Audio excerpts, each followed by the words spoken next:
That really is an esoteric ebb, folks. Let me get the game up.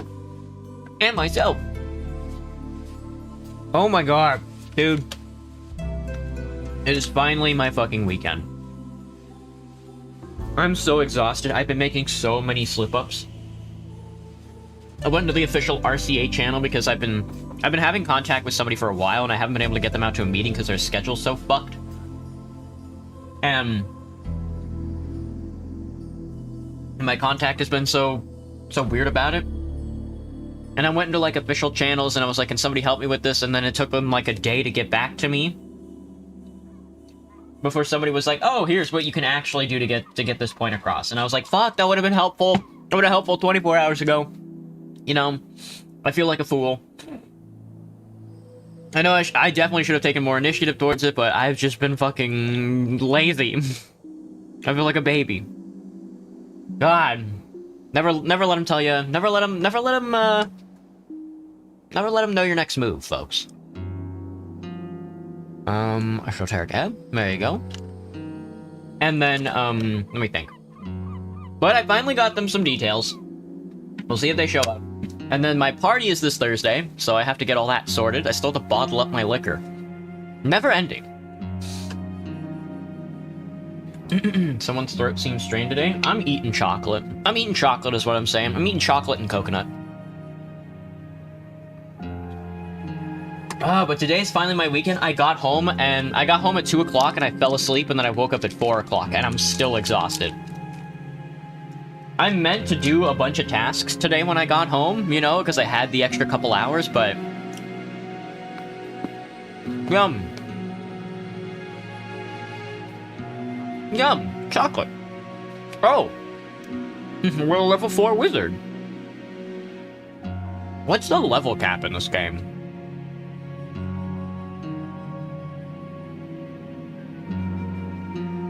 Let me look.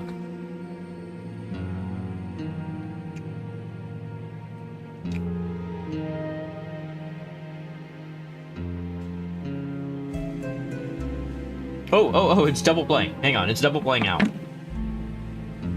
Which makes sense because they were playing, I mean, it's the same game, so. How's my mental construct holding up? Let me tell you, my brain and my body are not on the same terms right now. My body is just starting to give out. It's getting pretty bad. I really do need to take like an extended break here. After I finish up with this party, maybe. I love chocolate and peanut butter. But alright. We're back again with Esoteric Ebb.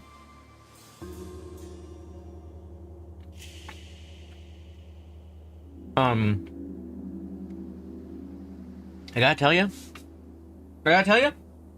this game is fun. And I don't remember where we were.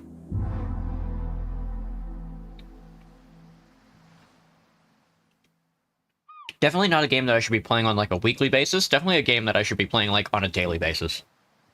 Just so I can keep the knowledge of what's been happening in my head.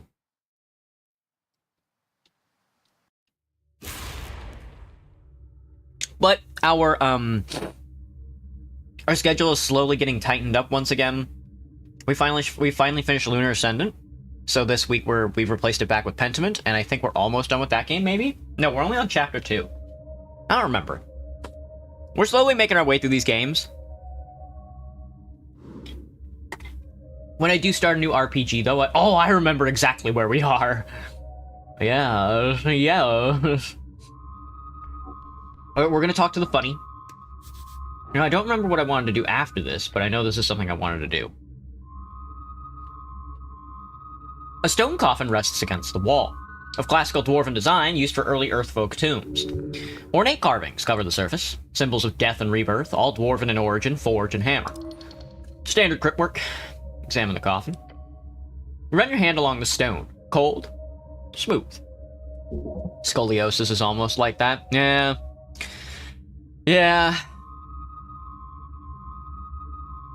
I feel like a baby. I feel like a baby who is messing up things, but I mean, if I look at the grand scheme of things, it seems like I'm doing good work, but in the minute granular activity, I'm just slipping up a lot. I think that's because I'm tired. The carvings are deep and deliberate. Look at the carvings. Your eyes trace the symbols carefully. Oh god, I missed this game, dude. Oh, I'm so excited to play this. Typical dwarven work. A few words of poetry, nothing interesting. It is beautiful. It says, Godargar folkdor, inget njut understolen. Along with many other proverbs, each one personalized for the fallen. These coffins must have been close dwarven warriors of Earth until their graves were exhumed, of course. Examine the handle. It is integrated perfectly into the design. An iron ring serves as the grip. Rotates, then pull. Simple, elegant. Rotate the handle. You grip the carved skull, and twist. The soft click echoes from within the wall. Something is unlocked. Now pull. The handle resists for a moment, then gives way. Very good. Very good indeed. Revealing a narrow staircase descending into darkness. Cold air rushes up. Ancient. Stale. The smell of old magic. Oh boy. Even deeper, huh? Doom. Into the dark. I have not... Hang on.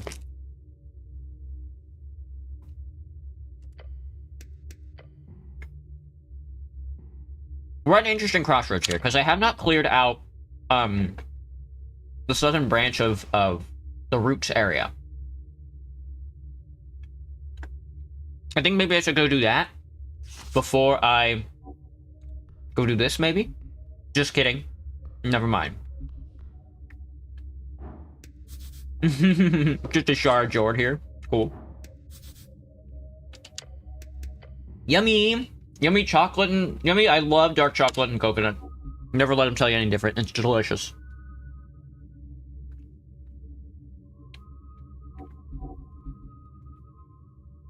Am I a fan of dungeons? You know, not particularly. I've never really been a dungeon guy.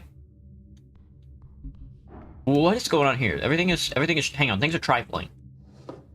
Dream patch, 20 crowns, that's it? Alright. Well, here's where it gets saucy. I got an emerald. Oh, that's a person. This is a person. I can steal his eye. Dex 15 is funny. Alright, this could be grotesque. Give me a second.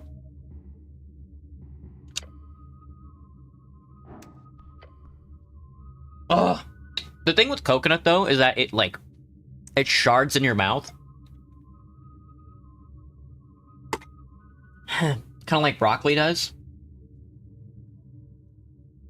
Dungeons is one of the most present concepts in RPGs. That is true.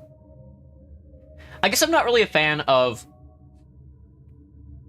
the dungeons that sort of follow the crypt aesthetic. I like dungeons that sort of mix it up, you know? Like a dungeon that's like a skyscraper, or a dungeon that's like an airship. I think those are cool. But like the underground crypt style, I think it's a little played out. Mix it up once in a while. Stepping into the hidden tomb, you see a colorful display of twinkling light through the gloomy and dusty air. An eerie altar, placed on top, a skull and several colorful gems. Valuable, too. Like, extremely valuable. Probably horrendously cursed, sadly. Don't touch anything. Look around. The shrine is quiet. The colorful gems cover its altar, as well as the eye sockets of the central skull. Your legs wobble as you look upon it. That skull looks a bit deformed, doesn't it? The goblin squints. A bit. Depends on what type of skull it is, I suppose.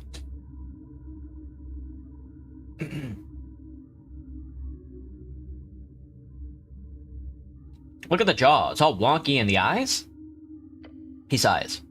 I don't like ripping on a dead guy, but yeah, that's one wacky skull. A wacky skull? Well, if it isn't Halen Bondival. You goddamn phrenologists. As if lifted by some invisible force, the bejeweled skull rises from the altar. Its gleaming eyes twinkling in the lights, its jaw chattering. The noise causes you to recoil. Oh! No way. An unending wave of dread falls upon your essence. Undead abomination. The goblin tries to grab you, but he freezes and groans. What the hell? He falls to his knees. You barely stand. I can't move. Oh. The dread is overbearing. The skull's jaw stops chattering. As the noise disappears, you feel in control once more. Slightly. You wake me for some trifling bullshit? You a trifler, huh? A trifler is a rare class of aberration found across the coast. They are known to run various cults across the undersea, often trading in information, known to hold powerful psionic powers. They are very dangerous. A trifler named Horseman runs a major guild in the Middle Edge, one of the few operating publicly. It clicks its teeth together. I'm a great wizard, nothing else. The skull floats closer to you, causing you to convulse on the spot. A wizard? Phantom Hourglass had an interesting take on dungeons. Oh, I remember Phantom Hourglass. Now, I don't remember the dungeons, but... It looks you up and down. Ha! You're but a pup tangled in strings. A cleric lost in Jor's tangles. A cleric of a dead god. Holy hell, this thing is terrible. Just being close to it ruins your posture. The skull lets out howling laughter as it shudders about in the air. I'm a Necrolord! I am Necrolord! Bondival! Necrolord. That is a title of old Dimmador. You've been unfortunate enough to encounter here a remnant of the Arcanists, left to decay into his mad form. The Demi-Lich. Punch the skull is so funny. Advantage against bureaucrats. Wait, Viskin sent me here. The skull stops. Viskin? Are you his apprentice? Yes. Aha, what kind of apprentice? Officially, Viskin is a mortician, so... He's teaching me mortuary stuff. So you're the first embalming student he's taken on ever. No way, hombre. Slang adopted from cat speech. It means man. The esoteric kind? Viskin doesn't take in arcane students. Dentistry? He hasn't dealt in the horrid practice for years. He started it up again? I don't believe you. I'm not really an apprentice. Hold on. Are you that cleric looking to speak with a dead elf? How'd you know that? He rattles a laugh, slowly spinning in the air. Viskin let me know all about your little situation. Oh, did he? The Demi-Lich clicks once more. You're not very necromantically entangled, are you? I never managed to master that school in the towers. Master it? No one masters it, not even after centuries of scholarship. You see, I'm not just some horny wizard. The skull drops down and flips around on the table. I'm a goddamn mage! You hear the goblin groaning. This lich is surprisingly not a threat. For whatever reason, his intentions are far more sinister. He intends to teach you something. No! Trained in the arts by Hagen Dim legends. Sent to fight on behalf of the great empire in the history of Jor's airsprint. Necrolord is not just some title, it's a calling, a dream. A dream of undead supremacy. One day it will be reached. You're the lucky one here, for I will help guide you to a string attunement. Expert gooning lich, yes. A necromantic attunement. You'll do that for me? Of course, I owe it to Viskin for one. And for second, I just love spreading joy of death magic. He's gooned his way into immortality. It's true, dude. He gooned so hard he ended up a skull. As any sane man would. The skull is not sane, nor a man. 24 roll, plus an advantage against bureaucrats. Daunting roll, even with my own intelligence score. So what are you exactly? Ah, you never asked, did you? I'm a terrifying lich, of course. He does not consider himself decayed, a sign of madness. Got it.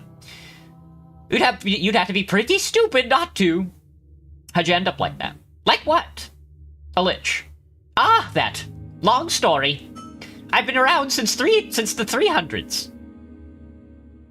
Arcana? Of course, what else? The skull pauses, its rotating and focuses on you. I'll talk your skin off, cleric. He clearly loves to talk. Any questions you ask, he will answer. Where'd you grow up?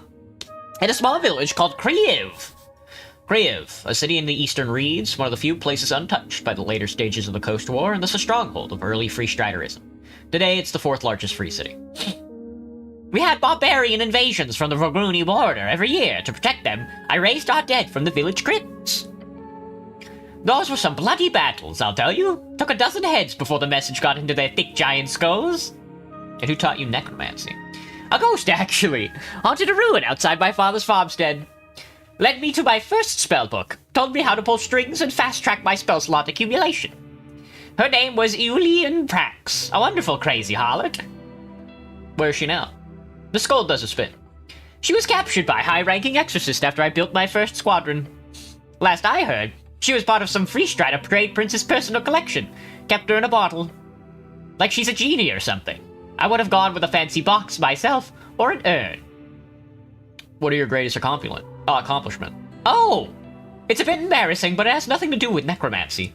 Back in the war, I was to receive a commendation in Vaesen. Big event, big deal. Well, that evening, during the reception, I managed to seduce and charm a beautiful young lady. Turns out she was the daughter of a Hagen-Dim Arcanist. Can you imagine? So obviously, I married her straight away. My father-in-law made sure I got promoted to hell and back over the next decade. Got me deep into the Arcanist circle, until the accident, of course.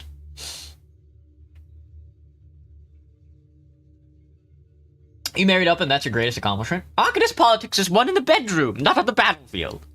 Oh, well, now I know. Don't worry, there was true love between Acelia and I. Ocalia. She was a great scribe of the era, that glorious woman. We didn't divorce until after a century of lichdom. You understand how rare that is?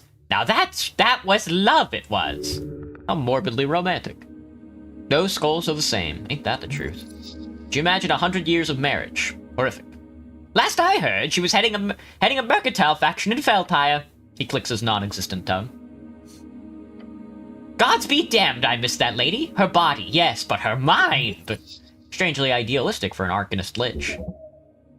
He was touched by feminine corruption. No wonder he fell to demi-lichdom. So, what'd you do to earn that commendation? Ah, murder mostly. Once I'd mastered the 9th level spell slots, I managed to create my own custom Raise Dead spell. A 5th level necromancy spell, it raises a creature from the dead. The time of passing is within 10 days. It is a highly sought after spell these days, and very few are able to cast it.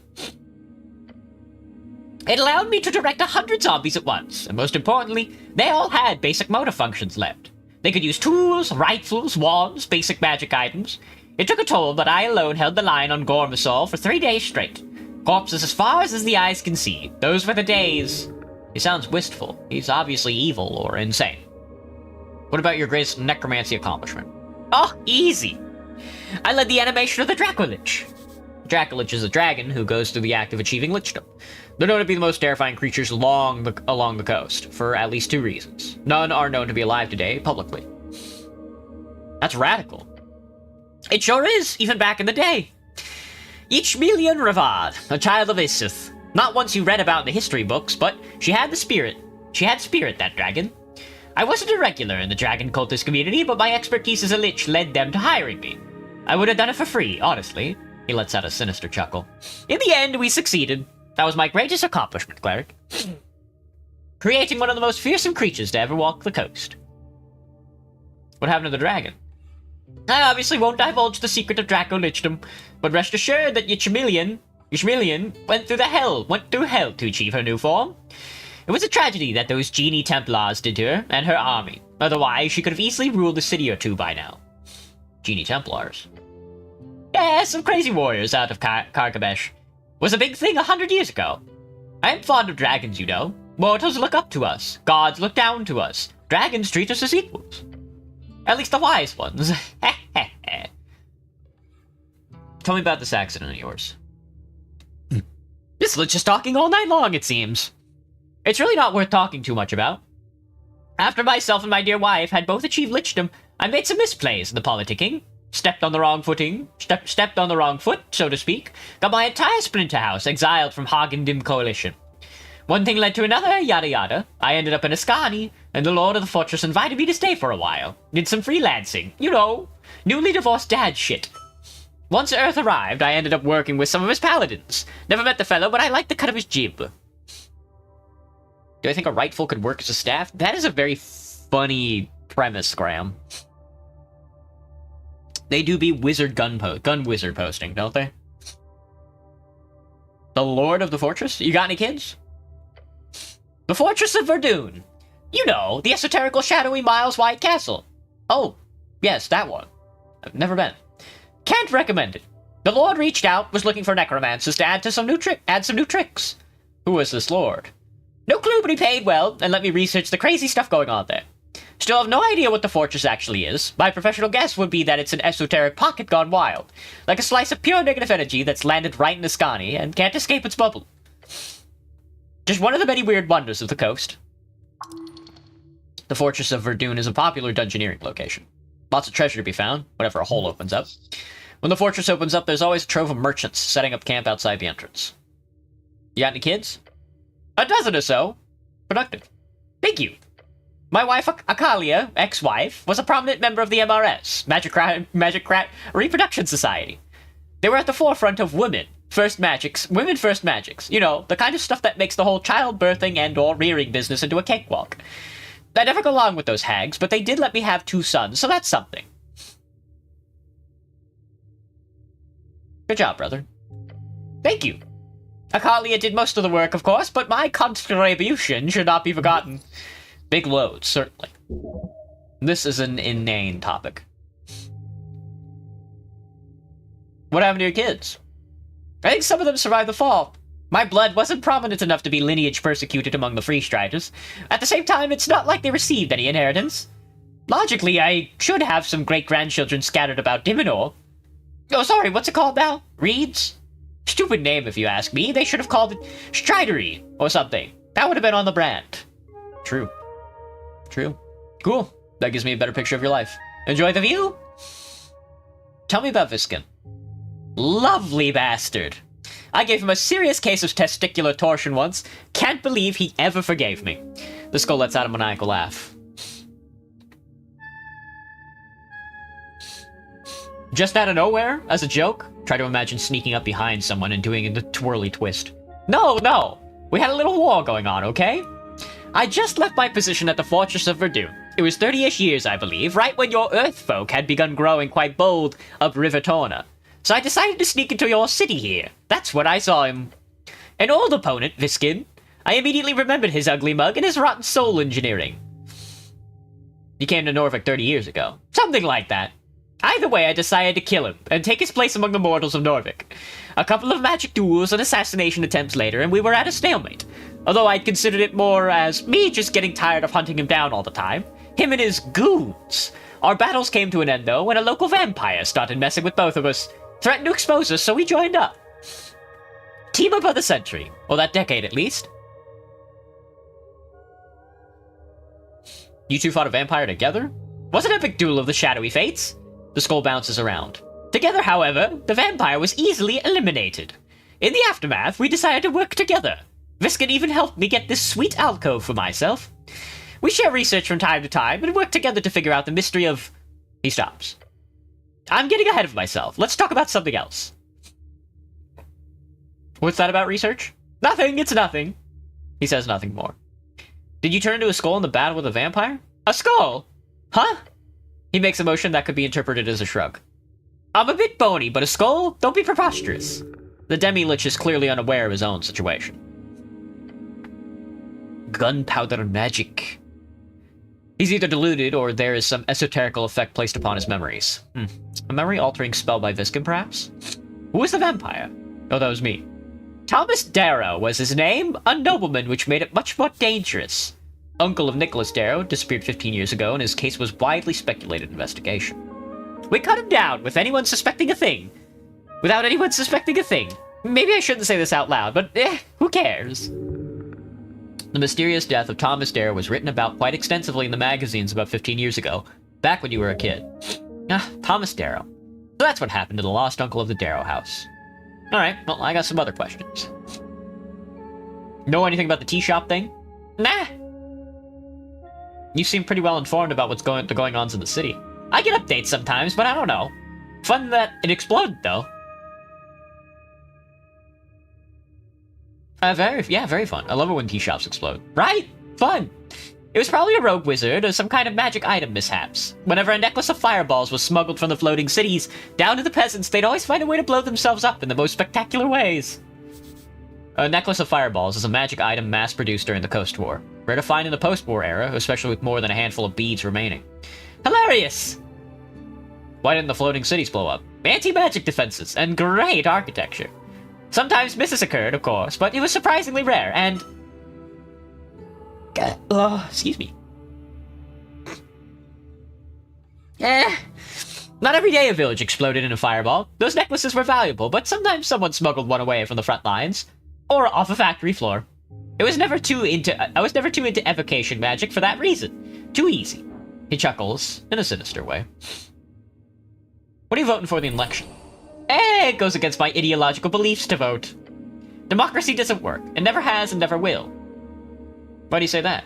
People are just too stupid. On average, statistically. Magocracy or technocracy might work. Hell, even oligarchy has its uses. Just look at the free striders.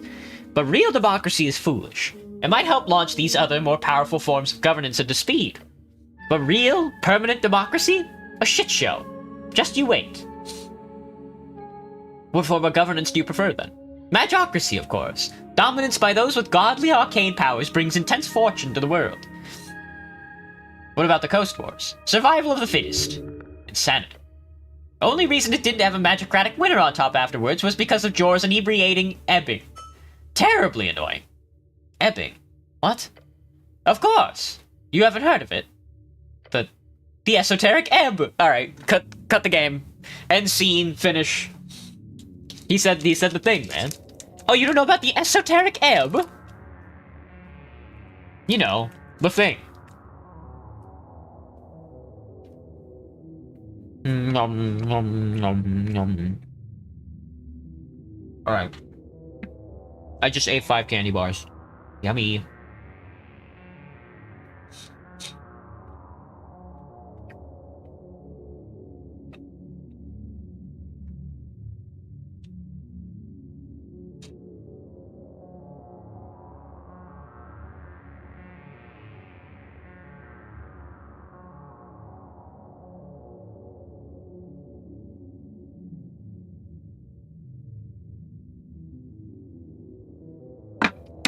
Oh, he said that he has said the title drop.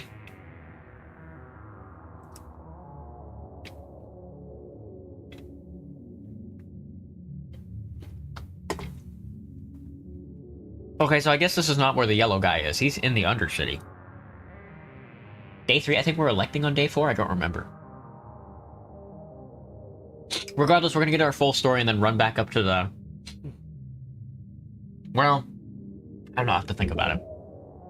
An esoteric term for the draining of high-tier magic from Jor's realm. The lack of high-tier magic is often taken for granted today due to the general hatred of Arcanists post-Coast War. The draining. We could talk about political theory all day, but if ebbing had not occurred, the Arcanists would still rule the coast. There's no argument to be had about that.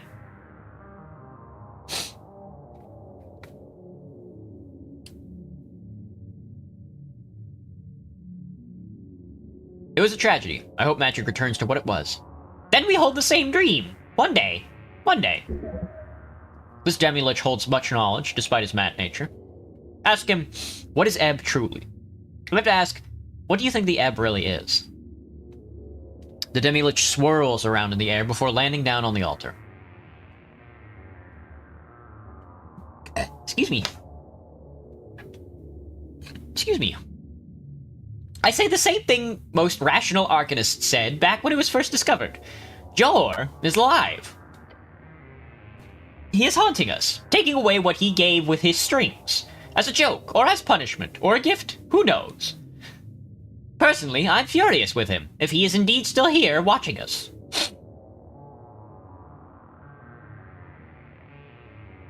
Interesting. Think it's interesting internally. The skull floats up into the air again, waiting for another question. I don't think I can match this 22 tick. Ah, that was close, though. The skull does a little dance. The strings are always different for each school, aesthetically speaking. Everyone views them differently. Abjuration to me is steel. Evocation is lightning. Necromancy is flesh. Perhaps that can help. The Mad Demi-Lich offers you knowledge, you do not need it. Show him, of course, you can attune to necromancy easily. You're a genius. You can attune to any magic known to man or beyond. You remember? Yeah, I remember that course in school. Yes, all clerics underwent the undeath control class. They focus mostly on hostile destruction of undeath, not so much on the management of it. But the teacher cast an animation spell to create a zombie for you all to train on. The strings, they were pale. Like death. Hold out a hand towards the skull. Yes! Try it! He giggles in the sort of insane, creepy way. There are many strings. Twist this one. Twist the string. You do so. And the string grows dark, black as night. It flies into your chest. Scream and convulse. Oh gods. You fall to your knees, they are weak. They cannot help him now, goblin! He laughs. You did something, alright. Get up and groan. You tossed a ton of negative energy right into your damn heart. First time I've seen someone do that and live. Impressive. You're alive, are you not? You're alive, are you? Not a zombie or something behind that thing in your head? I'm alive, I think. That's the spirit. Try again later. You'll get it eventually. Maybe you should rest first or something. He sounds worried. He should be. Don't throw yourself into doom like this. Can't you figure out something to make it easier? You understand it better now that you've seen the pale string.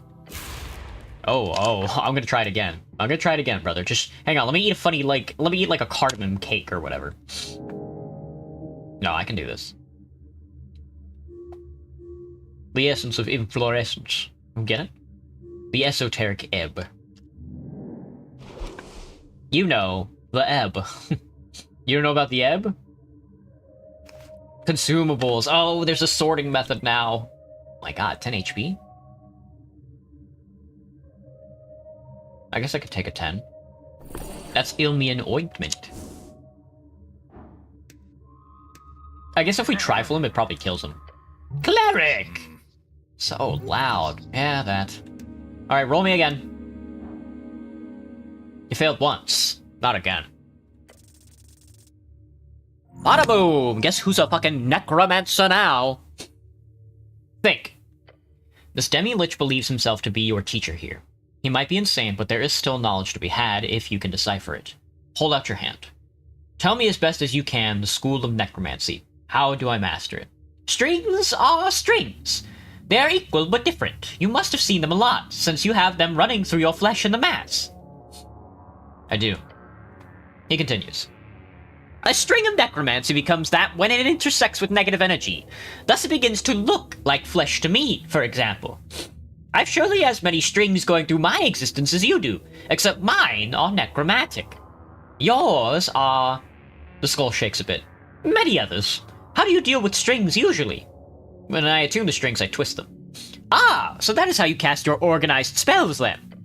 Necromancy is special because of that negative energy. Twisting a necromantic string would hurt, naturally, if you are anything but not alive. A living necromancer learns to either manage the pain through mutilation, religious fervor, physical numbness, or they learn to cut the string.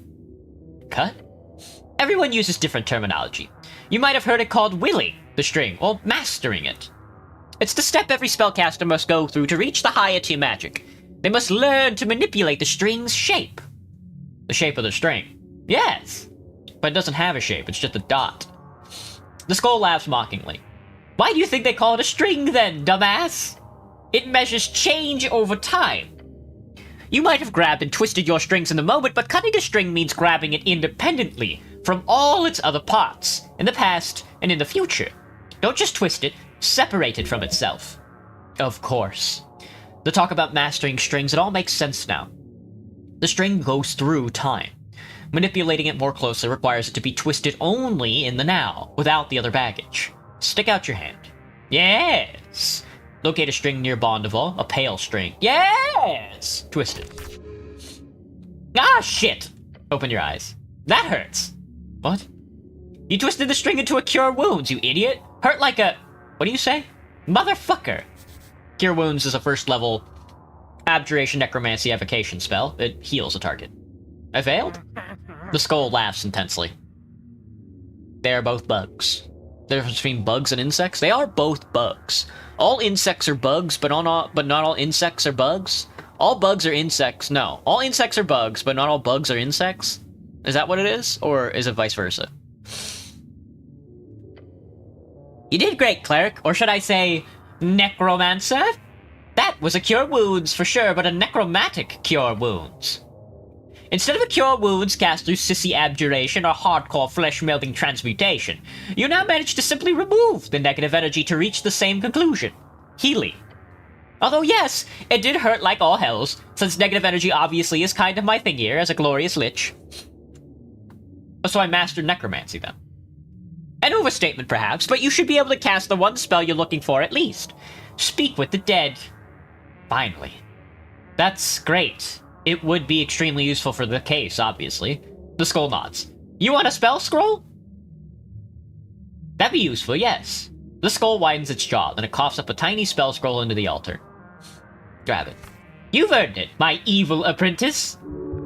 As long as you use it for selfless goals. There is no evil in such magic. Probably. Glorious. Another tier of magic unlocked. Even if it's just a 3rd level spell, this will surely lead to greater things in the future. If you have any other questions, go ahead. Speak with dead. That's 5 questions, right? Yes, indeed. Plus, the spell does not allow the spirit to learn anything new. It just literally animates a simile of the creature. It's an extraction tool, not a way to learn information. So if a person is being targeted by Speak with Dead and then resurrects, that person will not remember the questions or answers it gives? Not one bit! Except, of course... Yes? There have been recorded instances of it happening. Rare. Very rare. But only for creatures entangled so heavily in the strings of jaw that their spirit itself grows tendrils, so to speak. Jaw strings. If the spirit lives entirely within the strings, then it theoretically could listen in on Speak with the Dead conversation. But that's entirely based on conjecture, along with some instances I've encountered during my necromantic studies. Nothing to base a worldview on, wouldn't you say? Interesting. Indeed. Good job on this. I can see you have an extreme talent for handling strings, beyond what I've seen in many youngsters. I would love to watch you burn out on the battlefield among hags and legionaries. The skull lets out a crazed laughter while spinning around in the air. Anything else you want? Thank you, Bond of all. You fucking bitch-ass bastard, stupid dumb idiot, stupid dumb bastard, bitch-ass idiot. Damn. Why would he say all that? Your people's resting place. Pick me up. Regain 1d4 hit point. Can I go through here yet? I'll need some type of D. And won't I just... Oh, I could probably speak with Dead on these skulls. Which would be kind of scary. Tuberculosis. He says he's offering me tuberculosis. Let's finish up the case. That way we have time to vote tomorrow.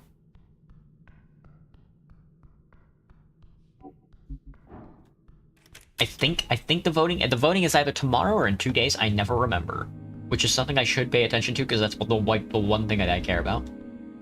We don't need this heal spot, so I will hold that there. Prepare my spells. Prepare my spells, mate. Give me a 3rd level spell.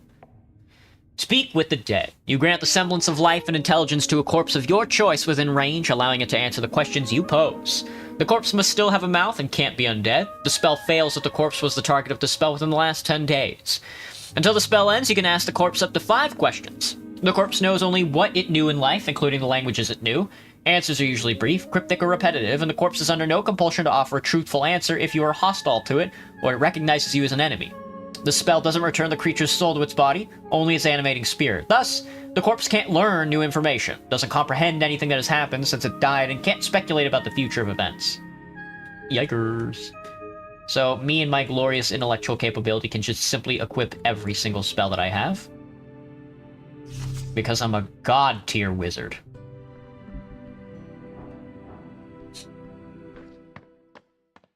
Have I played Majora's Mask? You only get 3 days to finish that one? Yeah, that one's kind of like a nightmare. Alright, Mr. Fiskin, I met Jaw.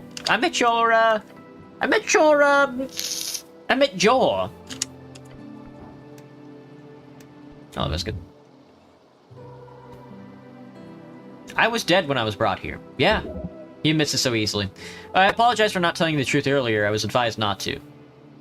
He puts down his pen and looks you dead in the eyes. When you arrived here, you were deceased. Sometime in the night from drowning.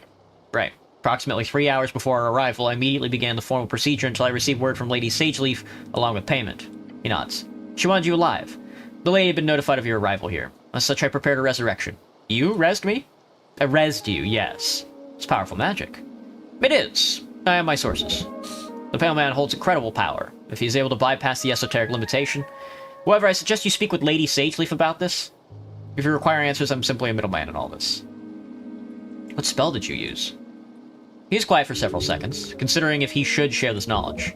A modification, then. A personal resurrection spell. Raise Dead. With changes, it is not the original spell, as I'm sure you understand. Viskin's Raise Dead. My spells require a higher cost, while lowering the spell's complexity in return. What do I owe you? Nothing. Lady Sageleaf offered to pay it in full. The new cost is doubled, 1,000 crowns, which is not too bad. My life is worth much more than that, yes. The Pale Man stares at you. Snell. The goblin gives you a conflicted expression. I don't know, cleric. I really didn't. He did not. Lady Sageleaf instructed me not to inform anyone, even her own agents. No need to be paranoid. True, it's just some esoteric bullshit. Indeed. Snell scratches his chin. I'm not entirely sure how to feel about this. The old lady isn't one to spend money on resurrecting a city cleric, but I'm guessing she didn't want to wait for another one to appear? We should go speak with her, but remember that she paid for your resurrection, cleric. I'll refrain from commenting until I hear her side of it. Smart. This is why I lost my ability to cast higher level spells? Potentially. Whatever issues your body and soul appeared to have had with my spell, it was not permanent. My soul and body? It's more common than you might think. Yeah, I felt really weird when I woke up. Like, different. Is that your dark magic also? That can happen, yeah. As it can happen with any resurrection magic when a soul is given sufficient time spent away from its body. So my soul is ruined. No. His cold voice shows no interest in your personal business. Soul magic is complicated. Not even the greatest arcanists were able to unlock all the secrets of the inner light. Perhaps one day you will.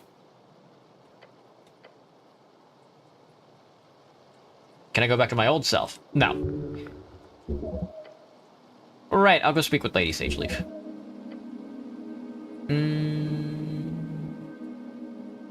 What do you know about the tea shop, Iskin? What's there to say? I know about as much as your average Norvikian. He does a humble shrug. Tell me what you know. Of course. I heard the explosion and went out to investigate, only to find the tea shop caught up in a raging inferno. The Tolstad militia were already heading into action, so I went back inside as to not be in the way. The Tolstad militia, basically a bunch of goblins keeping monsters from entering the Undercoast Pass. They also do firefighting and are mostly funded by the HWVT. He's describing it with a wonderful rhythm. Either he is a great storyteller or this speech has been rehearsed. And that's that. Anything in peculiar?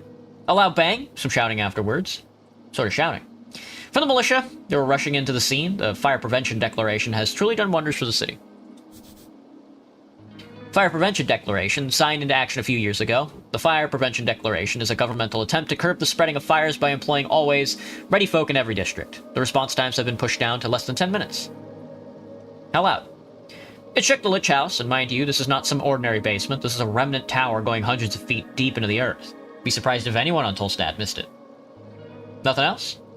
As the entire district almost turned into an inferno, yeah, there was quite a lot of commotion. Nothing that stands out, however. Like, actually nothing else. Not that I recall. Are you sure? The pale man stares at you for a while. How thick are you? He does not want to tell you anything else. Pretty sure. That's enough about the sound.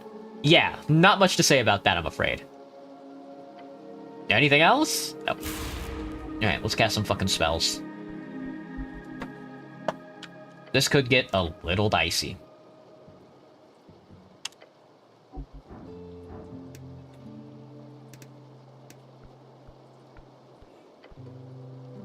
The elf's corpse lies motionless on the slab. With little fanfare, nor any magical sparks, you see a slight twitch on the scorched body. As long as the mouth remains somewhat intact, the spell will allow it to speak. There's something wrong about this. As if they weren't turned into a coal-like substance, the lips begin to move. Like sludge. A faint wheezing comes out of its throat. Horrific. Do I ask in present or past tense? It does not matter. The elf will not be aware of your perspective, and as such will interpret any question such as, what was your name, as, what is your name? What are the rules of this again? 5 questions. The spirit of the deceased is under no obligation to answer truthfully. Considering you're just a random cleric, the answer should be fair. Then again, you are human, and this is an elf, so... The soul itself cannot learn new information. You are not speaking to the actual person, but rather just speaking with a mirror of its mind at the point of certain death. So, no asking about the afterlife. Got it. Souls can only be animated by speak with dead once per week. This is your only opportunity. Alright, let's give it a shot. Time to talk! Maybe she'll be happy to answer. Remember, cleric, 5 questions. That's all you get, so make them count. Can I get you something? Tea? What was your name? What was it like being dead? What are you? Were you... voting in the election? Why were you in the tea shop when it exploded? Who killed you? How did you die? How did you live? Where did you die? How did you die? What was your favorite color? Why were you at the tea shop? Where did you live? Did anyone want to kill you? Who did you work for? What's the meaning of life?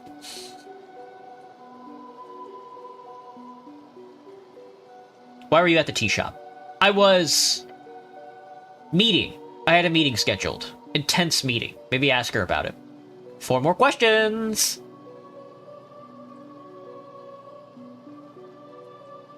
What was this meeting you had planned at the tea shop? It was a sale, a negotiation, with my free Strider contact. Oh, interesting. That's 2! 3 more! Thank you, Maniac. You want to ask everything? No, dude. Who did you work for? And who actually came to this meeting could be good. We already know how they died. Why were you in the tea shop when it exploded? For the meeting, obviously. Who actually came to this meeting? Not the one I expected. You see Snell's mouth, and it was... The ruined body convulses, soot and charred flesh cracking, increasing. As if it is attempting to rise to get away. The state. Huh? One of her hands, burnt and stale, attempts to unfurl its fingers. It breaks as it does, black dust falling to the table. But it is clear, she isn't attempting to point. It was you. 3. Ask 2 more.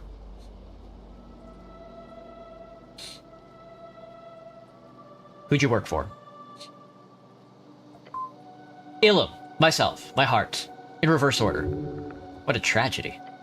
1 question left. Make it count.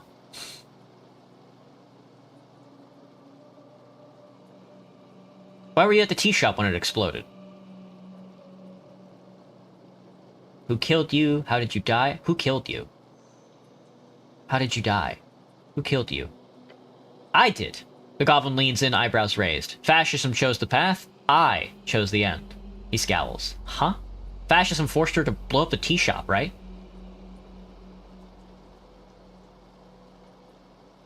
That's pretty broad. The Ilum could be considered fascists, as could every effective government. That is reductive. A fascist state would be described as such when its core does not uphold values of personal rights.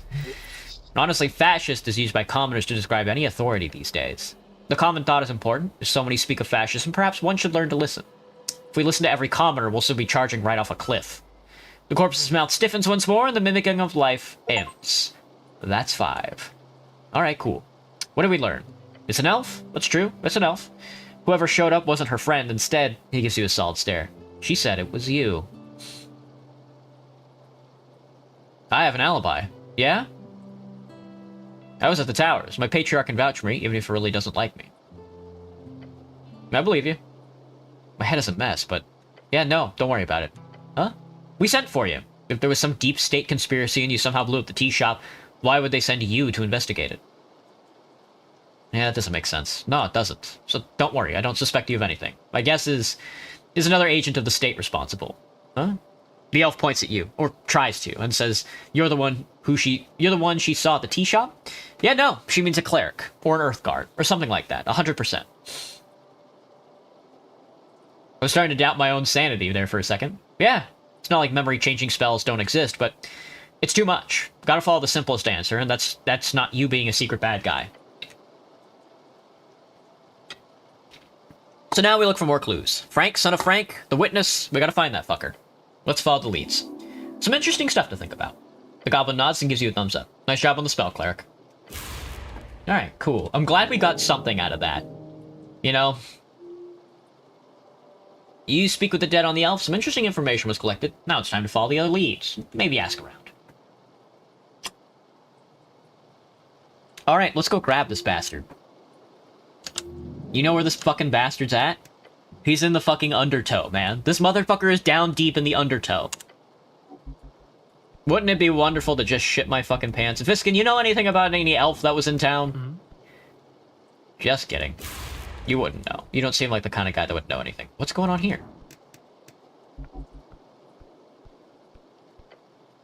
Looking inside, you find the pot to be empty. Most contain strange herbs or ashes, this one does not. Cozy spot. The pot was recently emptied. You could still see remnants of dust on the bottom. Not corpse dust, is it? There is fear. You must grow sturdier. You hedonistic fool. Pray the stomach dies and let the mind work without its poisonous influence. Alright, so that has something to do with like a constitution run then. Hello, Cherry. Turns out you erased your own memories. I blew up the tea house. I'm over here blowing up tea houses and shit. Who would have thought, mate? Who would have thought? Alright, come on, Snell. Deep into the undertow. I wanted to go talk with Lady Sageleaf, but I think we only have to do it before the election. So I think we've got time to make our way into the Underdark and find our boy.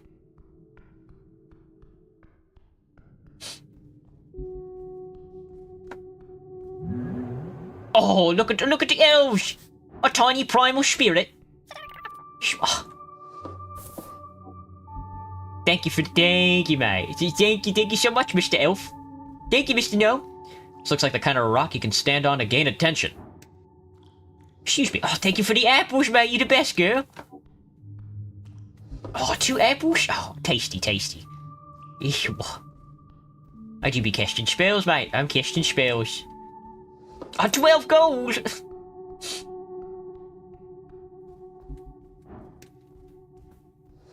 Shard of Jaw.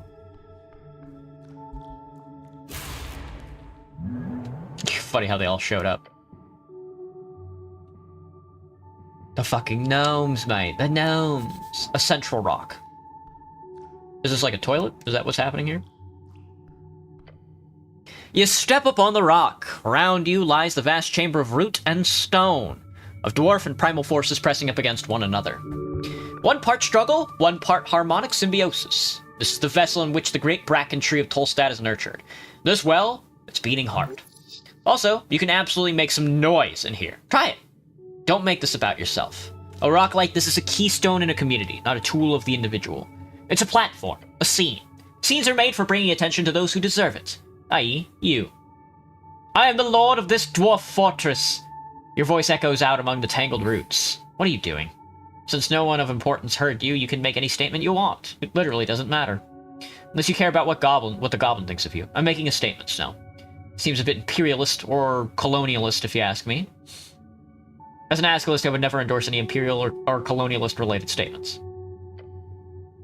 I'd say your job makes that difficult.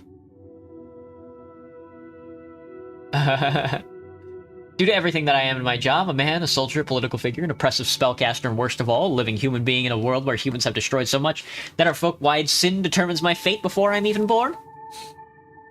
Due to the power structure I work within, I presume. I mean, my position as the state wielder? Of violence of the state? Yeah, that's... Yeah, sure, let's go with that. Your echo fades out among the roots. Well, that's free XP, son. Alright. Shall we discuss with the funny bugbear?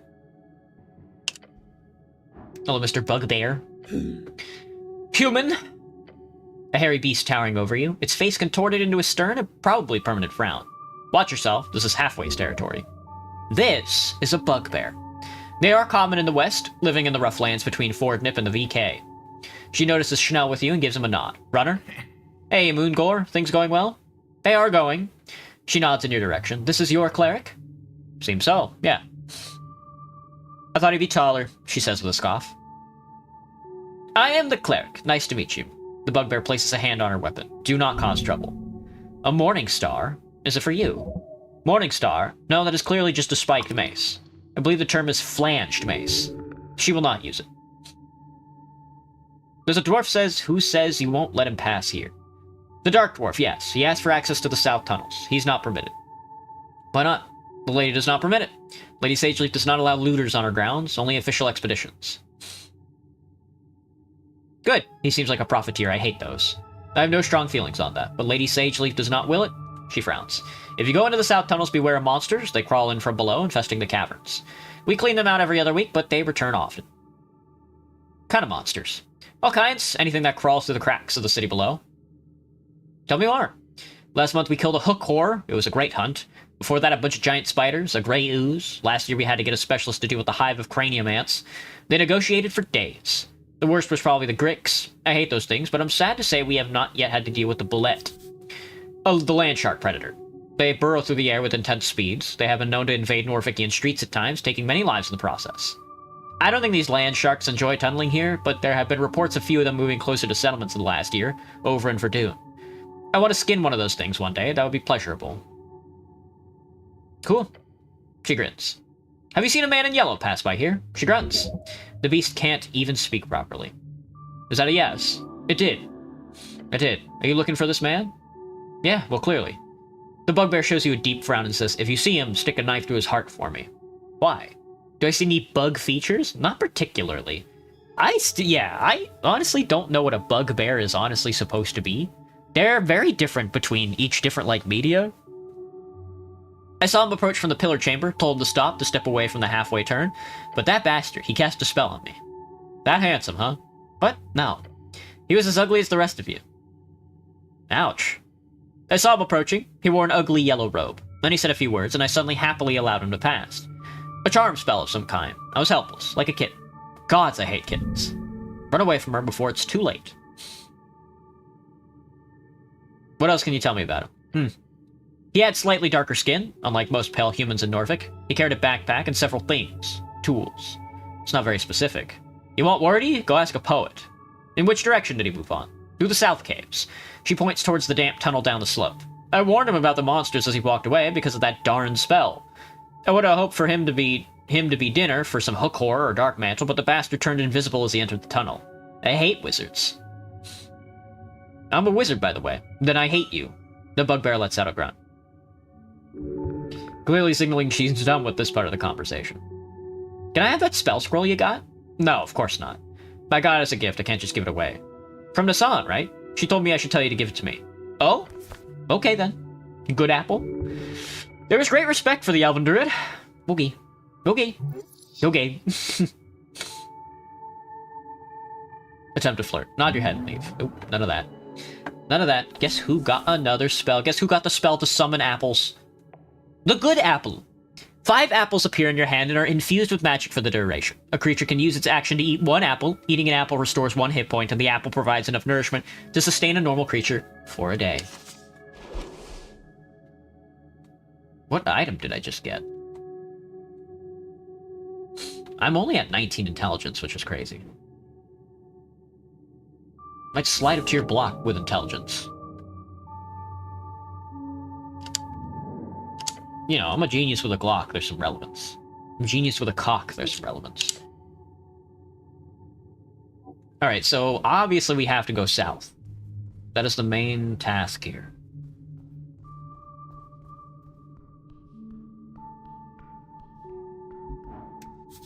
A snail shell. It's blocking the way. The air itself grows freezing cold as you head deeper into the tunnel, until you find the passage blocked by a spiral shell. It is a massive unit of a hail snail. It fills the entire eastern passage. Holy hell. That is one thick snail. Don't be rude. He's just a little broad. Nothing wrong with that. The hail snail moves its thick head, the blue eye stalks focusing on you. Probably. What are you looking at? It does not respond. The goblin waltzes up to it and looks it up and down. He looks almost proud. This guy's been here for months. Last time I was here, he was facing slightly to the left. Moving closer, you do see the snail is moving. Maybe 10 degrees, or 5. Not very fast. The frozen mucus slowly melting around it indicates a pattern. Yeah. It is attempting to rotate, by hail snail standards, very, very slowly. It'll be done by next year, probably, then it'll head straight out the tunnel in another 1 or 2. Snell, isn't this creature blocking your goblin operations in some way? At first, yeah. Sageleaf had plans of cleaning up the roots and establishing a mushroom farm across the south and east tunnels, but the prospect of dealing with that kind of cleanup duty wasn't exactly something people were excited by. So when this big boy fell out of the crack last year, the whole thing got postponed, and lots of halfway people were very, very fine with it. He points back through the tunnel. And ever since, we've only had to deal with invasions from the south tunnels. Oh, so this leads to the east tunnels. Yeah. I wanted to go to the east tunnels. Are you saying that only because you can't go there? Yeah. Trust me, everything east of here is shit. The east tunnels just lead to a bunch of dangerous trap-filled spiral halls leading to the shifting falls, and then the water temple. Technically, there's some routes that lead to the lower palace as well, but if you want to go there, you'd be better off taking the upper paths. The shifting falls is a deep cavernous part of the city below, found underneath the eastern districts of Norfolk. It stretches far down, all the way to the gravity flip, and is the only discovered part of the city below to do so, known for its magical waterfalls and hanging architecture. I'm already excited for it. You don't have to try to sell it, Snell. The goblin just looks at you, his gaze giving a type of neutral, dissociated look. Basically, this snail halved our work down here is what I'm saying. He turns to the creature and yells, "So take your time, will you? All the time in the world." Hey, Blob Odenkirk. Nice, good name. How's Esoteric Ebb going? I fucking love this game. I want to pet the hail snail. Why? That would be very cold. A lovely sentiment, but it could hurt you quite a lot. Frostbite is no joke. You could probably make a joke about frostbite if you tried hard enough. Okay, maybe I don't want to pet the giant frozen snail. It's a good choice. Ah, behold, animal, I shall speak with you. A deep clicking emanates from the hail snails. The spell's esoteric tinkle fades. Such a brilliant game. It is such a brilliant game. It's very good. A clicking that slowly transforms into a sentence. Little guy. You are friend? Yes, I am friend. Friend. The snail's muttering echoes through the cavern. I am Reckham. Lord Reckham Namu. You stand before a salmon soul. A salmon soul. You're a salmon soul? Why? Solemn. I am trapped. The cold beholds me. I sleep, but not sleep. Esoteric ice binds me. My children, they sleep too. We cannot move. Half hibernation. His own esoteric cold has trapped him. A feedback loop of magic and ice. Lord of what? Lord of my escargotoire. My escargotoire. My children, 6 in number. They are small, still, but they will grow.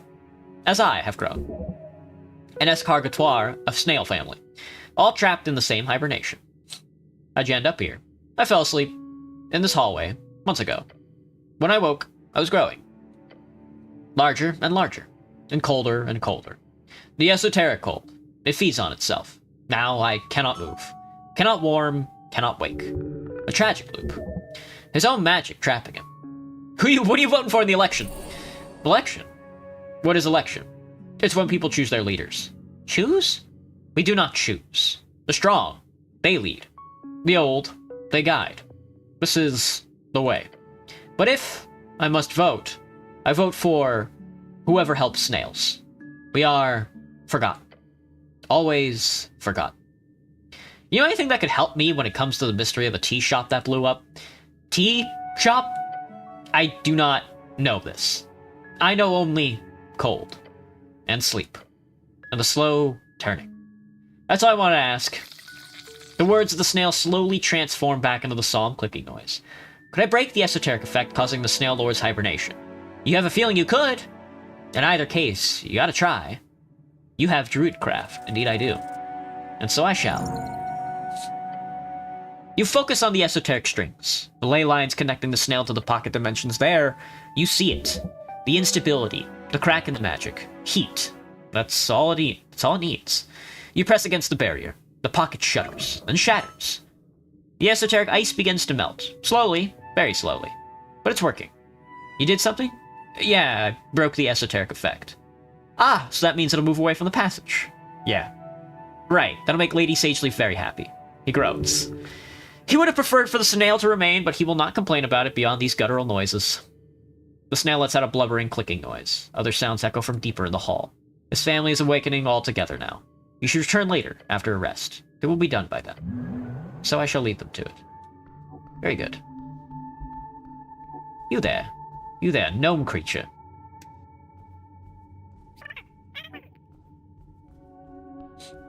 Alright, into the south shore so we may fight. We may fight amongst the devils who lurk there.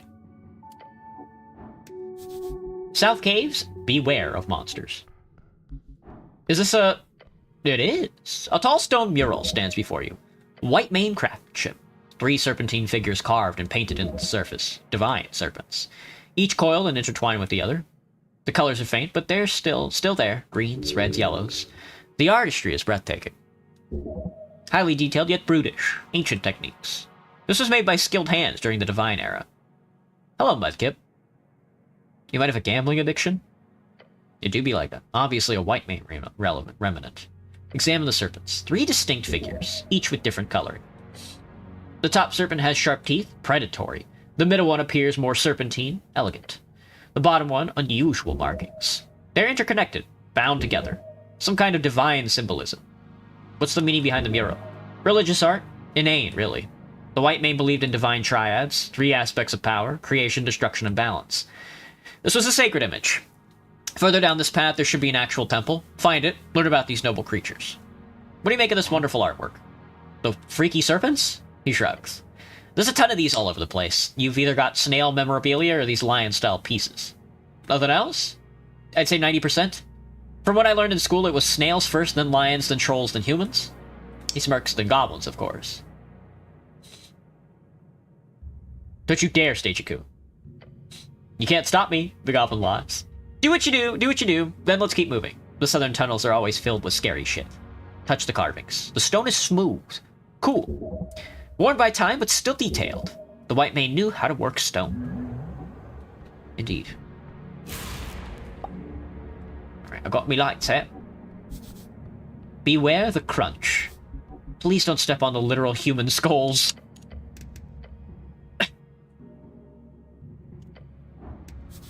Cave paintings? Strange markings cover the cave walls. Painted in faded pigments. Humanoid figures, simple, primitive.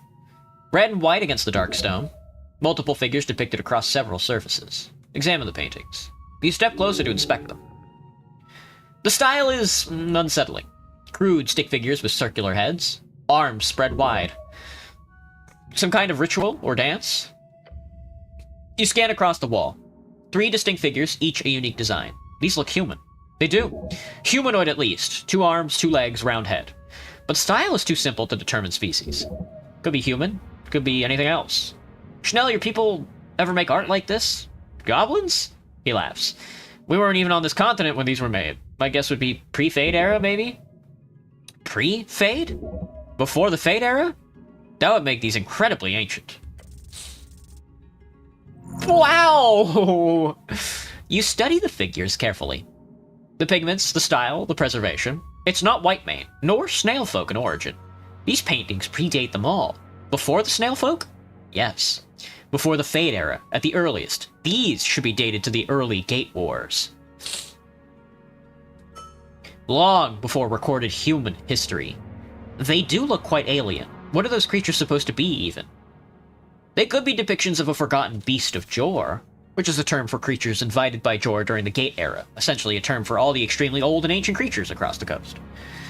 A folk type or higher being connected with Jor, though the less exciting answer would be these are rare aberrations depicted by whatever people inhabited Ascon before the Taulan Kaki. I choose to believe these are super interesting alien artworks that just happen to be left here by the city. Right. Put away your sketches and leave. Fascinating. I should fucking move on. Loot here. More loot. Ooh, ooh. Funeral rites of a different era. No, well, don't fucking mind if I do.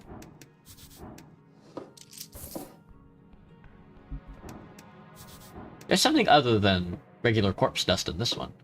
Oh, yes. They are fucking prepping me for whatever fucking spider is lurking in this cave up ahead, dude. I am not ready for it, because I am bad at fighting in this game. A shard of Jor.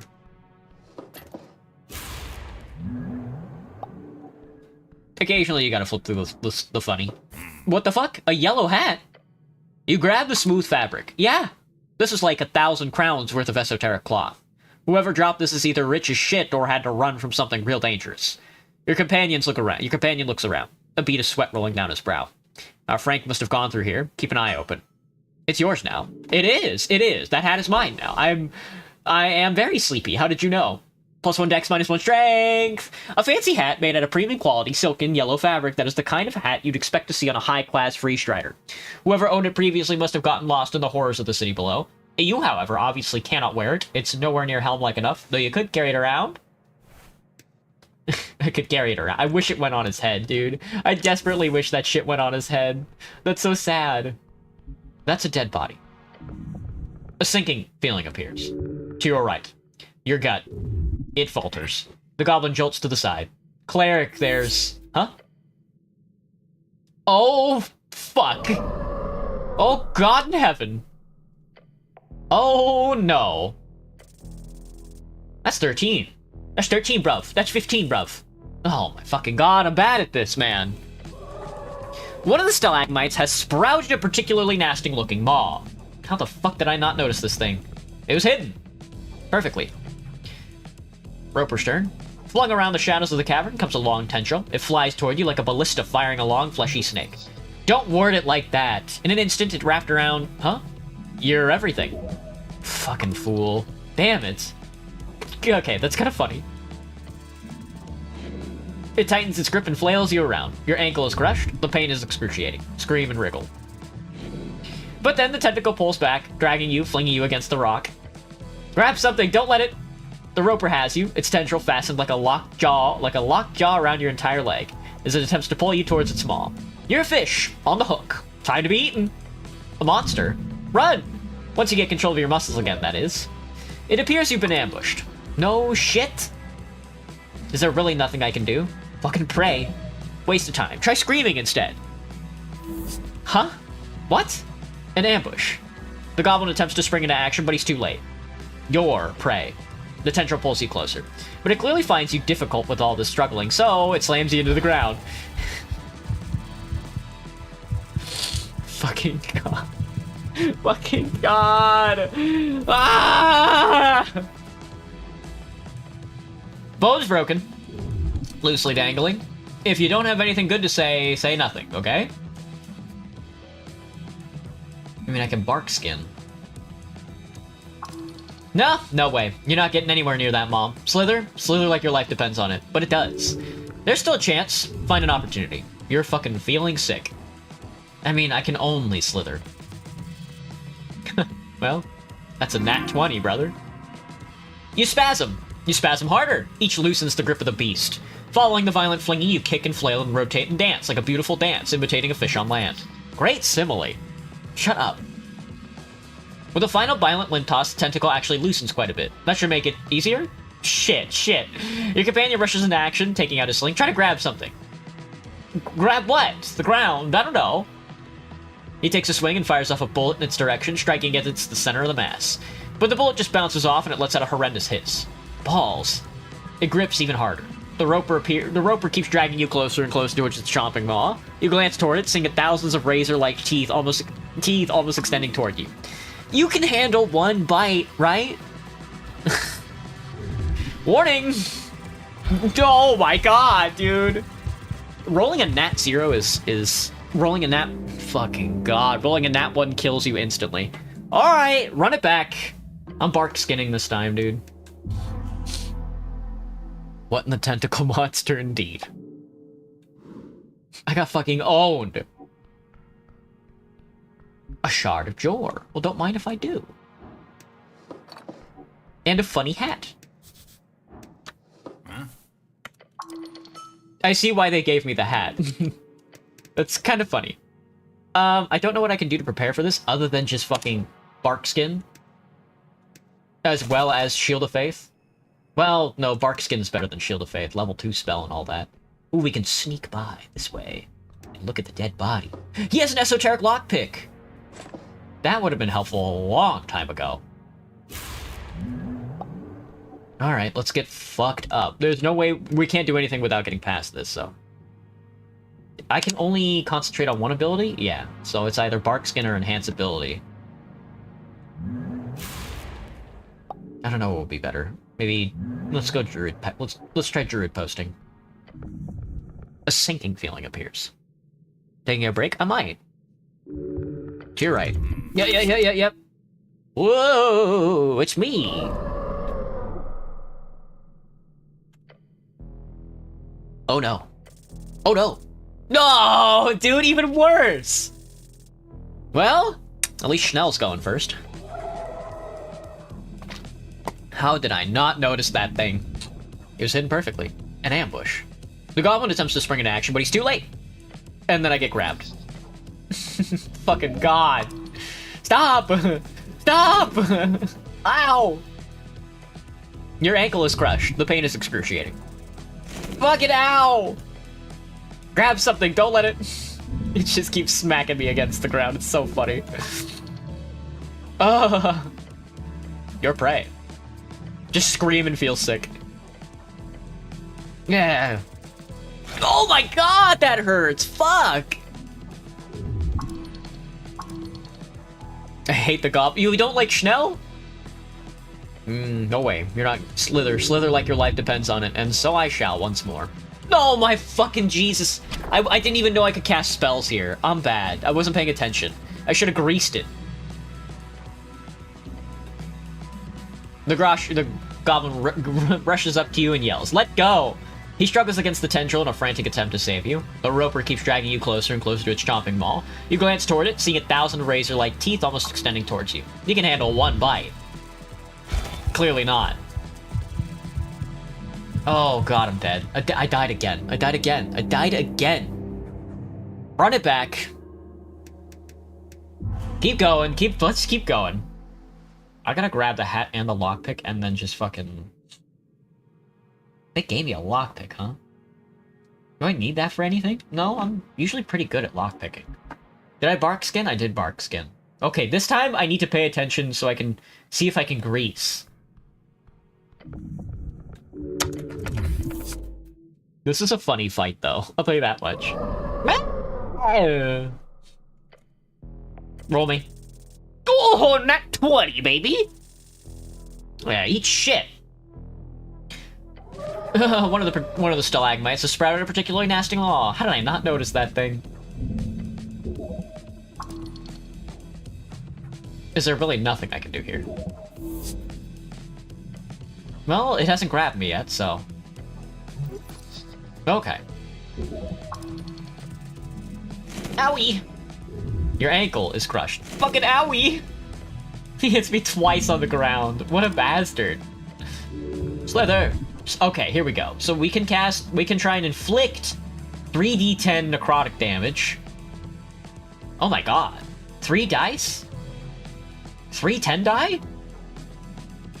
That's not bad, but let's try greasing.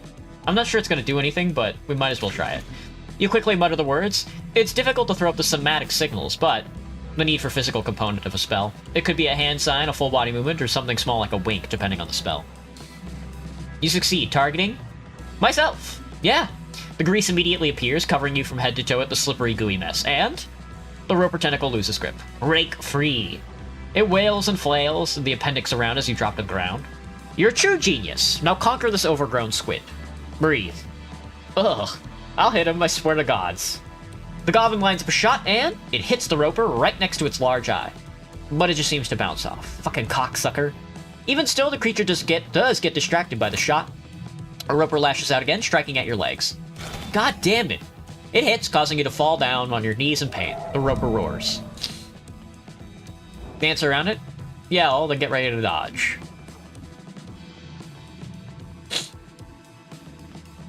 We could dodge and then hit it with inflict wounds. You're doomed. Let the goblin do the heroics. True. All right. That's Lady Fair. This is a woman. This is a woman. This is a female. This female is killing me. This femoid is killing me. I'm sorry. Scream at the roper and wave your arms. As you do, the creature clearly focuses on you even more than before, but you're ready for an attack. One last breath. Come on, Snell, he whispers to himself and lines up a shot, just like target practice. With a snap, he launches the bullet. Hello, you boy. Do I like gambling? Let's go gambling. It hits the beast right in the eye. Yeah, take that, you piece of shit. It roars and it bleeds from its central eye. But it's still standing, now just anchored. One more shot, keep it distracted. The beast lunges forward, way further than you expected. Its maw brushes up against you and it misses. You manage to dodge around its attack. You can't touch me, beast. This is the end. The beast will be felled.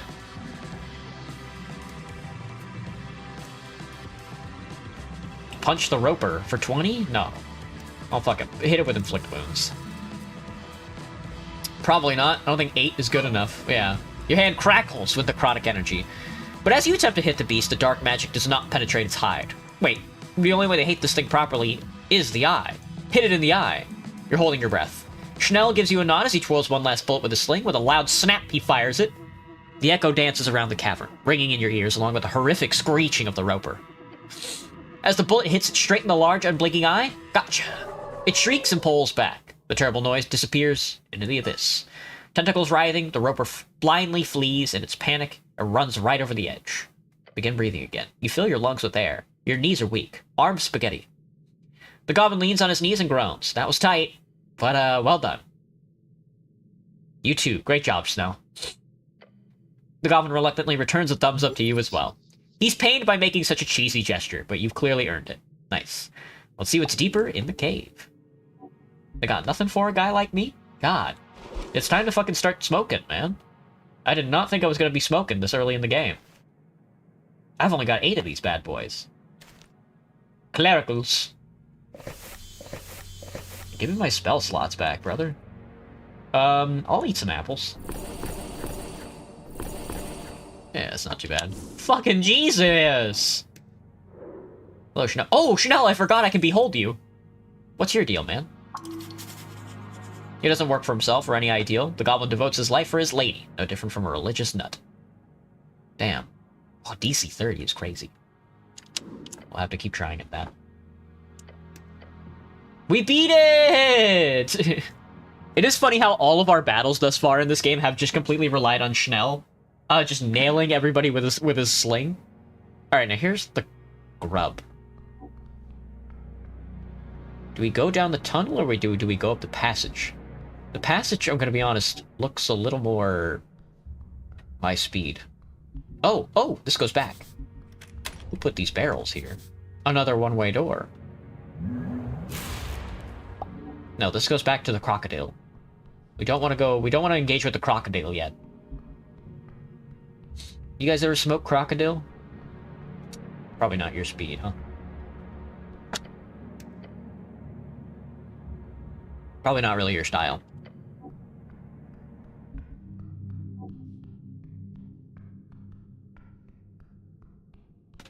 This looks promising. Could be anything. Yeah, it's definitely something to be studied. Another god, but there's something to its eye. Pick me up. Pick me up.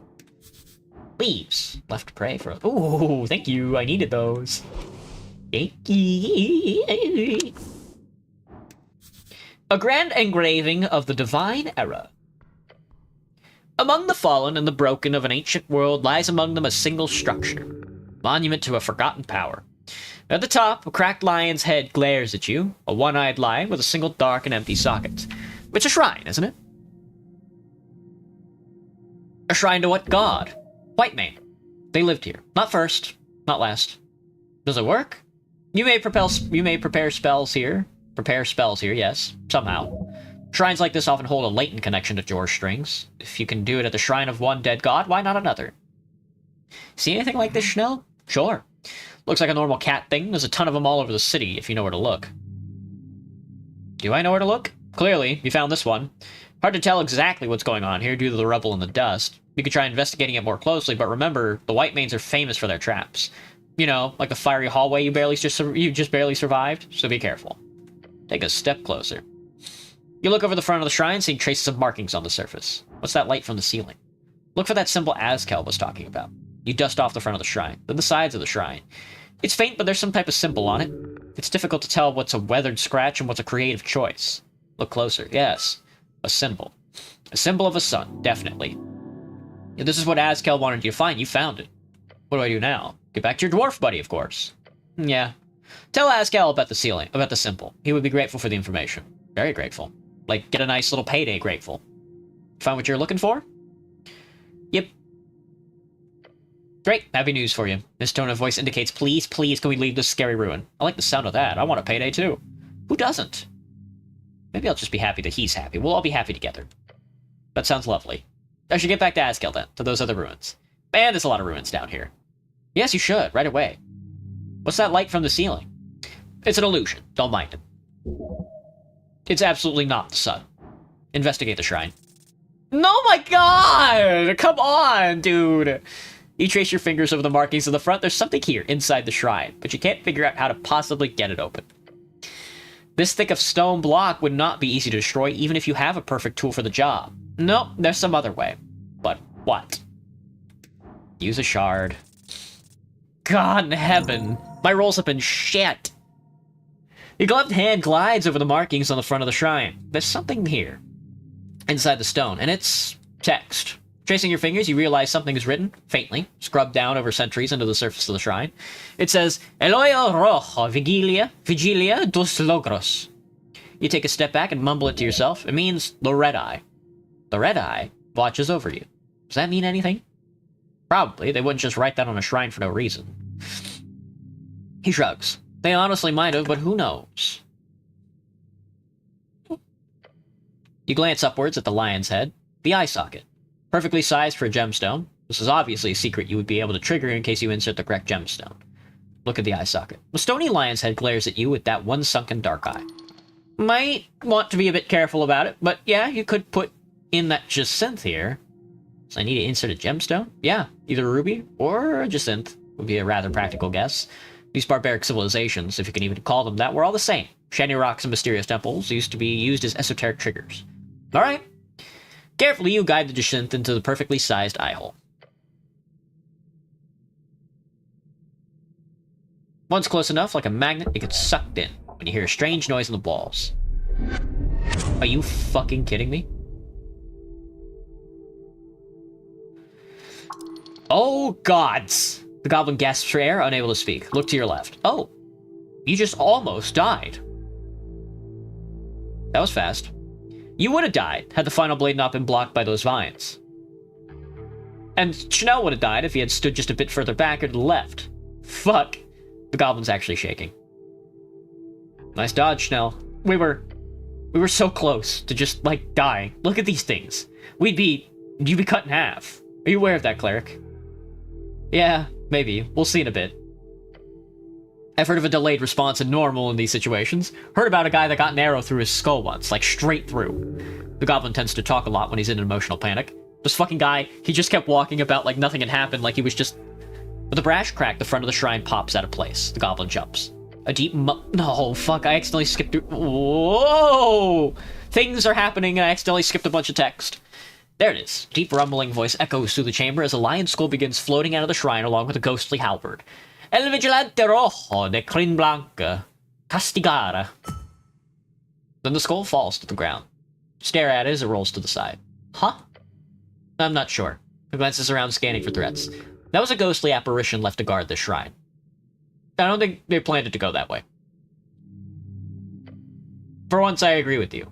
The skull's on the ground before you and the halberd is just floating there, all ghost-like. Be careful. Loot them, come on!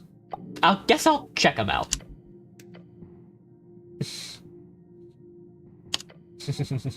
Fuck.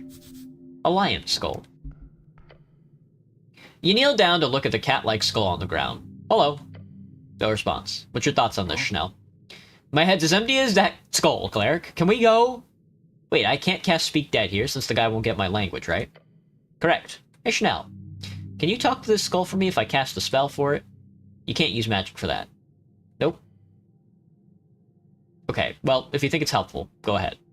Maybe later. Alright. Okay, interesting. Maybe we'll come back and do that then. Maybe tomorrow. Prep the fucking spells, dude. Just grab everything. Grab everything because I'm such a fine fucking wizard. Oh my god, I thought I wasn't gonna get them all, but I'm so good at video games.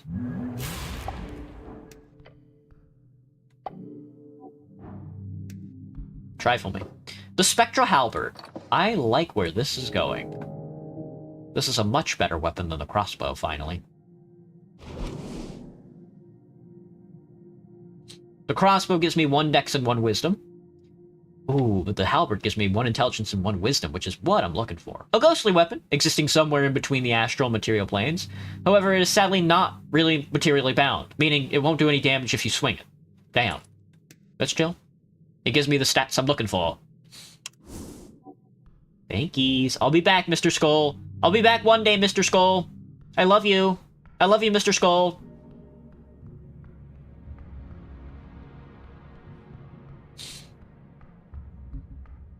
I can't believe we almost got sliced and diced. Hello, Mr. Crocodile. Is he gone? Oop, there he is. There is something I need to do, and I don't remember what. Or where I need to go to do the thing that I need to do. I don't think it's the funny secret room. A rat! Get it! Funny, funny, funny rat.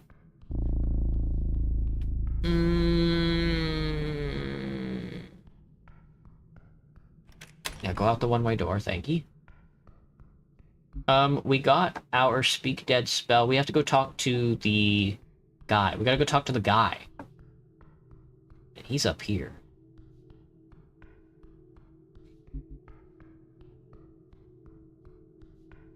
Check out this fucking halberd I got, brother. Ain't I just?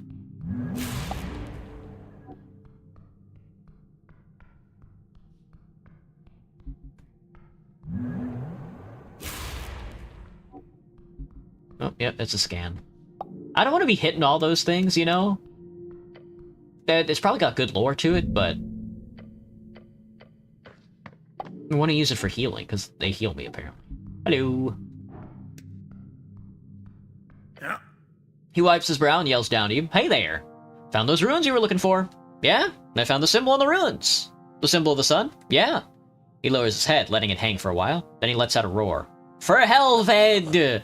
His little buddy joins in and screeches. That's not a good sign. Huh? The dwarf takes a deep breath. A sun means those ruins are just the same as these, he says and taps the stone behind him. They're consecrated. The White Manes would never consecrate a secret gate. Damn it. Are you certain? Absolutely. I've spent years researching these cat bastards. Even learned some cat speech. Mi amo Axel.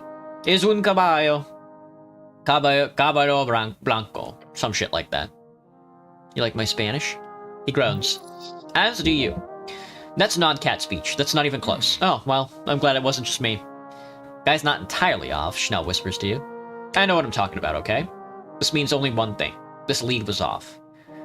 Ah, well, time to regroup and rethink after the election, that is. Here. He tosses his pickaxe to you. That's a little trick we have on delving business. A custom-made detect secret-infused pickaxe. A magical item as payment. Not bad. That's a nice reward, thanks. You've earned it, Cleric of Norvik. Of course, the pickaxe is a bit wonky. The keyword is supposed to be secret, as in you say the word secret and the pickaxe casts the spell. But it doesn't quite work, so do with it as you please. Wonky magic items can be dangerous, or hilarious. Anyhow, I'll be packing it up soon. I'm done here. Thanks again. Saved me a ton of time and effort. Maybe in a few months you'll join me for a real expedition. Could be fun. Sounds like a death wish. I'd love to delve with you, Axel. Great. If there's anything else, just let me know. Good luck down here. Alright, well that quest I think is done. If I had to guess, mate. And he gave me his pickaxe, strength and intelligence, with an examination on it. A highly dysfunctional pickaxe. It's supposed to point towards the nearest secret. A trap, fake wall, somewhere within where other dungeoneering goodies are hidden. However, when you wield it, it just keeps trying to point upwards, making it impossible to actually use. Although the runes look quite interesting. You inspect the pickaxe. Along the shaft, you see those glowing teal runes spelling out secret. The Dark Dwarf told you it could be used to cast Detect Secret, a rare first-level divination spell. It allows the user to notice illusions, traps, and other hidden and generally secret things within a certain range. What exactly constitutes a secret is under debate, but it appears to differ on the caster's own interpretation of this word. The spell was created late in the Arcane Era by copying the powers of from Wand of Secrets. It's non-functioning. Look at it for more than 2 seconds reveals the reason why. One of the magic runes has been sliced in half. Normally, magic items do not break so easily, so by your estimation, this faint damage must have been made by something equally magical, perhaps a +1 sword or esoterically sharp tea table corners. Oh, Viskin shared his knowledge, and I met Bondival, and one of the runes is sliced. Don't even try. Don't even have to try. It's a 0, so even if I roll a fucking 1, which I didn't, I should have been able to get it. This is nothing like your regular memorization. The spell scroll or codex is often nothing more than taking the original content and transcribing it. Hello, Alaskan. I'm too esoteric in my ebb. How's the weather? Sunny and gross. Sunny and gross and hot. Putting the various esoteric stages to memory in the process. A magical item, however, is crafted to only output these stages per automata, not giving any insight into the inner workings. It is by definition reverse engineering. Oh, then I should just be able to retrace the steps of the pickaxe's esoteric activation. Which strings are being pulled and when writing them down step by step. Yeah, normally that could work, even if it has a highly difficult and slow process. However, this pickaxe is broken. It does not perform these esoteric stages in proper order, or more likely, one of the stages is broken. Entirely due to that last rune being sliced. It will, no matter what you do, take around 3 hours for you to do this. Make sure you have time before you commit. Yeah. 3 hours. That's all it takes for you to complete this, to normal men, extremely challenging task, but you are no normal man. You are the one who upholds the Arcanist legacy. You can do it in 3 hours. You have not had the pleasure to interact with this spell previously, but you quickly learn of its extreme usefulness. Detect secrets allow you to uncover once for each cast any secret trap, hidden passage, stashed away item, or esoteric illusion within 30 feet. If you wish to uncover the secrets of the city below, make sure to keep it prepared. It must be quite new, however, as you have not heard of it being used by adventurers, nor by any clerics during any of the official delves. Interesting.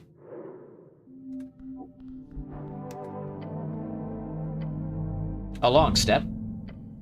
Snell, let's go home so I can read the last of the papers. And then we can go talk to...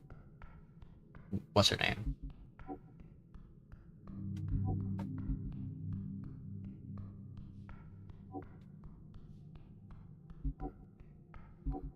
Or maybe not. Or maybe we can go detect secret. Let's go detect a secret, shall we? Me, more, me, more. Oh, I still need my third spell slot. I wonder, can I get a third spell slot by doing clericals? Second. Oh, the Dream Patch has one. Well, let's do it. Patch applied. I'm feeling esoteric, man. I hope this door's still open, so I didn't just walk all the way over here for nothing. We'll prep detect secrets, and then we'll, like, peruse the corridors to see if I can't find that funny secret passage that I need to find the man in yellow. Because I thought we discovered everything, but I think we have to wait for the snail to move before we do anything funny. But since we're here, let's talk with this guy. So I don't think I really need to discover any secret. I think I just need to wait a day for the snail to move. Could have came here and done that first.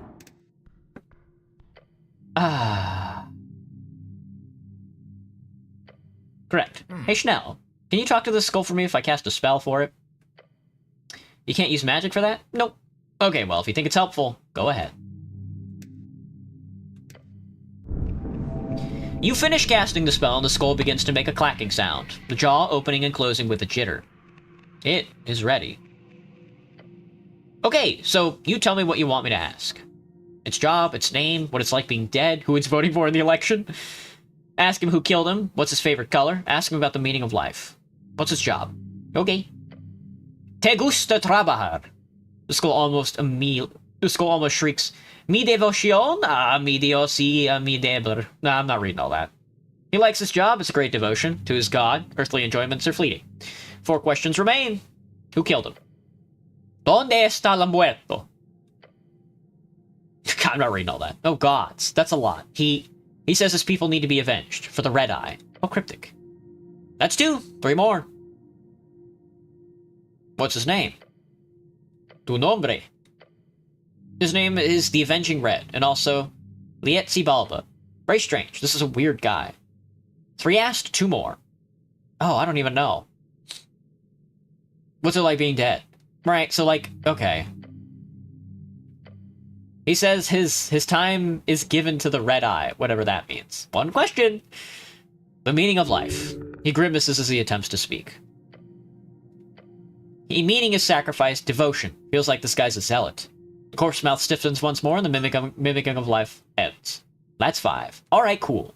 We didn't learn much, but it was fun. Sure. It was fun. Alright, sweet. That was okay. You never learn much, and it's fun and funny. Alright, we'll run back through in case I missed anything. Don't think I need to detect any hidden treasures. Any hidden treasures? We only ended up fighting 1 monster, which goes crazy. Hello, Mr. Bugbear. I defeated the skeleton in the crypts. I defeated a roper in the south caves. A roper? That's a ferocious beast. They do not come this far up very often. Well done, human. Alright, now we have to wait for the snail to move. Which I think... Oh! Just kidding, it opened up! Down into the depths. Crevasses. The goblins will reclaim the tunnel east. It's gotten real hot down there. Oh. Wait, so where's our boy then? Was this not as deep as we could go? How do we get to the undertow then? I must be missing something.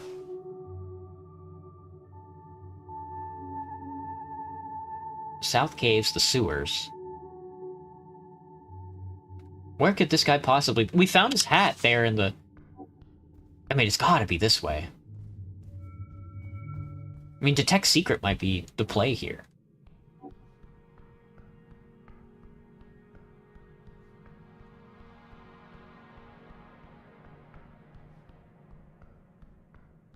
Because his hat was here. Hang on, let's prepare that spell. And then we can use it in this little area, because I think this little area has all the divination that I need. I hate having to re-equip every single spell. It's killing me.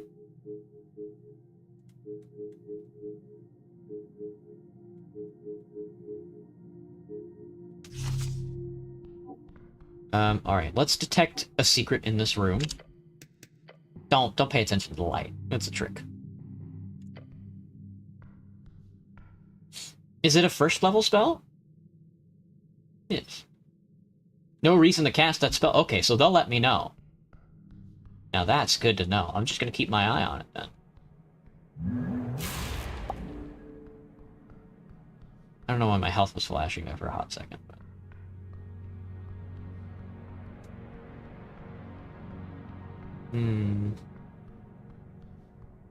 Not in this area, huh?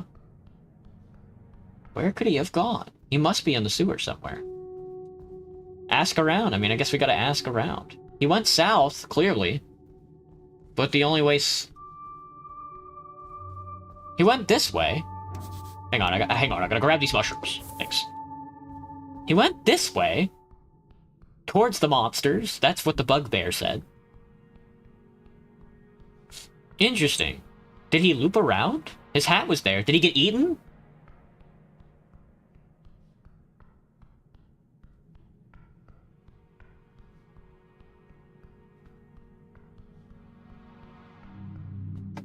He must have been eaten. Must have been eaten by a... He probably got sliced up, man. Nothing to do here.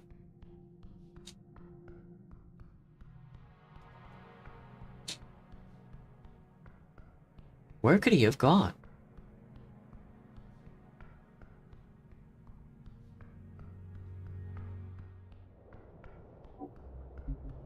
Should we try talking with Crocodile again?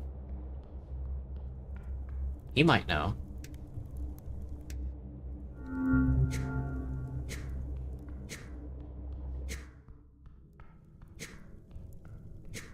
Ooh!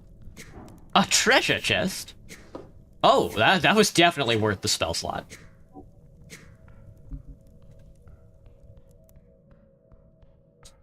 It gave me a dream patch. That's crazy. Excuse me, Crocodile. Have you seen a man in yellow? Did you eat him? Shall I behold you once more? 2, 0. Just kidding. That's crocodile folk. Ah, the hulking beast looks at you with a deep hunger. Run. Have you seen either more rats or the guy? I'm looking for the guy. Have you seen the guy? I'm looking for this bastard. He's not in here. That's for sure. We are... Now it's reconnected. Okay, then. Am I still live? Let me go look.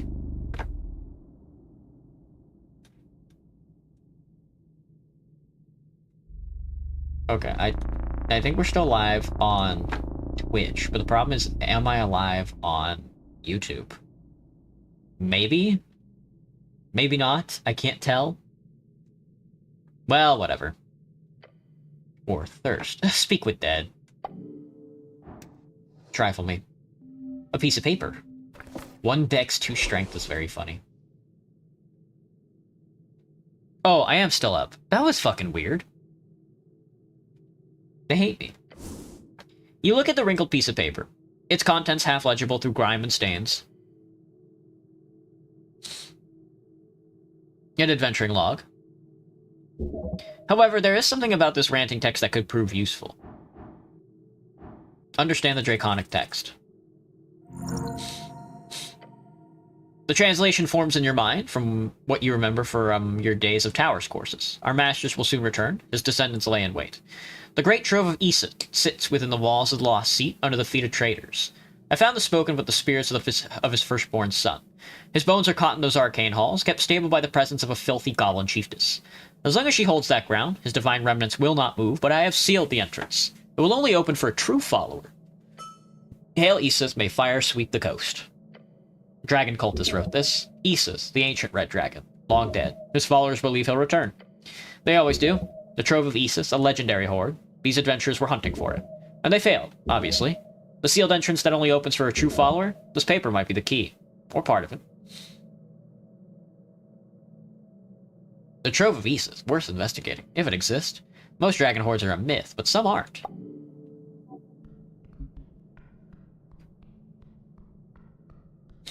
Oh, there's a rat! I didn't even notice this guy. Thanks. I need one more. I'm missing one more rat.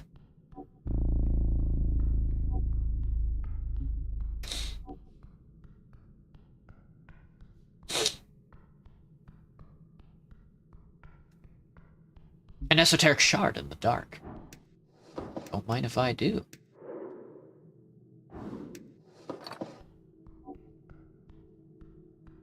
A book! Time to investigate. Uh-oh. I don't like this. How did I not see all this before? Oh, the labyrinth moves around, I think. Unless I'm just stupid.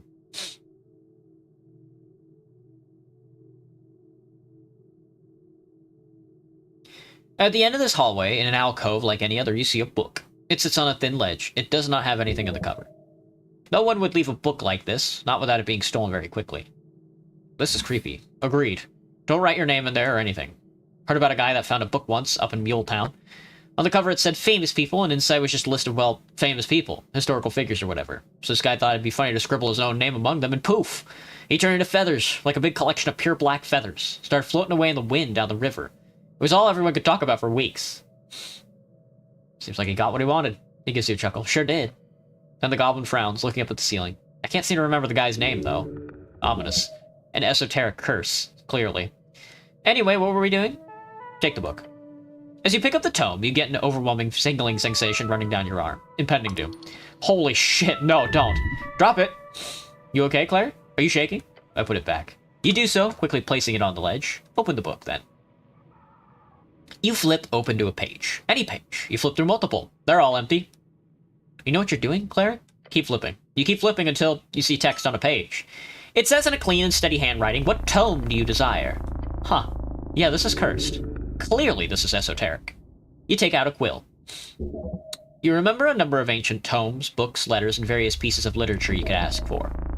You scribble to remember the names of the various books, letters, and various pieces of literature you've seen through your education. Try writing Norvikian Chants by Patriarch Pili. Your letters immediately fade from the page, but it's replaced by another message that seemingly forms out of the same ink you used to write it. Patriarch Pili. His book is found everywhere, but the closest copy?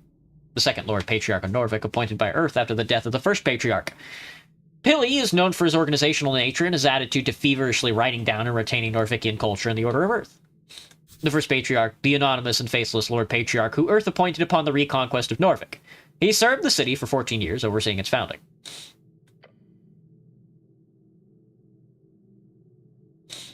In the local lich house. Then the text quickly disappears. That's amazing. If it can locate any book, then it's, like, very, very useful. A glorious esoteric artifact. Make use of it. A blind manifested by hedonists. Surprisingly common book in these parts. Its local offices in Waterlane. Meridoc Moonwatch. Basic travel guide. Many lie within. Even more around and above. One is below. Far, far below. Another is up inside the tower. The Folk by Alexandra. Waterlane. The Halflings got it. Humans. A brief history by Metin Liu.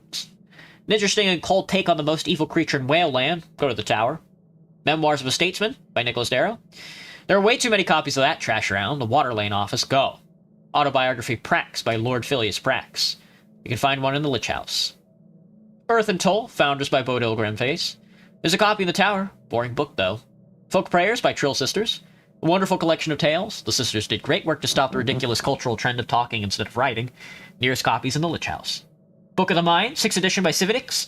As you write those letters, finishing it with a simple punctuation.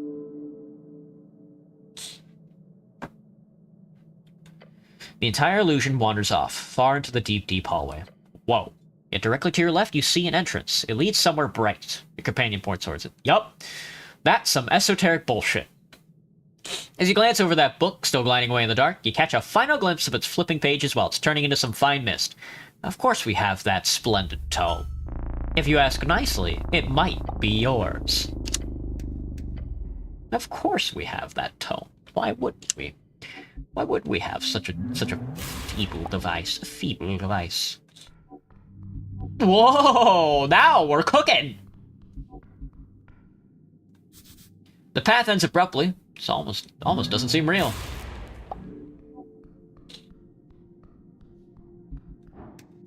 So many books and shards of Jor.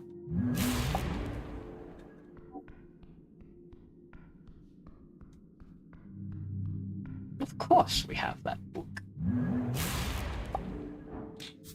There it is. The Come of Civitics. From the pile. Among all the ancient tomes and scriptures, each holding a world of knowledge inside, the one you seek is here. Right on the ground. The Book of the Mind, 6th edition. Tingling teal cover, golden pages, an esoteric gem upon the latch. It almost blinds you with its radiance. It's large in both width and thickness, as well as its content. Open the latch. Right away, it says on the first page in big, bold lettering, Blood Property of House Hagenshags. Book of the Mind by Civitics, 6th edition. Ah, Hagenshags, of course. It must be a century old. Won't you look at that? The book Appledent wanted, quest complete. Or rather, he wants to see the sizable forward, taking up the first dozen pages of the book. The scholar will be glad once you deliver it. If the upper class could be encapsulated into a single tome, I think it'd look like that.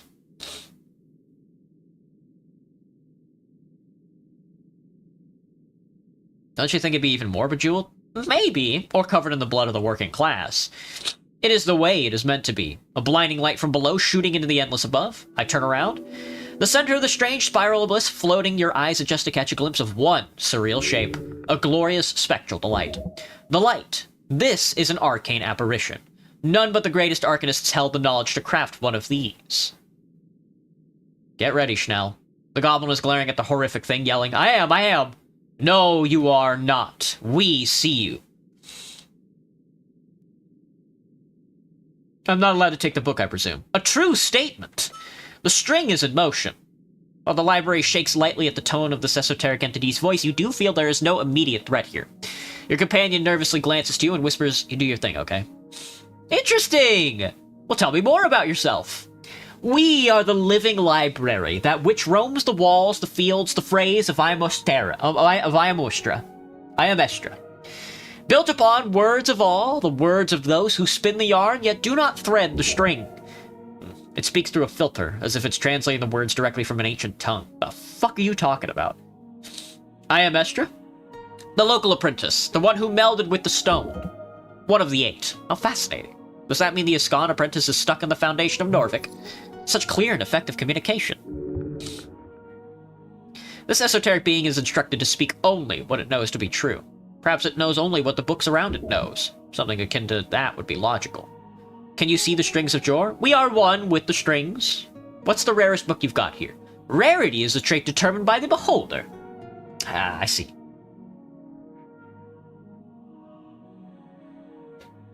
But if you had to pick one, which one is objectively the most sought after and, in terms of contained information, most difficult to find elsewhere? We hold 3 tomes, each of which holds a level of uniqueness and universal desire among the populace of this plane that they can be considered the most rare copies in the collection. 16 lessons of chronomancy by Chronomancer, the Codex of Ultimate Wisdom by assorted authors, and a copy of the Vulgata by St. Jerome. Chronomancy? Chronomancer? Ask more now. Vulgata? Isn't that a book on knighthood? Tell me more about the text on chronomancy. No. Its content is known only to those who can offer an equal exchange. It was the greatest treasure left by Himvrak Hagenshags. You must seek out this wizard Himvrak after the election. There is simply too much knowledge to pass here. The Codex of Ultimate Wisdom? The original, taken via raids 1,000 years ago, left by Rodar de la Gara Verde. Where'd you get the Vulgata? Ulrich Drazen. That's the name that was given. Does not sound like the name of the first knight, like from the magazine tales. Those seem like rare texts. Yes! They are hidden from you, for you do not hold anything of equal value. What if I could get something of more value and come back? 1 visit, 1 trade. Do you stay in the same place or do you move about? The location changes, the worthy are drawn near. I see. So it's a temporary pop-up sort of situation you've got going on here. We are where the exchanges can be made, nowhere else. Who created you? The minds of Talincotl, the cord pullers, servants of Jor. The snail folk of Ascani, I see. That is what many of your kind say, yes. The cord pullers built their empire around the gate. That is where they are. Was that your book on the outside? We are all texts. The written, the page, the tome, the book. We are. An esoteric knowledge bank, collecting the written word from everything within, perhaps a few miles? An intense magic, perhaps beyond even that of the Arcanists. I really did not mean to steal from you. You have taken, it has begun. What do you want from me? A peace given, a peace returned. An egalitarian exchange. So I need to give you a book of equal value. A piece that is equivalent. Then how is that valued? Do you value it, or a piece that is equivalent? Helpful. Isn't this a library? Can't I just return it later? The collection must be complete. Can you tell me who left this book here? The Book of the Mind was left by Himvrak Hagenshags. In exchange, a piece of equal value was given. Hagenshags? The bloodline's supposed to be gone. Who was that guy? Himvrak Hagenshags. That was the name given. The piece given was the Blood Order of Doug. A legendary text written in the blood of the Drake Slayer himself. It was given to his 13 commanders on his deathbed. Only 5 copies are held in known collection today. Of Doug? Of Doug! Of... Doug? Doug! Which Doug? Doug Doolin Dim! Ah. Can I see the Blood Order? It is not what you asked for. I know. But can I browse the collection? No! If there wasn't a strange apparition ruling over this place, you could totally sneak over and take a look. Do I have anything that's close to this value of thing? No, nothing. This book must be worth a fortune. 100,000 crowns to the right collector, maybe? A monetary value, no, but in more subjective terms, trying to figure out an equal exchange. Shouldn't be too difficult. No, there's nothing you have that monetarily exchanges quality to this tome. However, it's not connected to a monetary value at all. It is not. While powerful, it would be unlikely that this thing would apply its own material break to the value on texts. A material break is the point at which a certain valuable material used in component costs loses its perceived value to such a degree that it is no longer usable in spells. While this breaking point has been estimated in the past, a few magicrats powerful enough to research this did not publicize their findings. Simply because it would not keep the value of the collection intact. If you take out this book and then spread the secret forward hidden within that Appleton spoke so longingly about, then the value would crash. The monetary value of the collection would collapse. It has to be an object of, what, sentimental value? More or less, yeah. Something that symbolizes a similar value on whatever ineffable level this apparition appraises its collection. Which means that there's only one object in your possession that would reach, in any way, a high enough level of value. And you know what that is. No.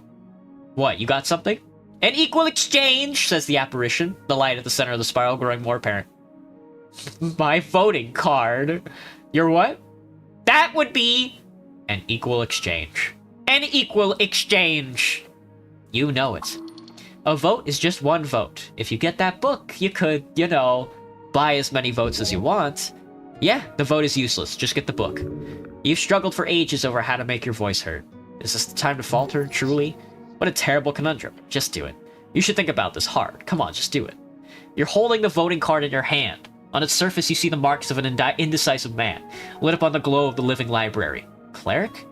An equal exchange. State your full name and the name of your piece. No! No! They hate me, dude. They fucking hate my ass. What? No, man, no. Fuck. I hate everything and all living creatures, dude. Oh, how did they know? How did they know? Ah, fuck. Ah. Alright, let's give away our voting card. You nod toward the light. It then repeats the command. State your full name and the name of your piece. Ran Hemlin. Ran Hemlin's voting card. The card is grabbed from your hand as if swept up by a non-existent wind. Yes! The voice lets out a deep, harrowing statement. The exchange is accepted. This is for the best. Your voice, it's not worth much. The trade is in place. Then the light slowly begins to fade as darkness once again envelops the spiral chamber. Ah, man. Good job, but I gotta ask. Why was your voting card worth the same as this super expensive book? What do you mean? I've lost my only vote. I won't be able to participate in our first ever election. This is a tragedy. Cleric. He looks at you with an apprehensive gaze of concerned parent. You know you can just get a new one, right? Yes! Huh? A voting card. It's a bit annoying, but anyone can just get a new one from the district office if they lose it. What? Suddenly the light returns. Value is depreciated! Snell! Ah, shit. He glares at you. He glares at the apparition. Then he glares back at you, nodding. Run! You quickly slip the fancy book into your pouch of holding, and in the same movement, begin to sprint up the spiral walkway. As you do, the voice lets out a deep, harrowing statement. No exchange offer! Your soul will take its place! The illusionary books upon the shelves begin to crumble and shake, turning to dust one by one in a series of violent, esoteric poofs. Poof is a scientific term, of course.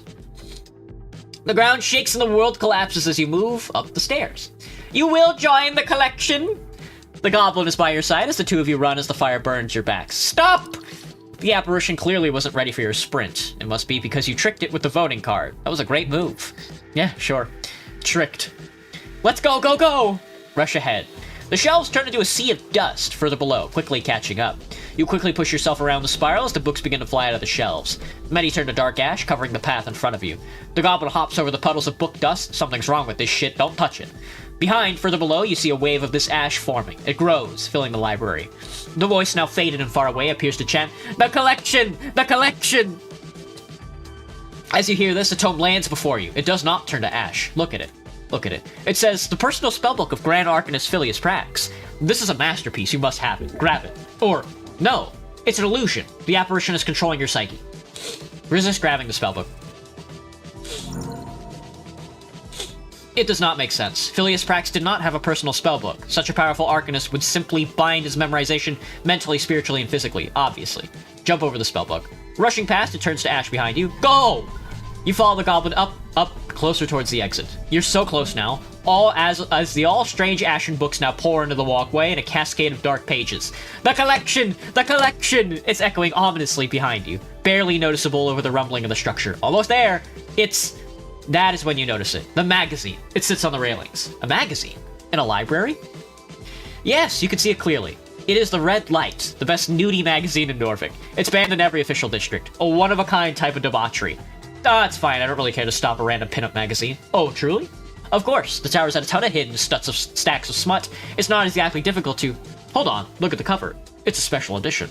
Oh, what kind of special edition? It can't hurt. You glance at it, just a quick peek. Oh, yes. On the cover is a particularly sturdy-looking and well-built woman. The title says Orcs and Amazons Edition. Earth be good. Don't open the magazine. Oh, fuck.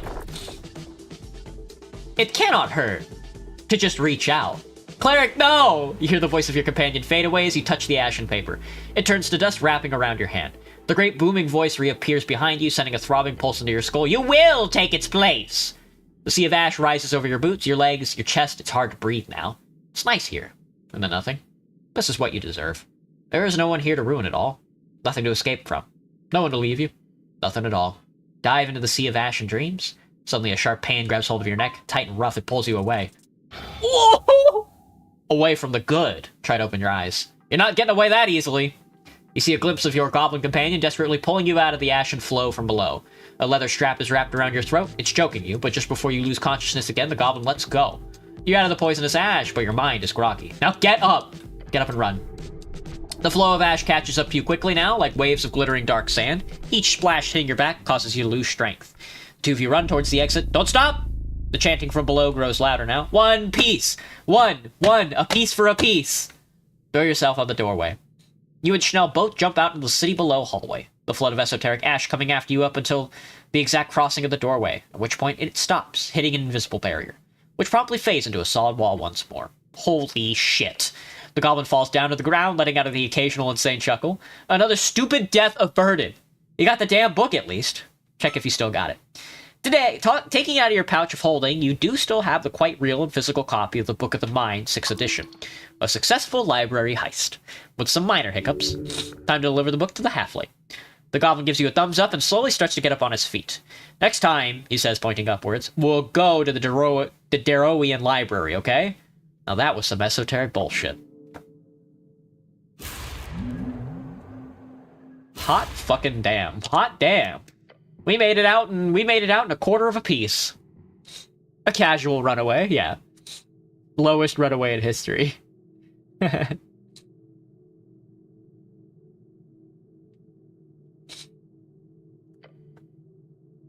Damn, look at us, dude. We got the book. You found a bookbinder on Waterlane. No, that's the Phoenix Folio. That's not the book I want. There's a different book quest. Shh. You encountered the Living Library and retrieved this rare book from its shelves. It's a powerful magical tome, but Schnorr will let you keep it. He just wants to copy forward. Just wants to copy the forward. +2 Constitution goes crazy. A special edition released of the famous book by Civitix. It feels awfully esoteric to the touch. Let's get the fuck out of the maze, dude. I didn't even know that was there. I thought I scouted out the rest of the maze, but maybe I did. Maybe there's still more to the maze than I know of. Let's actually walk around another more time. I think there's like another corner. I don't think I've ever gone straight here.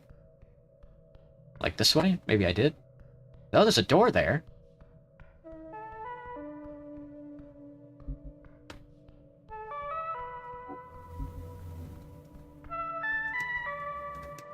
Oh, hello. This is not just a wall. You can see it now in the crack between two of the tiles. There's something hidden there. It's really smart to slide fingers into dark crevices like that. It could end poorly, but the signs of potential annihilation, defiguration, or other forms of small limb removal are not quite there. Slide your hand in. Your gloved hand just barely fits in the crevice. Just a bit in, you feel something hard. Something round that seems to move at your touch. Not in a fleshy way? No. How about a spooky way? No. In a hot way? No, it's quite cool. Cool isn't cold, or cool isn't cool? It is cold. What is it? Later, yo boy. Thanks for stopping in, man. A button. Hidden inside the wall. Push the button. You press it. After a light click the wall, it's up begins to groan. Pull your hand out. Oh, I'm seeing the light of day. The entire wall slides away as you do, revealing the deep, dark tunnel beyond. Whoa, nice catch. He lifts his face into the air. What's that smell? It's dank. The stench of mold and stone. Time to go deeper. Now, is this the deeper I'm looking for? Ah!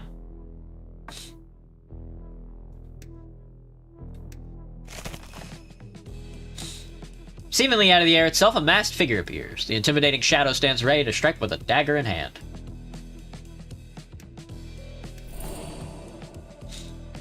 Ah, shit. Not this again. That's an assassin.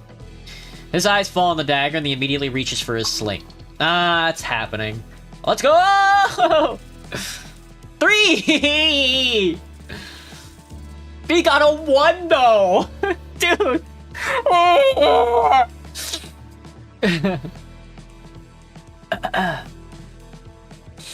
Your goblin companion takes the initiative. Snell whips his sling with a practiced flair and launches a stone.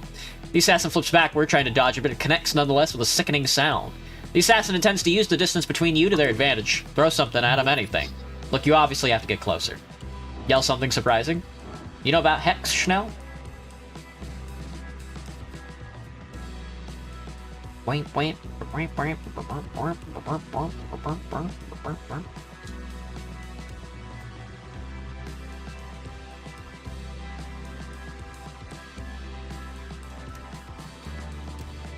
I mean, steel yourself against this threat. No. Close the gap. Yell something surprising.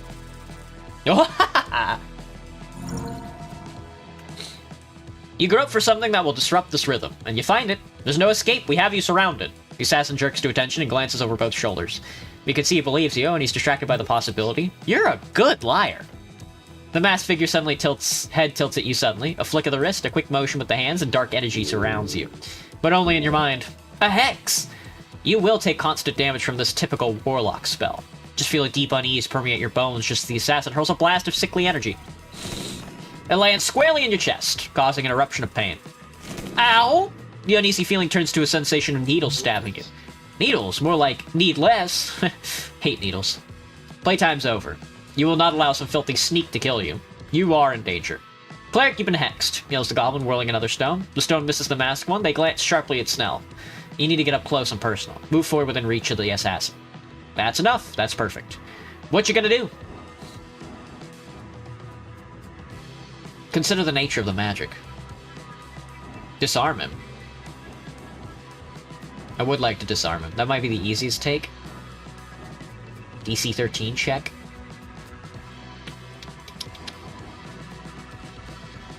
Consider the nature of the magic. Let's consider the nature of magic. You know. Okay, so this is a dagger-wielding mage, and you can't figure it out. The masked one again lifts his hand, shooting a viridescent blast. I'm fucking dead. You endure the pain as best you can.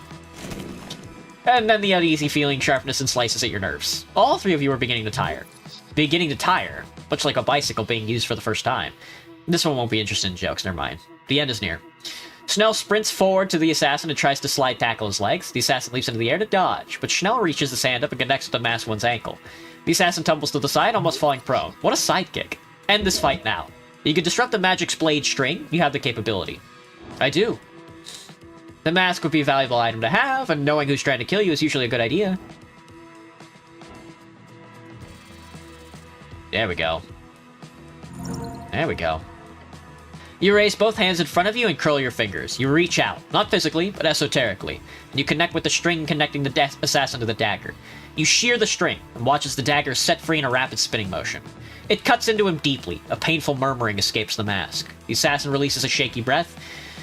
The assassin raises his offhand as though he's going to blast you with an energy again, but he lashes out with the dagger instead. I died. I actually died. I died. I'm fucking dead. I died. I hate everything in all life, dude. Alright, where did I last save? They fucking hate me! I'm so bad at combat! Okay, well, this isn't a bad spot to be in, I think. Let's see. Oh, I want to see where this one-way door goes.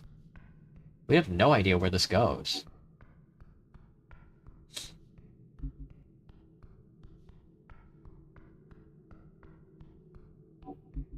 But we do know there's a secret door here.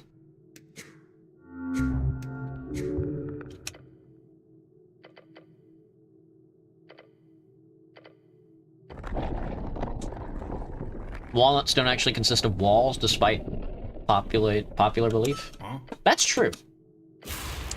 I think this takes me to the Undertow, which is where I need to go, but it's very late at night. Let me see. I would like more spells and I would like more health. So give me, instead of using a funny potion, give me some cardamom. That works as well as this guy. That's good healing. And then I want to take some of these. There we go. We could bark skin, but I think I would rather bless.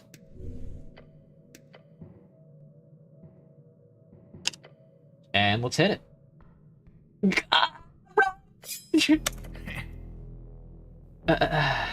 That's an assassin. Roll initiative. 3! Please roll a 1 again. I'm so bad at this. 12. Goblin launches a thing. A flick of his wrist, a quick motion with the hands, and dark energy surrounds you, but only in your mind. A hex. Deep unease. Ooh, 1 health. Needles. More like need less. My turn. We could grease him. Not sure if the grease will do anything. I would rather hit him with a charisma check again. But maybe we try greasing him. You raise a palm, rub your fingers together, and open your hand, summoning a torrent of grease. It sprays all over the assassin and the surrounding area. Time to get all slippy-slidey. Playtime's over.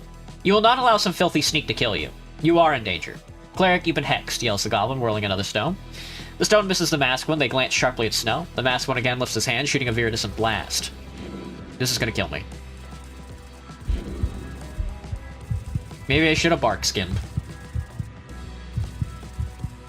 Just kidding, I'm chill. Need to get up close. And personal. That's enough, that's perfect.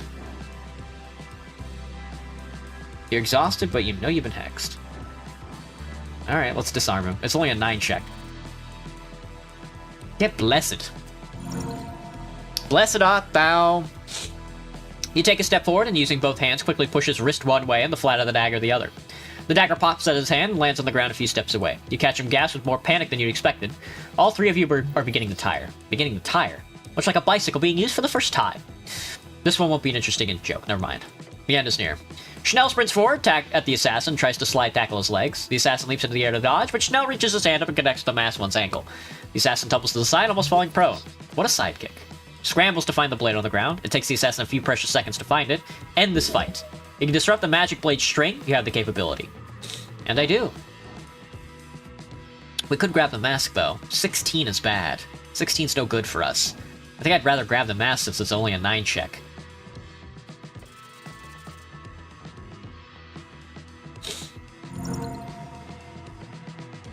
You feint low, then reach out suddenly with both hands and connect with the mask. You give it a yank and it peels away from the assassin's face. It tumbles to the ground. No! You see the assassin's face for a moment. His face? Her face. Why are you doing this? Hey, what the hells? She scowls and says, fuck you! Then, in an instant, the mask is returned onto her face like a materializing mist. Huh? You hear a crunching sound from the assassin's mouth, and suddenly she shrinks to a tenth of her size. Bastard bit down on something. A reduce spell. The pipe! She's going for the pipe! Try to catch her. You reach, but your body fails you. The tiny little assassin hops into the pipe. You feel disappointed. Fear for the future. General confusion, really. Look. Snell points towards the stairs behind you. They go down. Far down. We won, Snell. Huzzah! Oh gods, no, no. The goblin doesn't look too good himself as he returns the sling to his back pouch. Look. We can either head back upstairs, or we can continue down. Whatever that bastard didn't want us to see down there, we now have an open path. We should get going. Well, that's not really... We can go take a rest and come back here later. The dungeon ain't gonna shift right away, but you take the lead. I'll be right behind you. The mystery of the strange assassin continues. You have a distinct feeling you will have to face that mask again, and the one behind it. A woman is hunting you. A young one at that. A hag, perhaps? No. That'd be far too expedient. All the clues point towards a very simple answer. You're dealing with a renegade warlock. You're heading straight towards her master's lair. Time for the truth to be unveiled, once your body stops leaking. Yeah, no, that probably takes me where I need to go. I wish I'd known this was here a long time ago, but that's where we're gonna find our undertow and probably find our yellow man. So let's go back up. Let's go back up and get a good rest in. Should I summon apples? Apples. And an apple to you, good sire.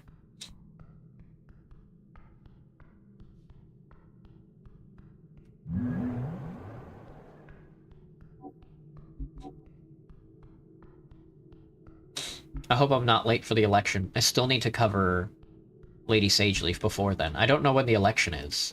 I think we're going on the 4th day? I hope I'm not too late for it.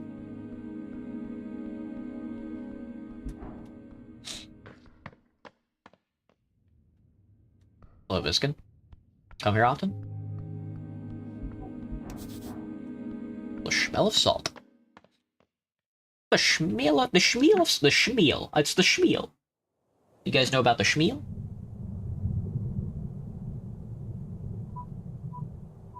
My phone do be popping off.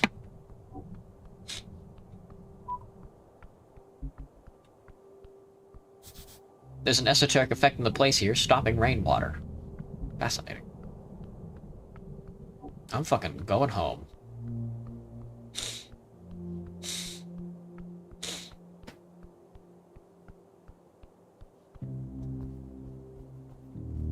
I wonder what's behind that crypt door. Oh, I know where it goes. Straight to the crypt. No, dude, why, man? Why? What do you hear? Why? We don't have to do this. Turf. Warden Colorado. It's a constitution check. It's an elf. An Ilum elf. You feel fear. You mean elvish for human. Success. Elvish. Ah, an elf, huh? Oh, elf. Shvat. He gives you a smile. A compliment? Is he playing with you? He's speaking about you in Elvish despite knowing you don't. If he knows common, then it's for an audience of one. That doesn't typically spell kindness. Your companion takes a quick glance around the perimeter and hisses his tactical assessment at you. How do I like the RCA so far, Theodore? It's a challenge. I'll tell you that much, but I think it's worth it. We're a small party right now, especially here in America and in the Pacific Northwest. I think it's worth growing on the account that I think I agree with their philosophy. They are very organized, I'll say. I wish I had more to offer to the party, but I don't see anybody else, just him. Relax, Pico. I am Colero Lemnelman, Warden of the Outreach. You are the cleric to whom I owe an apology. Why? He holds his chin up high. His cheeks are covered in swirling patterns. You see the Eso markings upon his skin, symbol of his empire in the forest. It appears some Ilum's issues have been spread into your fine city. You have been stuck dealing with these issues for quite some time. The companion gives you a confused glance. On behalf of the Mender, I sincerely express our regret. We had a Elementi, a renegade among our ranks. A certain member of the court, who... I'm sorry, I can never quite seem to get that right. Is it who ended up betraying us, or whom ended up betraying us?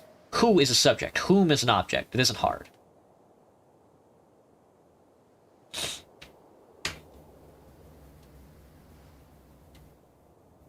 Who is a subject? Whom? Though you're not sure you're misleading the elf, you are sure it grates against your pedantic tendencies to get this wrong.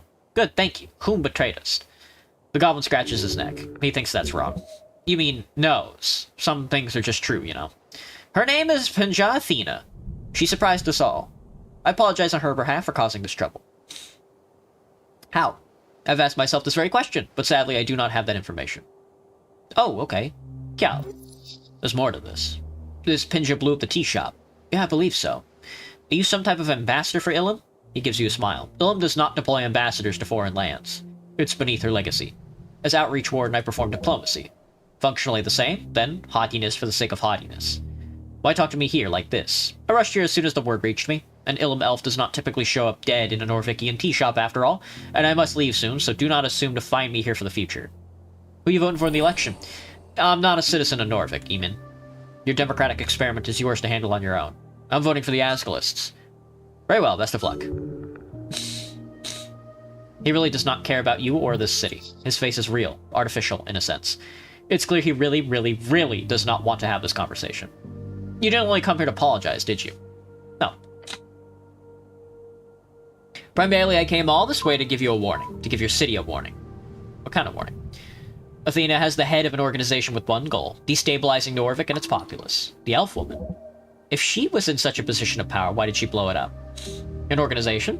A loose organization, yes. It's a shadowy organization, so I don't know much. Except that she was planning on exacting a horrendous esoteric attack on Election Day. What? All of it to bring ruin to the wonderful city. Could you imagine if she had succeeded? How many lives would have been lost? Terrible. Just terrible. He's claiming the explosion was not meant for the tea shop. I'm assuming the explosion occurred earlier than she anticipated, to our fortune? To all our fortunes? Oh, yeah. This is a top-tier bullshitter right here. You know because you're one, too. He's pinning all of this on the she-elf. Why? Well, you could probably guess. Logically, this warden is most likely trying to cover up his own involvement here. Do not believe a word this filthy elf spits at you. Just nod. The elf swings his cloak around, facing the river. Now, I'm afraid I don't have much time. Absurd. He came all the way here to tell you he doesn't have much time. He's just done what he came to do. He's established the party line, covered his tracks. He glances out over the river. Wait, so who blew up the tea shop? I don't know. Someone in her organization? Pinja herself? A collaborator? Perhaps one of her underlings did not want to follow Athena's horrid plans. I've also heard she was meeting with a powerful local hag on the day of the explosion. Perhaps that meeting was something to do with it. Why should I believe anything? You tell me. Innocent, he says and gives you a smile. We have a saying among the outreach court. It translates into something like, Dragon servants do not know, they simply feel. They have Weisto, or perhaps a gut feeling would be the correct way to phrase it. The elf's words soften the stone in your stomach. Calling you a simple-minded, instinctual dragon servant? Typically elven backhanded compliment. Your gut must tell you I am on your side. Trust your gut. He's pulling your strings like a puppet master. Do not let him. This elf is pretending to be your friend, but his true nature is that of a master. Serve him. Serve him like a good human dragon slave. You're not going anywhere. I'm taking you to the dungeons. Ha! His demeanor changes instantly. Uh-oh! He's openly hostile now. You amuse me, Eamon. I will take my leave now. You're not leaving the city before I have some answers? Oh, yes, I am. Your companion drops into a squat. You know you chose to die, Eamon. Time to act.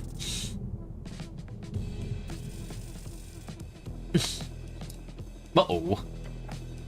The elf watches you carefully, actively. He's planning. Elves are stronger than they look. Be wary. Enough thinking, start acting. The elf pulls a leaf from his sleeve and speaks in a voice as clear as the chilled water. Oh, that's a moonseed leaf. He's casting Moonbeam. Whoa! A cascade of silver light crashes down on you, tearing into your body. Oh my god. It's gonna hurt, so make it hurt less. You grit your teeth and turn your shoulder into the light. The pain lances through your arm, it's bad. But it could have been worse. But it could have been much worse. Your companion grabs a sling, loads it, and whirls it around his head. That looks like a great shot. The stone sails through the air and grazes the elf's ear, drawing a sudden spray of blood. He stumbles to the side, briefly clutching his ear. His eyes narrow. Now's your chance, make him stay. Your stomach churns, you're terrified of him. He's pretty far away. If you get closer to him, grabbing him would be a lot easier. He is actively casting a spell to kill you, so intimidating him at this point might be tough. You did kind of take the spell like a champ. I mean... we gotta intimidate him. That's the only thing I can do. Yeah. 28. You reach for the authority you can so easily embody. You will answer my questions, or you will pay a steep price. The elf's icy demeanor gets a bit hotter, more frantic. Fear. You know all about it. Your heart is pumping acid. You're beginning to doubt your strength. You know my will is your fate. I can't charm him, can I? Okay, sick. Yeah. A wild look flashes in the elf's eyes and the beam of light disappears. You've made a cornered animal out of him. He will fight hard, but he will also panic. This is a serious fight. Ah, no, no. Your companion's reaching for more ammunition. The elf looks shaken. Lay down and die. He reaches into his sleeve and hurls multiple throwing knives at you. They cut your flesh and pricking away at your life force.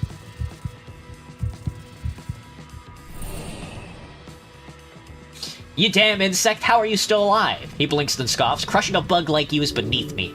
He's planning an escape route. Maybe towards the edge of the city, maybe jumping into the water. Snell whirls his sling again. You sense he's taking just one extra breath before he lets it fly, and... thwack! The stone connects with the elf's arm, knocking his elbow loose and limp. You can't let this continue, make him submit. You can make this easier for yourself, get closer, hurt him, make him suffer. You're mine, elf. I can't do any of this. He's afraid of letting you near. I can't roll a 22 dex check. You see the entirety of the whites of the elf's eyes. I can't. I mean, I could roll an inflict wound. Grapple him, sneaking closer to him is bad. Let's kill his ass. It would have been bad either way. Whoa, you sprint forward, charging necrotic energy into your fist and swing it directly into the elf's face. Waves of foul power course through his neck and down his body, plus you punched him right in the face. That's true. He's moving much more slowly now. This elf is strong. But he's reconsidering whether he wants to keep fighting. The man reaches into his robe, turns his head, and starts to run. But there's nowhere to go, it's a cliff. A tear in his eyes says he doesn't care. He leaps off the edge, leaving a trail of silvery mist. What the... Poof. You limp to the edge just in time to see an elf-shaped cloud of mist dissipate. Misty step. You glance around looking for him, but you don't see where he's gone. The goblin looks out over the moonlit river. Whew. The elf had a reason for speaking with you, and clearly not one born out of altruism. Whatever he's doing, it's clear to avert blame from himself onto the dead elf. Who knows? Clearly this warden appears to want to distance himself from the situation. Logically, that means he's more guilty than he lets on. I need to fucking sleep. My body is exhausted. I still can't get over it. I mean, an elf in a tea shop? It's like the start of some dumb riddle. I hate riddles. I need sleep. See you tomorrow, cleric. You stand alone at the tower. There's only one book left to read, and it's a 3-hour read. Might be late to getting some sleep, but it's worth it. I'll check the massively complicated bill of sale. There's thousands of receipts and numbers. You're not gonna get through this in a decent amount of time. It'll take you hours. You spend 3 fucking hours checking the numbers, both to understand them and to see if there's anything useful. Eventually you come to an understanding. These are part of an old investigation into the Ascani Reeds Trading Company, when they first established themselves decades ago, and how the Earthguard were tasked in keeping them in check until... yeah, a lot of these receipts are faked. You can tell by the terrible copy-paste job they've done on some of the dates and specifications. They're not even attempting to hide it. I smell bribes. Probably to hide some dirty goods or to move dirty coins into taxable capital. What's interesting is that the Earthguard clearly didn't have the resources to keep up. The Earthguard on Tolstad? Oh. Wouldn't be surprising if the defunding of the Earthguard on Tolstad was directly connected to this one investigation. Could be useful info. Maybe talk your way into the pockets of the Free Striders. Just don't use it too overtly. Don't want those lovely capitalists on your bad side. It's very good information, even if it's a bit of a stretch. If the Free Striders are as corrupt as they seem, this could be exactly what you need to gain an advantage. lie down and take a long fucking rest, dude.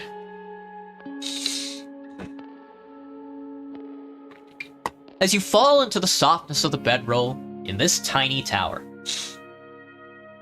you feel tired. The kind of tired sleep won't fix. Then there's the question of the elf. This was supposed to be a simple job. No casualties, no pressure, just some angry goblins at a ruined tea shop.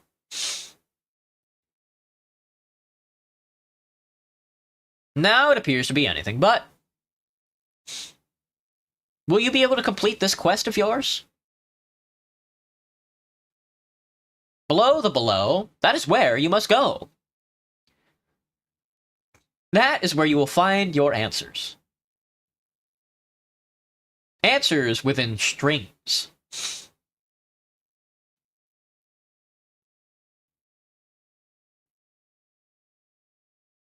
Below the below, that is where you must go.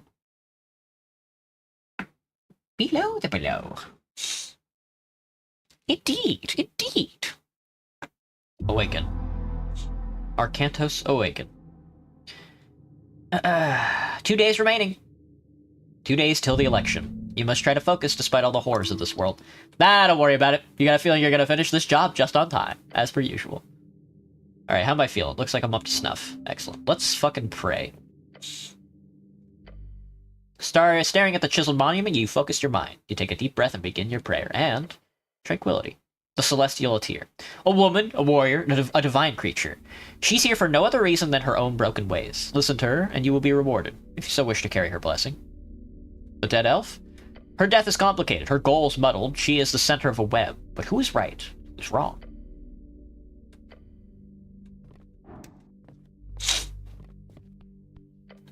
Cleric? She's still working on detailed notes, her halo spinning slowly over her head.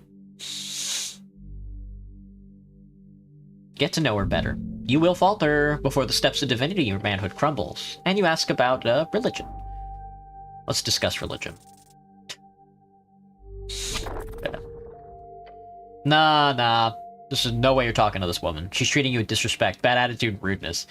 It's getting to you, burrowing holes in your manhood. Yeah, holes. This is ridiculous. Just because she's an angel doesn't mean she can ignore your questions. You need to be firm. Show her that you're a man. A man? A man, she repeats. You said that out loud? What? You're speaking. Stop fumbling the opportunity. Show her. Show her why she can trust you as a man. About Earth. What about it? You're mourning the passing of Earth, aren't you? That's why you're acting so weird?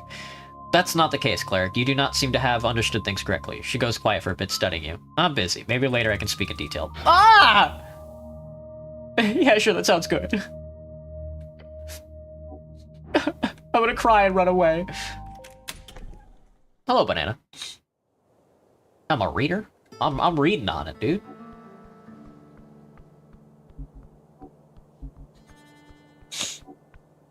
Oh, look who it is. What are you up to? Mind if I behold you?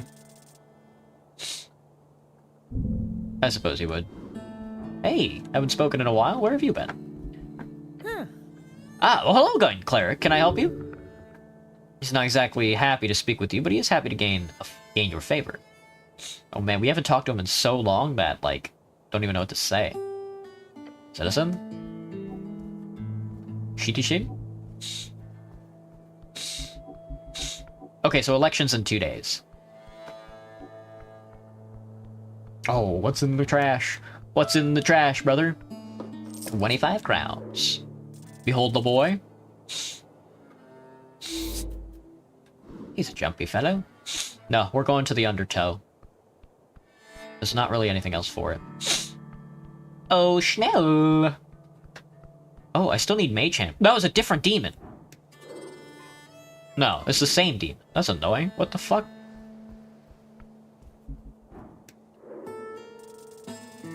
$12? Not too bad. There you go. She works hard, but only in ways that improve her craft. Her passion. There's that fucking lobster.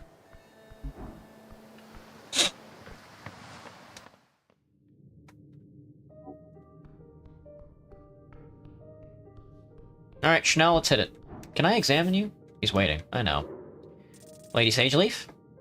Oh, I got another point on you. Chieftain. Your eyes are striking at your soul. Huddle on the feeling you will be consumed. Morning, cleric. Ready to head out? Yeah, I'm ready. Let's hit it. Alright, time for the undertow. Time to get our shit rocked.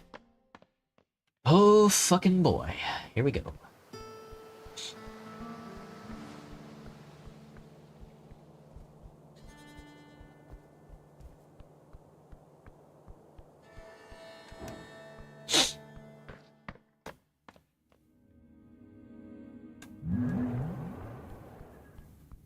Do I have a full examination of you yet? I do. Omega lol. Might as well hit everybody I can while I'm passing by them. Usually kobolds are only dangerous in large numbers. This one appears extremely deadly on its own. Beware. Beware of what? Ha ha ha. Beware of what? What you know about rolling down deep in the pee?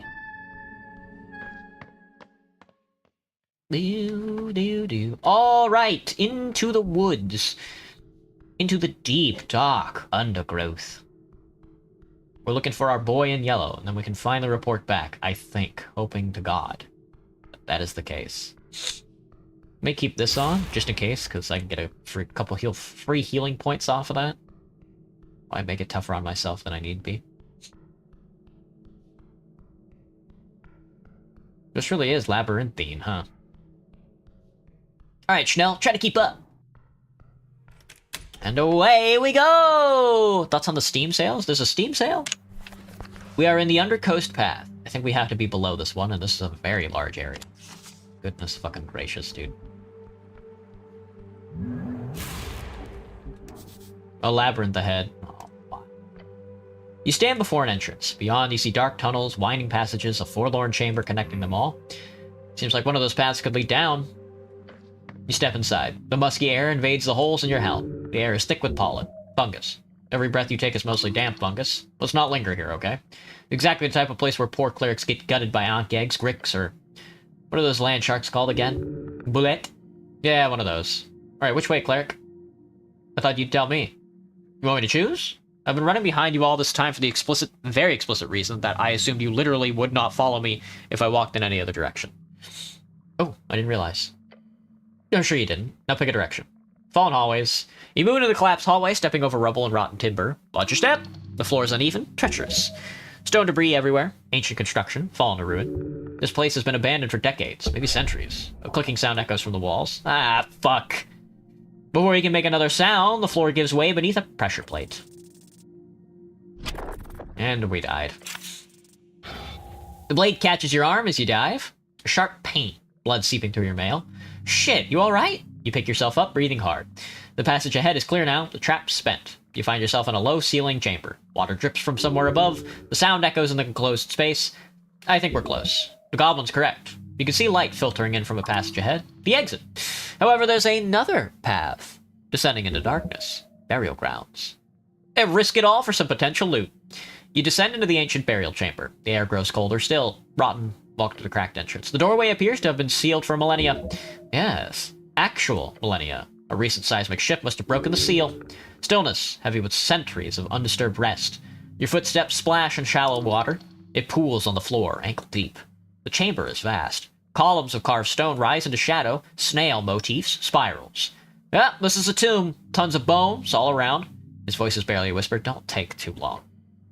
And there in the center, an altar. Upon it rests a mummified corpse. Not a human, a snail. A giant snail. Its shell is crystallized, preserved. The body itself is wrapped in ancient cloth covered in strange ruins. Funerary rites? Or a ritual? How else would this corpse be preserved for so many years? One of its appendages is extended, held out. In its grasp, a ring. Entirely silvered. Even from here you can see it glow faintly. Magic. Powerful magic. Very powerful. Examine the ring. You step forward. The water ripples around your feet. The craftsmanship is exquisite. Ancient artistry. Look around the chamber. Your eyes scan the space. More altars, smaller ones. Other snail corpses. A whole congregation of the dead. This was sacred to them. A place of reverence. What is this thing? A dead snail. A really, really big dead snail. Who would have thought? Make a decision. You stare at it. So, you gonna take it? I'm gonna take it. You reach out. Your gauntlet closes around the ring. You pull. It slides free from the mummified grasp. For a moment, nothing happens. A ring of spell storing, an incredibly powerful magical item. What a great find. The goblin wipes sweat from his brow. Let's get out of here before something else wakes it up. A sound. Huh? All around you. Ah, shit. From the shadows, from alcoves, from beneath the water, they rise. Skeletons. Their bones, ancient and yellowed, covered in barnacle and coral. Run. Ah! You are trapped. Roll for initiative. 18? 19. It's my turn. They move as one, a chorus of clattering bones. A dozen undead guardians awakened after centuries of rest. Protect your loot, damn it. Your god is with you, he must be. There are nothing but bones, manage them. Death surrounds you, literal death. Nothing to cast. Look around for a pattern in their movements, dodge and weave, swing at the nearest one. We need to get out of here. Working on it. Can we talk to him? No. They are beyond reason, beyond words. Fuck. Dodge and weave is probably my best bet, because it's the lowest check. I think. How good are my stats, by the way, on Dex? I mean, it's better than daunting, I guess. Hit me with it. Yeah, there we go. You move like water between the attacks. Your feet find purchase on the wet stone. Every strike misses. You're in control for now. They swarm forward, weapons raised. Rusted blades, bone spears, coral-covered clubs. 3 of them converge on you at once. You weave between the strikes. 1 blade, 2, 3, none of them connect. Keep moving. The skeletons reposition, preparing for another assault. 2 more skeletons advance on Snell. He dodges 1 strike, but the second catches him in the leg. Ah, shit! The remaining skeletons circle, waiting for an opening. There's too many. The goblin draws his sling and lets a stone fly. It strikes 1 skeleton square in the skull. The skull cracks, but the creature doesn't fall. Fuck. You're still surrounded, but the tide might be turning. But they are undead. They do not tire. You do. Earth lends strength. You need to end this or run. Think. Use your esoteric might. Think fast. Snell, we gotta go, brother. I know. He darts between skeletal legs, barely avoiding a strike. I'm fucking working on it. Fall back to the exit? Charge through them? No, fall back to the exit. I got a +1 or a -3. Of course I'm gonna take the chance. You back pedal quickly, your allies moving with you. Step by step, fighting retreat. Skeleton pursues, but you're keeping ahead of him. The exit, you can make it. Fall back now. You turn and sprint for the exit. The skeletons give chase, their weapons clattering, but you're faster. Rush past the threshold. You burst from the burial chamber into the passage beyond. Your lungs burn, your wounds scream, but you're alive. The skeletons reach the threshold and stop. They stand at the entrance, weapons raised, but do not pursue further. Bound to their tomb. Guardians that cannot leave their post. Keep moving. The goblin limps behind you, clutching his leg. You survived. Barely. You alright, Snell? I'll live. Probably. You? I've been better. Haven't we all? Reach the exit. Your lungs burn, your body aches, but you're alive. And you make your way to the exit. Behind you, the burial chamber returns to silence. You are emerging at the bottom of the ruins. The labyrinth deliver you safely down. Well, that was something. Nice to be alive. And there they are. A bunch of little dudes. Then he tenses up his arm, brushes against one of the sprouting colorful flowers. You really don't like mushrooms, huh? I don't see why I would. Especially these giant things. Like, come on, look at them. They're huge. Goblin then takes a deep breath. These damn mushrooms. He shakes his head. It's fine, I'm ready. Nod and continue downward. A tiny primal spirit. So, 3 swamp extract goes kind of crazy. Damn. Don't mind if I do. I'll have a bite. So we did go down, but I would like to go up. I would like to go back up to see if there's anything up there. We definitely need to be down here, obviously. What the fuck is that? Something's frozen there. You approach the entrance. Go through it again. This time you know the safe way back. Okay, gotcha. I'll keep this on hand, just in case I find a funny heal. Like this one. Hey, you can walk here. I know. I know, and check this out. What a divine view. Not too bad. Why even eat, man? Who's this fucking dork? A headless, decaying body. This one belonged to some type of druid, it seems. Let me behold you, Snell. Ah! And fascinating. But not what I needed. I needed 1 more point. Wait. I'm already full health, so I don't need to behold anything anymore. Alright, let's head down.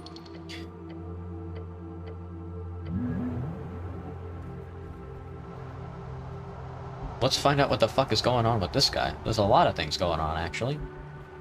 A lot of gnomish folk. An old shield. A really old shield. Dex and Wisdom bronze shield. That's not a bad item, I don't think.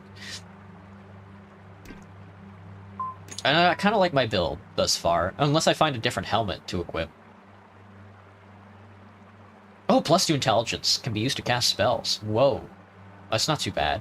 A compact ring crafted from ancient silver which tingles with esoteric might. Inside the ring's oblong crown, you can feel, there's a hidden scroll which will become inscribed with any spell this ring stores. The ring has 5 charges. While equipped, you may expend charges to cast spells if you do not have any spell slots available. The amount of charges needed is relative to the level of spell. The ring regains 1d4 charges each rest. You have no clue how many charges there are on this ring at any given time. Very confusing. No, I kind of like the bureaucratic. I kind of like the advantage against bureaucrats still. A shield left by one of the predecessors of what is today Norvik. A cat-like eye is displayed on the front, and as you wield it, there's a whisper in your ears. It says something like, "CA de Reso," something like that. You get it. Sweet. Sweet land of liberty. I forgot I should be paying attention to tracking the tech secrets. You there! Frozen in time. Something is frozen. The blizzard rages around you. Whoa, this is like some sort of esoteric event. Obviously. Shield your eyes. The goblin companion holds up an arm to protect his vision. Don't stay in this thing too long, cleric. Cold bites at the cracks in your armor, your flesh turning stale. He rubs his exposed arms. God damn it, this esoteric bullshit. Look around. You notice, midst frozen moss and broken Fade-era ruins, a thing. The shape is vaguely humanoid, a small creature. A mushroom thing. Poke at it. Does not move, but it's solidly frozen and cold to the touch. What is that, Snell? No clue? Some fungoid? Either way, he says while shuddering, if you stick around here for any longer, I will go stand outside the freezing esoteric sphere, okay? Try to move it. You grab onto the icy surface of the thing, but you can't. Not heavy, but stern. God, it's cold. Frozen skin, slowed blood flow. The goblin is glaring at you. Let's investigate.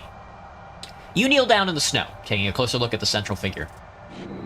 Yeah, okay, sorry, the goblin mutters as he turns to leave. I'll support you in the spirit from over there. Gods, it's cold. The pain. You will be drained. Do not linger. Ignore the pain. Just look at the placement of the sphere. Ah, I see. Yes.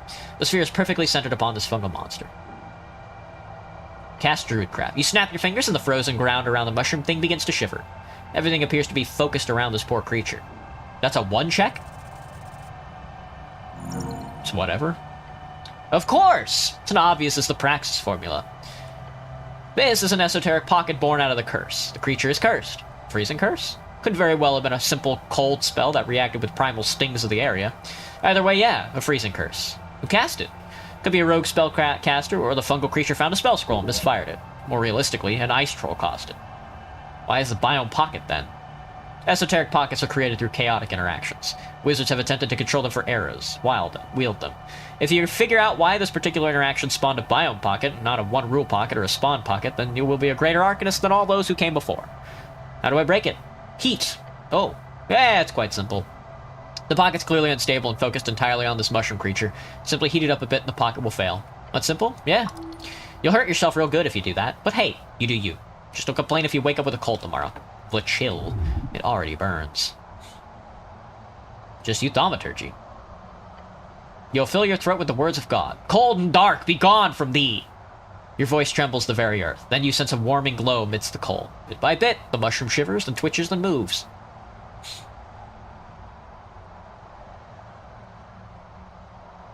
Ah. An esoteric tingle. You blink and it's gone. The heat you brought to it causes the esoteric cold to cease. The blizzard suddenly stops in the blink of an eye as if the aggressive snowstorm was but an illusion. There it is, the end of the pocket. You have turned off the blizzard. Feels a bit strange to do, even for you. Oh, damn. Great job, you hear the goblin call out as he walks up to you. Oh shit, it's a mushroom. Moving mushroom. He then moves back, way back. Stilted. Stare at the mushroom man before you. It's okay, little buddy. You okay, little buddy? Brr.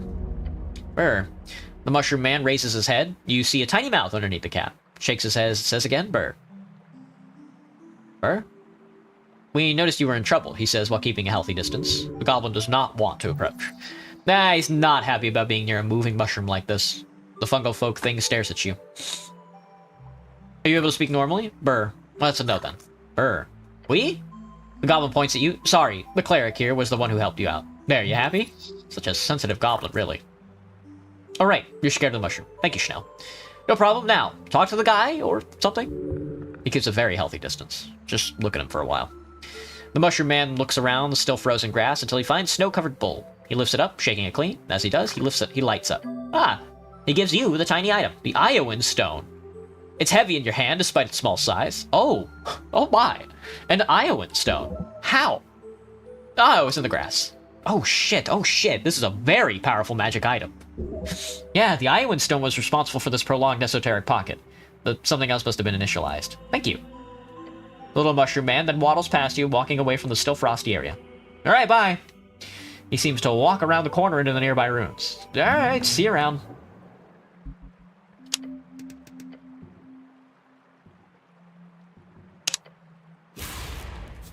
A shrine older than any man on the coast. Aw, only 3? Ooh. Pick me up. Now that was a find. A legendary +3 wisdom. Woof!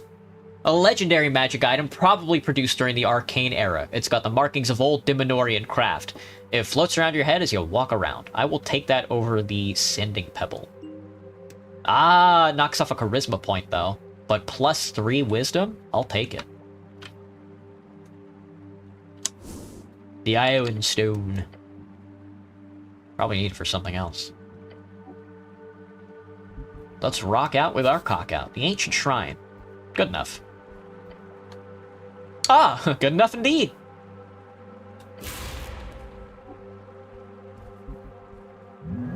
You can't hide from me. I'm a boy in love. Excuse me. Oh, 4 swamp extract still goes crazy to this day. HWBT apple crate. I'll be taking that. Thank you very much. I'll be taking that. Burr. A plant. Burr. The vibrations he gives off is his language. With magic, you could communicate better.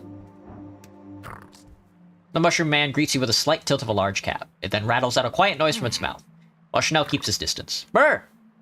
The mushroom man clearly gestures for you to come closer. He appears to have something for you. You have something for me? As you speak, he takes a few jumpy steps closer. Oh, that's way too close. You should... Hey, are you? The poof of smoke suddenly explodes from the mushroom man. Not smoke. Spores. Cough and wheeze. Ah, jeez, I knew this was gonna happen. No! As the spores fall to the ground and the air clears you feel a slight sting in your throat and nose. Burr. Oh. Oh, it is good. Thank you. Cough again. Big mushrooms, glowing mushrooms, docking mushrooms. Cool. Maybe we can leave them be or come back later or something. We have things to do. I don't think we'll have a very productive dialogue with this. He agrees. She is correct. Thank you. You're the best, girl. Hey, man, check this out. Achoo! Now you're fully healed. I'll be taking whatever the fuck this thing is. A belt pouch, wet and covered in fungus. Lovely. Oh, well, don't mind if I do. I love a good bit of loot. A tiny mushrumbus. A more swamp extract. Well, don't mind if I don't. A lot of gnomes hanging around this one. A long mushroom. Well, don't mind if I do. A lot of swamp extract. That means we're probably going to battle soon. I'm going to get my ass blasted. That's why they're giving me a lot of healing material. Well. You think you're tricky, huh? You think you're fucking funny? A chest is buried here. The Periapt of Health avoids death once per rest. That's pretty good. Old paper. Shall we find out? Whenever you go unconscious while wearing this item, you are instantly restored to 1 HP. This effect can be activated once per long or short rest. An empty piece of paper? Really old paper. In the corner it says in some archaic tongue, Nota a mí mismo. Your mom. That's what it means.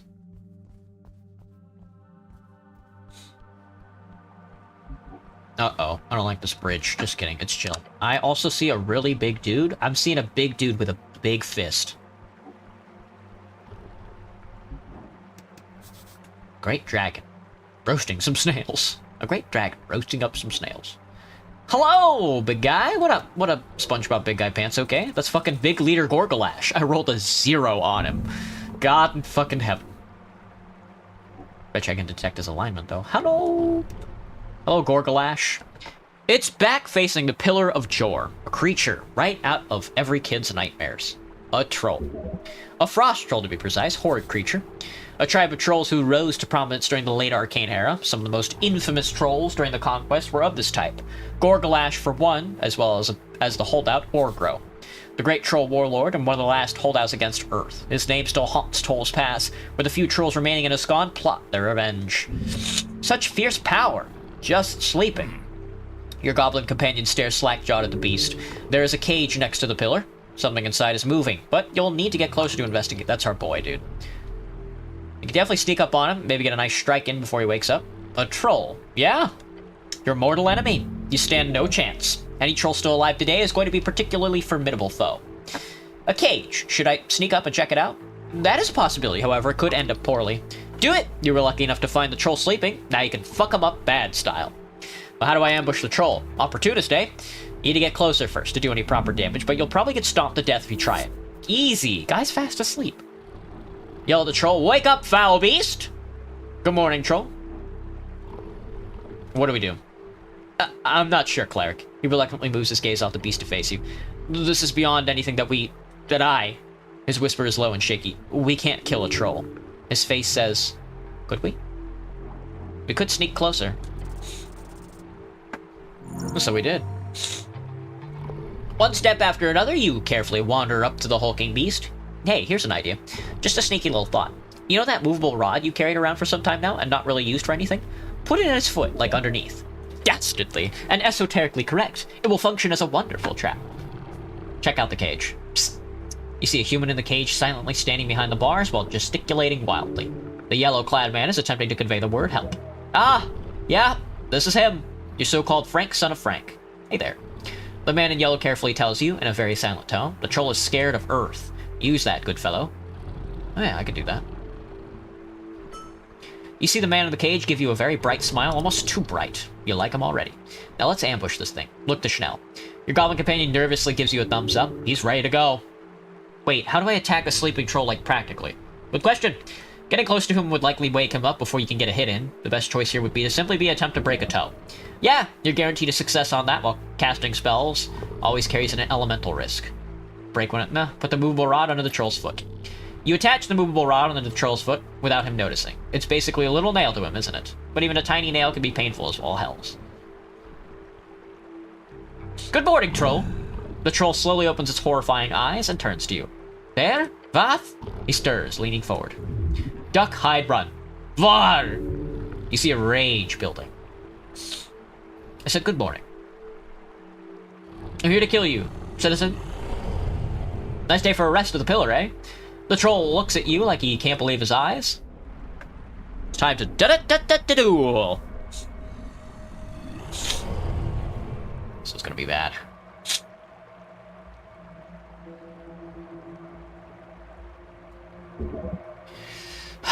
Destroy this insect.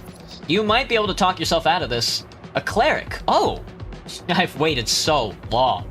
As he stomps his left foot down, the movable rod makes direct contact with the rocky ground. The rod instantly becomes stiff, no longer attached to the bottom of the troll's foot. Instead, it anchors to the ground, staying perfectly still and pierces straight through his flesh.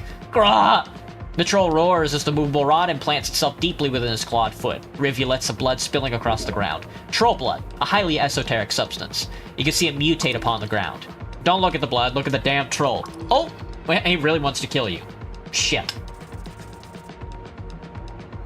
Well, I rolled a 15. What you got? Well, he rolled a 16. He's the best. Your goblin companion is already acting. He loads a stone into a sling and shoots it, already breathing heavy. It crunches into the troll's kneecap, blowing the skin off and causing him to waver. You have awoken King Gorgalash. Quake, wretch, for your doom is come. He pulls back a giant leg, then kicks it forward with another roar. Fuck. Nails piercing, like a wave of spears. You try your best to shake off the impact, but damn! Earth destroyed nearly all the trolls in the realm. This Gorgalash reigned as the last king of Skani, alongside Yodamel, Berg's daughter. To think he has been alive all this time, how pathetic. You stand tall in front of the troll, molehill defying the mountain. Act now! Astonishingly foolish. You can't defeat a troll with brute force alone. Sorcery was invented for moments like these. Your flesh is shaking, fear in your very limbs. Alright, this is clearly got off to a bad start. Let's try to calm things down. Yeah, you can reason with any being, including this one. Exactly. How hard could it be a troll to trick? I am Earth. Return time to finish the job. Well. No, hold on a second. I like where this is going. No. I don't think that worked. Oh, well, just kidding.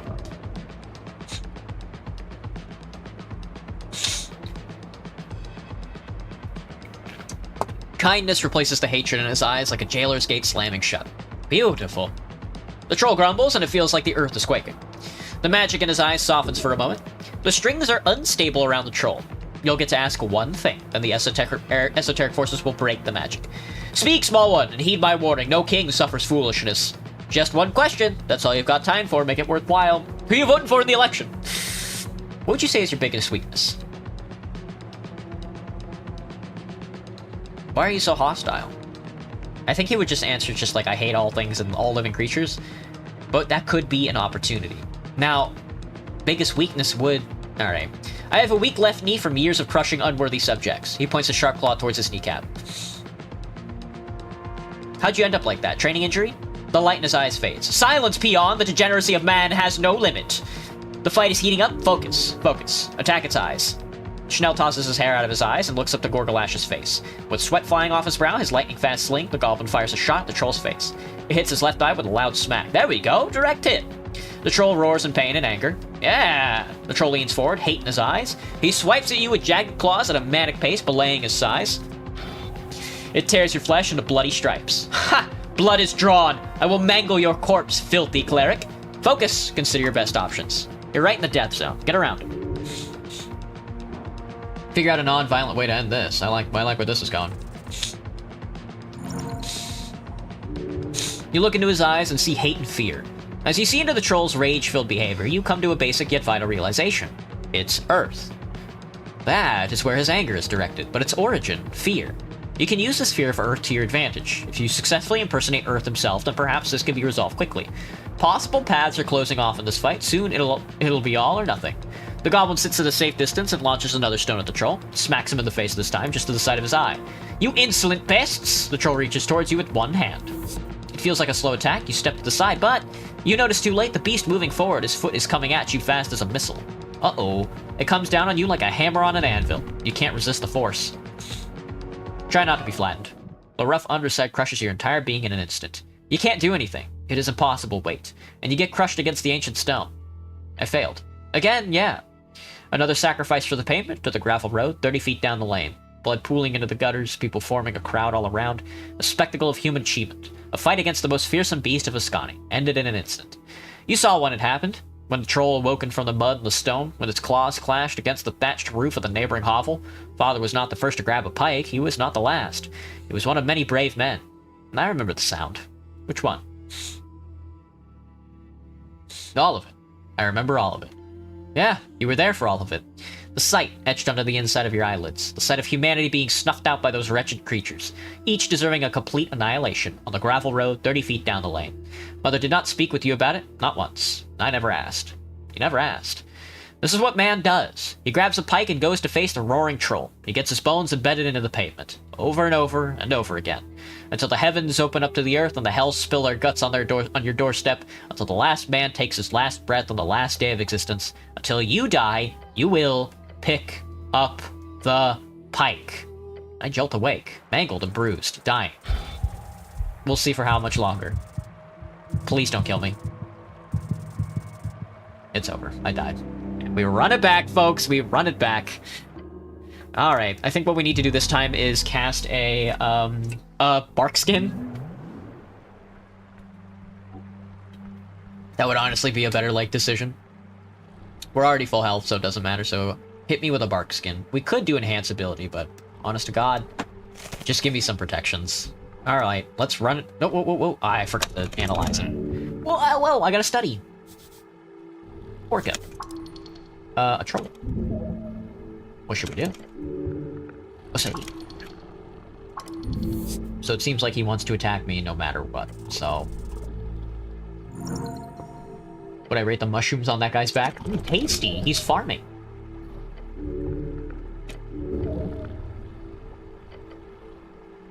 Oh yeah, I could do that.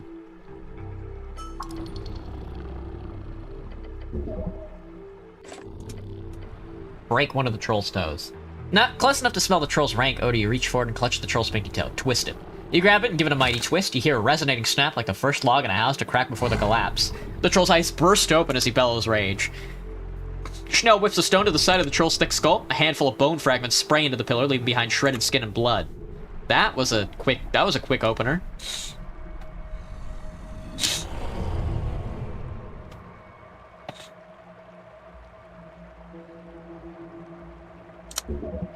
Destroy this insect. You might be able to talk yourself out of this.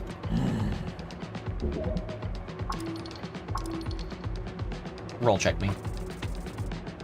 I got a 4. Oh, very low rolls this time around. That's very funny.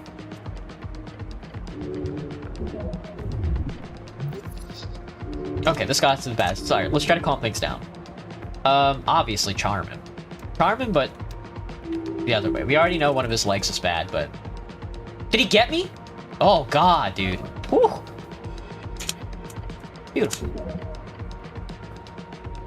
Why are you so hostile? What are you doing down here?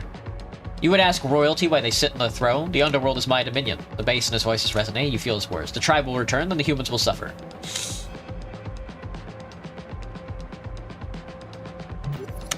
It's the worst thing to say, definitely. You dare to spell me? I am King Gargalash. Focus up. Right in the death zone. Alright, let's figure out a non-violent way to end this. And we're talking about Earth. I get nailed by a 9 slick, but I got a 4 defense. That's not too bad. Insolent fist. Pretend. Oh, there we go. Okay, now we're in the spot that I need to be in. Calculate away any way to win this? No, a DC 4? Pretend to be Earth and intimidate the troll. It's as simple as that, folks. You pull all your might into your posture and stand with divine grace despite the blood caked on you. You enhance the volume of your voice and speak with a rumble that dwarfs even the troll's voice. You desperately try to hold together your meager kingdom. I need not try, for I know it is mine, and so I reclaim it. What? You are a violent creature, undeserving of my mercy. You're... No. You call yourself a king. I am a god. You think your size protects you? Know this. You are but a tree grown in my path to be chopped down. No. No. And now I lift my axe. The troll's anger turns to totally blind panic fury. He's terrified, the poor thing. This is the only way you can end this without more death. Also, it was sick. You killed it. The troll reaches towards you with one hand. Feels like a slow attack. You just have to... Oh, he's gonna crush my ass. But he flattened.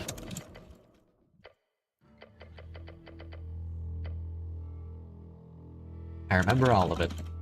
And I never asked. Oh, fuck! A familiar scent wafts near you. Musk, death, life, life, death, spores. Look to the side. Not far away, you see your mushroom boy. He's waving his staff, spores surrounding him in a thick cloud. You feel as your drumbeat of blood, slow and frail, becomes the sturdy rhythm of a march again. Green suffuses you. Your bones are mending.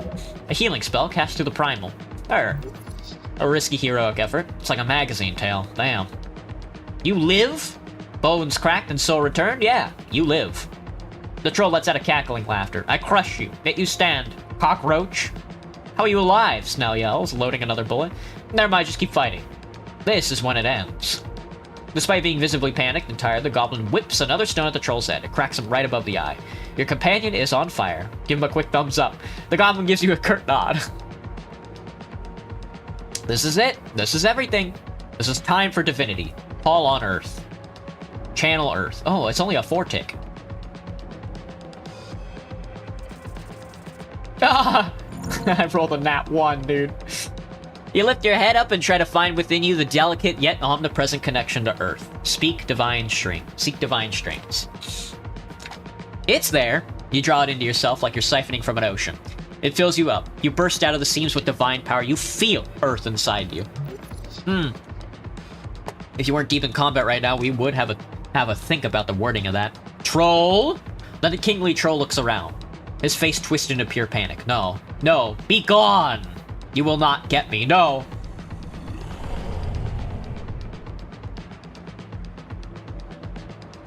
He lunges forward. No! No! Now's your chance. Don't let him get away! Focus and steady mind. It is time to take the devil down, the evil down. Rush behind the troll. I am the king of Ascani, I am!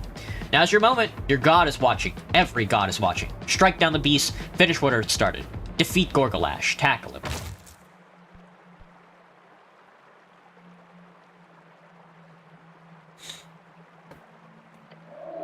You hear his roar fade into the rushing water below. Something tells me that's not the last time we're going to see him. With that, it's over. You make sure the fading echoing yell of the beast means he actually went all the way down to his doom.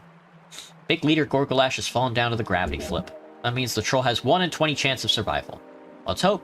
Take a step back from the edge. A shaky breath leaves your chest. Ah, I can't believe it. That wasn't just a regular troll either, was it? On the ground, just off the edge of the chasm, you see the only proof left behind by the beast. A tooth. Tusk. It's called a tusk.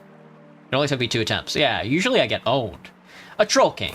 Grab the tusk. I'm just happy to be alive. Take any hits, Snell? Nope, nothing. You tank those hits all by your lonesome. Speaking of which, how you holding up? You took some pretty nasty blows. I'll manage. I figured you'd say something like that. Let me know if you need another break. We both deserve it after this, but for now, let's go check out that weird cage. Seems like someone's inside. Yeah, we gotta go talk to that Dorcas now. A tooth, you say? A tooth. Oh, they took my immovable rod! No! My immovable rod is gone! In exchange for a tooth. The tooth of an Ascani troll shivers in your grip, trying to regenerate pieces of its marrow. Its esoteric properties have an effect on you. +1 strength, quickly regenerate HP over time. That's pretty good. Not something I'm into, but nevertheless. Well, look at us, dude. Look at us. The troll must have raided some undercoast merchants. Troll must have an expensive potion of healing, a bottle of milk, -5 constitution, goes crazy. That's a fucking funny-ass item. What the hell? The bottle of... Oh, this just trades stats. For how long? A bottle of freshly squeezed milk. The label says it's produced in the hills, so it's the finest of the finest. -5 constitution is crazy to me. Pillar continues even further down. The pillar of Jor towers above you. He is speaking to you. Touch the pillar. You place your palm against the damp, soft surface. Huh. Yeah. There's a sentience inside. The strings are connected with something beyond. It's easier to make out down here. It appears the esoteric power grows more intense the further down you go. Logically, this could indicate there is a central point somewhere within the undercoast where the power is at its climax. Unfortunately, you can't reach so deep. No one probably can. However, you could try to reason with the sentience if you so desire. It could prove useful. Ooh. Now, at the pillar so far beneath your dear decaying city, the voices are loud. You know damn well what they are. Only a fool would ignore it. The unreasonable assessment of death. Press your palm hard against the surface. Many have written about the Pillars of Joy. Modern scholars talk about them as nothing but relics of the Gate War. Gates themselves to other worlds, the worlds we all came from. However, Arcanists knew better. While it is not common knowledge, and most would consider it nothing but an esoteric conspiracy, the great men of old Dimenor understood the Pillars. They knew they are gates. Gates. Dormant gates. But these whispers beyond are not some alien mind attempting to converse. No. It is but the mindless chattering of souls. Souls of our dead. They're finding their way into these dormant gates. Why? We can't tell. But that is what these screams are. The yelling of the dead. How horrific. Yeah. Yeah, it is. But this is as far as you go. You understand little about this esoteric relic of the Gate era, except the souls. You feel the dead inside. Oh, yeah, something to analyze at a later date. For now, having discovered these many levels of the pillar, you feel confident traversing the paths between them. You've unlocked fast travel between the levels of the Pillar of Jor! Good to know I've secured these paths now. Feel secured? For the moment, yeah. Remember, any part of the city below which is not continuously inhabited and tamed will eventually be reclaimed. Reclaimed and scattered. This thing sure is way more active than I'd imagine, considering it's just sticking out of the center of the city. A shift might be happening, but that's for you to investigate, not now. It's not eerie, or is it strange, but it is a familiar scent, one that's just beyond your mental grasp. As the blue will say, in time. Remember, to feel as much as you think. An esoteric is not something to be only detailed on paper, it's a wild thing to be learned and loved. Yeah, in time, it will be more important. For now, you will do as all the others do. When it comes to these pillars, leave them alone. Yes, yes, yes. A fast travel network unlocked for defeating a god.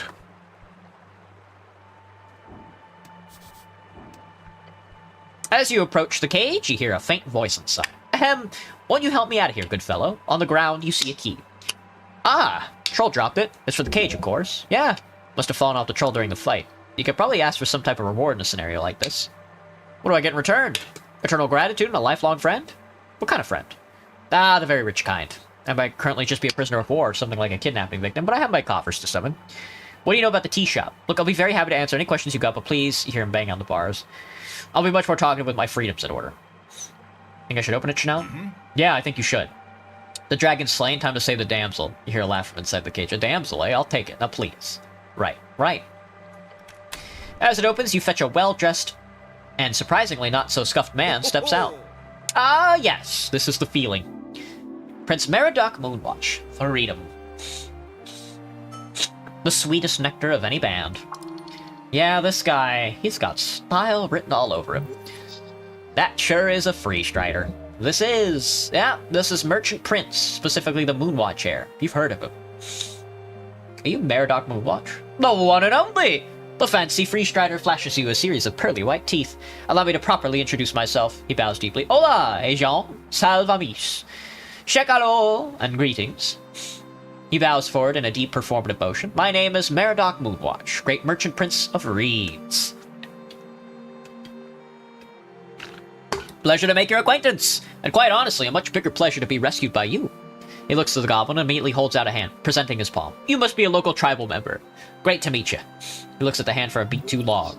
The goblin did not like the tone of that. Technically, yes. He shakes the human's hand. I'm Snell. Ha! Snell knows that's not a handshake. Love it.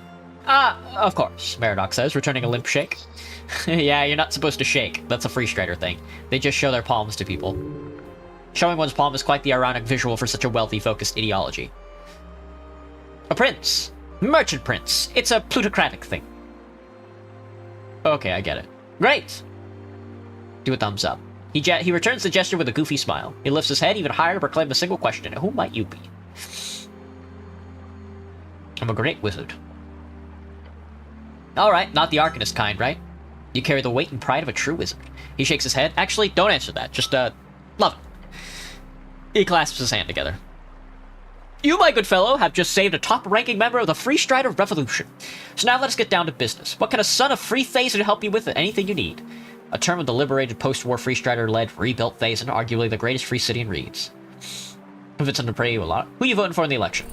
Funny that you mentioned that. I did hear that anyone authorized to stay within the city is allowed to cast a vote, which is a wonderful policy, and the Ascani Reeds Trading Company has surely pushed for its implementation. Whoever is an outsider and one of significant political power, I will not partake. Okay, but if you were to vote, I'm not on a campaign trail here. But without giving any official backing, I will say the Free Strider Party here in Norfolk has done a great job so far, that's all I'll say. So you really won't vote for them? He shrugs. I would simply be tasteless. This election of yours should be decided by those who call Norfolk home. Whether they have been here for a week or a decade, doesn't matter. But I do not call it home, so I will not vote. That's why I haven't made my presence known here in the city. I'm here incognito. He's looking for a fight. You should disagree with him. He'll like that.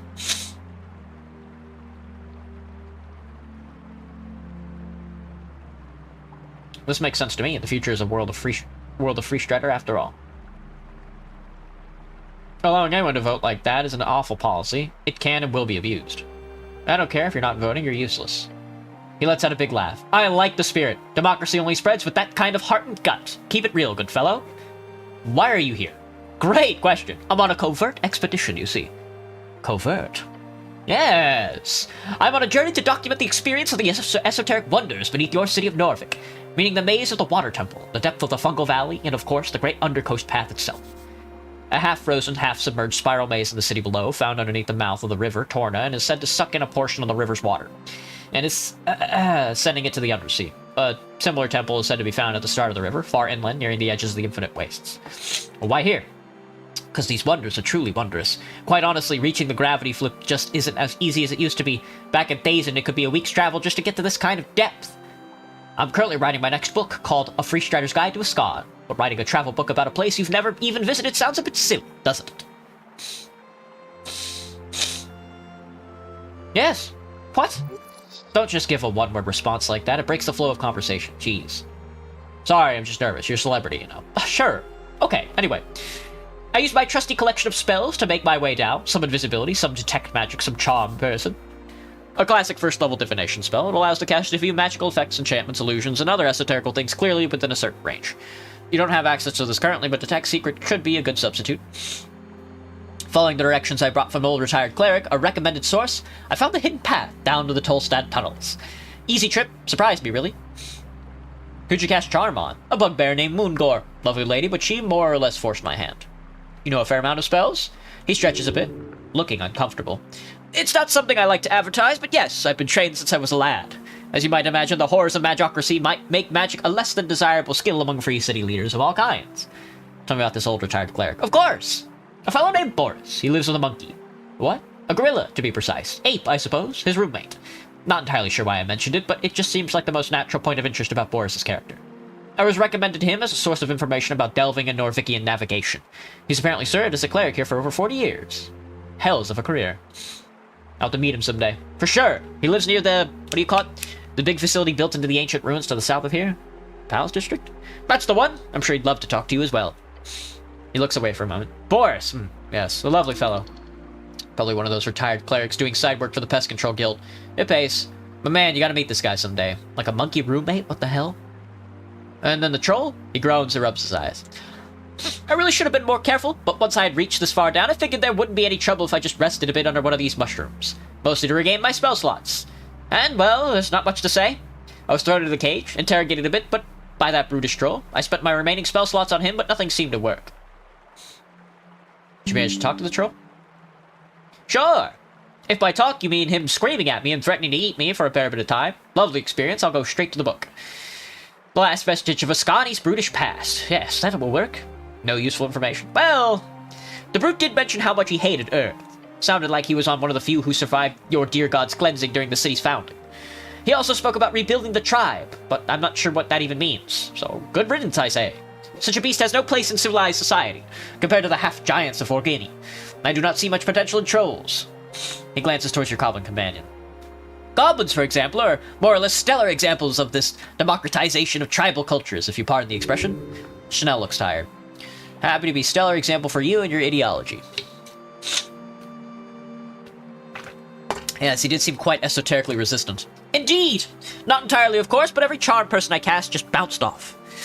At first I thought it was due to his nature. Obviously, charm person only works on direct humanoids. However, trolls are distinctly a giant variety. They even speak a broken offshoot of the giant tongue. So I'm quite confused over it, considering the esoteric freeze around the beast. I'm sure there may be some strange pocket or biome effect he carried with him. Quite strange. Either way, he's gone now. Hopefully, the way he fell down into the deeper reaches of the gravity flip should suggest a gruesome death. But don't take anything like that for granted. What makes these parts so wondrous and horrific both is the esoterically unstable nature of these strings. You never know what you'll get. You know anything about that tea shop explosion? His smile drops. I suppose I should tell you a little story. Yeah, we've been looking for you, Mr. Frank Frankson. He nods to the goblin. I hope we can get this under wraps, of course, but as you might have imagined already, I am down here without any permit. I don't care, just tell me what you know. He braces himself. I arrived in the morning and planned on taking a stroll through Tolstad before heading down. My presence was a bit of bad timing, really. A week before the election and the son of Free Thazen arrives on the scene. That could cause a bit of havoc, and since our dear Ascani Reed's trading company was doing so very well in this election, I did not want to steal any limelight. But then, of course, fate intervenes, and just when I find myself before the Ascani pillar, a darn fireball goes off next to me. Just my luck. So, once the ringing had stopped and some goblins started swarming the place trying to put out the flames, I decided quite quickly that this could end poorly for both my timetable and the poor people who had to deal with this mess. So he snuck away. Indeed. I rushed down the stairs. Since I already had my direction, I figured I'd postpone the upstairs sightseeing. Head straight down to the below, as you people say. Stumble upon anything along the way? A free strider gives you a solemn frown. I saw something. You see, I have a pair of glasses. They allow me to detect magic, among other things. What'd you see? I saw a man on fire. What? Specifically, I saw the outline of a man, invisible. An invisible man? Perhaps I should describe it more like a... He scratches his chin, then perks up. Ah, yes. An invisible smoking man. My glasses allowed me to see him, or at least the faint outline of his esoteric illusion. Where'd you see him? I had just entered the... What's it called? The area right below, with all the apartments in the big ravine? Pillar crossing. You saw this invisible man at the pillar crossing? Yes, that's it. I saw him heading across the bridge, or rather towards the pillar. What time did you see this? There couldn't have been more than a minute after the explosion. How many seconds does it take to walk from the pillar upstairs to the pillar downstairs. 60 seconds tops. Then perhaps that. I was rushing to get away from the drama after all. Could you see any other details about the man? It was clear that it was a man. He was on fire, and he was probably wearing some type of armor. The silhouette made them fairly obvious. A man, I would guess, too tall for a dwarf, too short for a, I don't know, half-giant, but really, a humanoid slightly taller than either of us. I'm sure you've experience with detect magic, but my glasses are not as powerful as that spell usually allows. So sadly, all I could see was that silhouette. What'd that man do? That's the question worth 1,000,000 tens, eh? What did he do? Meriadoc takes a deep breath. He went inside the pillar. Inside the pillar, he says. Elaborate. The Pillar of Jor. I agree, that seems reasonable to do. It's strange, but let me be clear. I first thought it was a strange esoteric event or a ghost, because this silhouette I saw, it went straight into the Pillar of Jor, right in, as if it walked into the stone, and the stone turned into, how do I describe it? A magical mass, warping around the invisible man, his flames being put out, and his being emerged into it. A portal. A gate. He walked into a portal? That would be my guess, yes. Wherever he went, once he was inside the pillar, his presence disappeared. Immediately, along with that esoteric force emanating from the stone. I've never seen anything like it, but I have read about it. The Pillar of Jor across the coast, the Arcanists performed many an experiment on them. There have been reports found in hidden documents during the rebuilding of Thazen, you see. Documents from high-ranking Arcanists. This is all kept very secret among the Free Strider ranks, of course. Please tell me. I can tell you one thing, perhaps, about it.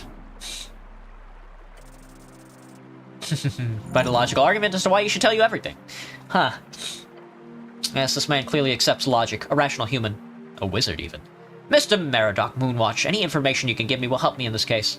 I'll push the most rational thing he obviously desires, as any of these foolish Free Striders desire. If you know something about the pillar, then telling me will not only help my case, it will also, most importantly, keep the first ever election of Norvik safe. He clasps his hands together. You said the magic word, didn't you? Yes, I do worry that this whole event will curse the Free Strider cause if you can keep things clean. Clean up? The Free Strider gives you a reluctant nod. Fine. As I said, this is top secret, so you did not hear it from me. Crosses his arms and looks out into the mist. The Free Strider ideal is meritocracy without magic. However, obviously we inherited the massive esoterical caches left behind by the Arcanists because of the beheadings. A terrible and idiotic waste of talent. Easy way to get some magical goodies, kill all the wizard. While magic itself grew weaker over the years due to the Arcanists' greed, many of their findings are still quite useful to this day, especially their scientific data. What's secret about this, then? They appear to have been in contact with Jor. That is fascinating. Oh? How?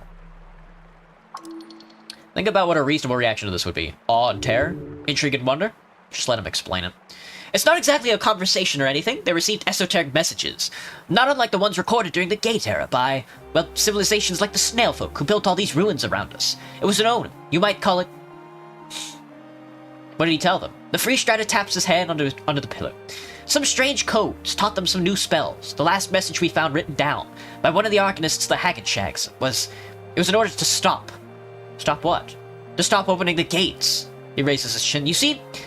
Then he places his hand upon the pillar beside him. They found cracks in the gates of Jor, leading to the outside, the place we all came from.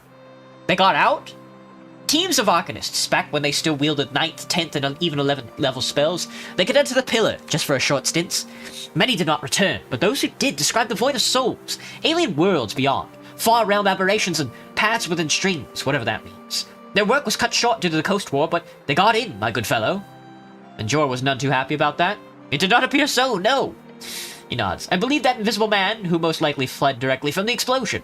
He too entered one of those cracks in the ancient gate, as unlikely and wondrous as that seems. How'd you even deal with that? Like, do we follow him through the cracks? Yeah, Snell. We must follow him through the cracks. Meriadoc chuckles, a nervous chuckle. Good luck with that, I say. But unless you happen to know some ancient being or gods forbid still alive Arcanist, then I'm afraid you're out of luck. We found no realistic way to replicate their attempts to enter the pillar. It's not like higher tier spells are exactly common, eh? Could a Sphinx count as an ancient being? Oh! You speak of the giant Sphinx upstairs. She's quite the celebrity. Hells, if you can get her on your side, then why not? I do know some Free Strider researchers attempting to get on the good side of the Sphinx. It's one of the layers near Kriev, but that didn't exactly end too well. What about a Lich? He squints at you.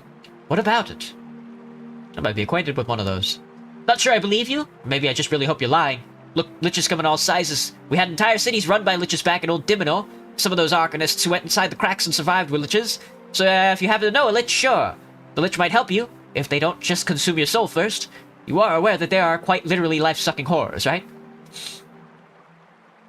Now be careful. Good, and good luck, you'll need it. What about a demi-lich? I'd suggest staying away from one of those, but really, even if you had one of your best friend, I'd probably end up with not have enough power to perform such magics. I'll find a way in. He bows his head. I'm happy to be of service. Looking very worried for your safety. Your goblin companion, who stands quiet next to you to discuss these methods of interplanar travel, raises his hand. Just to be clear, we're talking about teleportation. Magical teleportation. Nod slowly. Snell side-eyes the grinning Freestrider before leaving and leaning in with a scowl. Look, I'm speaking on behalf of Lady Sageleaf when I say this. He takes you aside a few steps away from Meridoc. The halfways want this handled, no matter the obstacle. This could be very dangerous. No, I get it. His eyes speak of bravery in the face of an overwhelmingly new experience. I'm not taking this lightly, I promise.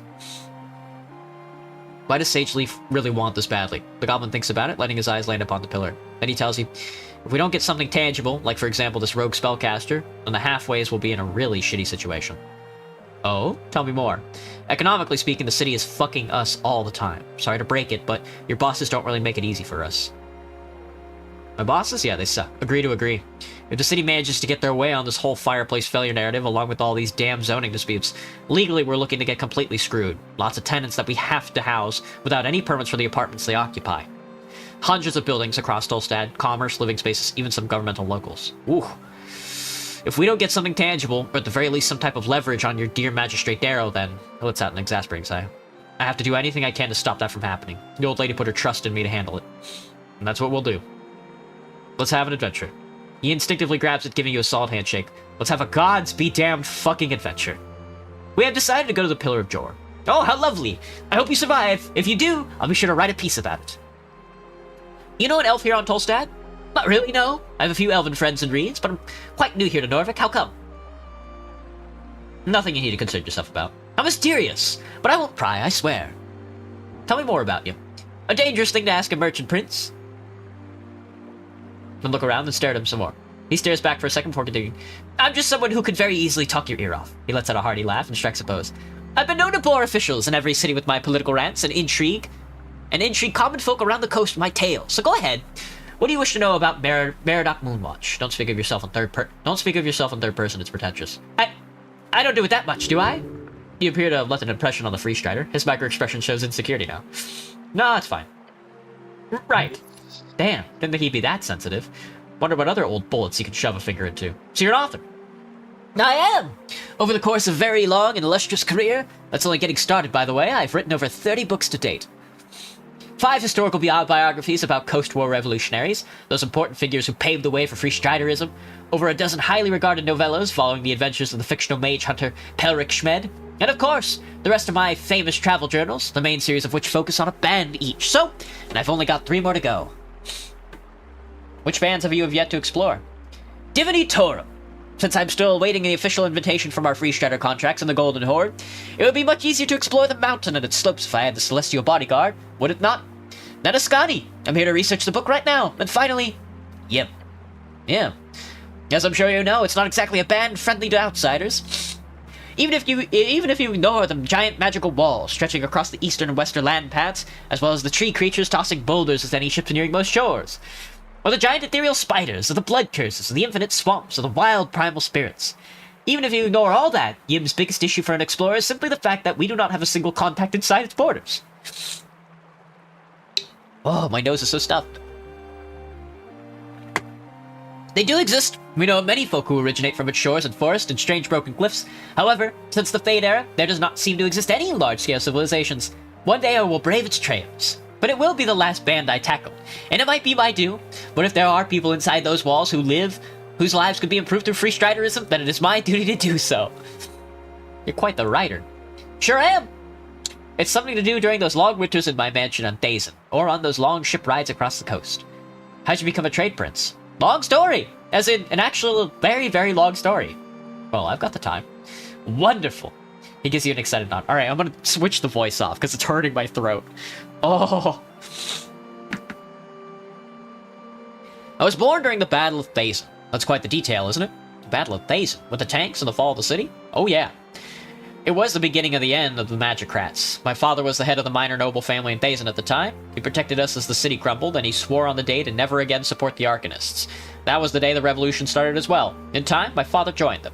As the wizards attempted to rebuild their city, free striderism grew among my people. It was a natural event, like an awakening among all folk. I was there, and saw it every step of the way. The Arcanists no longer flew in the skies, they could no longer harness those infinite power sources. We mortals can now strike them down. Me and my sisters have fought with the revolution all our lives. As we won, our family's trade corporation was regarded as a cornerstone of the Free Strider movement. We were ordained as a high corporation. Once I proved myself worthy as a spreader of the ideals, I was granted a position within the corporation as trade prince. It's been life ever since. How old are you? I am 57 years old. Ow! He bursts out in a wild laugh. Good gods, yes. I keep forgetting I don't quite look it. Being a trade prince has its perks. You see, ever heard of a potion of longevity? A very rare and powerful potion. It extends the drinker's natural lifespan. However, if too many of them are ingested, the side effects are legendarily bad. If current documentation is to be believed, they have not been brewed since the Arcane era. A life-extending potion. Oh yes. How many have you had? 3. It's quite risky to drink anymore, though, so I probably won't. You see, they get progressively more side-effecty the more you ingest them, and considering what my coven tells me, I should probably be happy with the natural death now. How expensive are they? Arguably invaluable. However, if I were to do some head math by supporting my personal coven, funding their brewery, and buying all the ingredients, I've probably paid somewhere around 1,000,000 tens for each of them, maybe more. That's maybe upwards of 2 million crowns. Don't think I can afford that. Fair. Can I have one? No. Please? Even a mega coven can only brew 1 or 2 of these potions in a given year. A very large coven, run like a corporation, usually working alongside their chosen city-states. There are 4 of them on the coast. Officially, the biggest is the Hexbrew Incorporation, working directly with the Free Striders. A brand of potion, as well as the name of the largest mega coven in Reeds, led by Joanna, the most powerful hag on the coast. As you can imagine, they go to whoever has the most resources. This seems unfair. Many would agree. However, limited resources are what they are. What is a trade prince? I oversee certain branches of the Moonwatch High Corporation for one. There are some responsibilities to the revolution, of course, but that's really more on the side hustle. The writing being one of them. Lots of politicking and lots of traveling. A very fun position. I'd love to be a trade prince. I could recommend it. If you work your way up, I'm sure you could land yourself an executive position in Norvik's future high corporation. You just travel around a bunch? Most every day? Every year? Yeah. But I haven't gotten tied down yet, so this exciting lifestyle is what I've chosen. We'll see if that changes in the future. Perhaps I'll get married. Who knows? What about you, good fellow? Huh? You tied the knot yet? Your heart skips a beat. Whatever you do not act weird. Your goblin companion glares at you. Ow. Sorry, I must have mumbled. I said, do you have yourself a woman, or perhaps a man? I'll be honest, I've yet to research how the Earthfolk manage their intimates. Buggering isn't outlawed here, is it? Gods, I hope not. You really can't handle a conversation like this. Can't you dodge it or something? Sorry, must seem like a strange question, but you'd be surprised. There are tons of cities across the coast that try to regulate and codify what people do with their bums. It's really all quite ridiculous.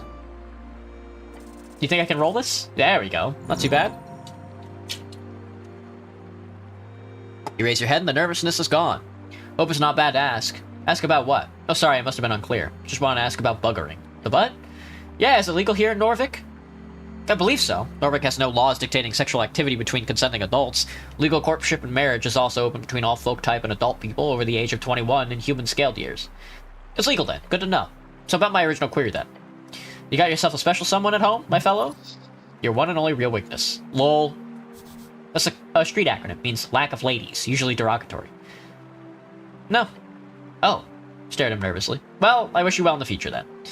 If that is a thing you even want to begin with, of course. Many go through life alone, and many do it without a standard experience of love. And that is all valuable as well.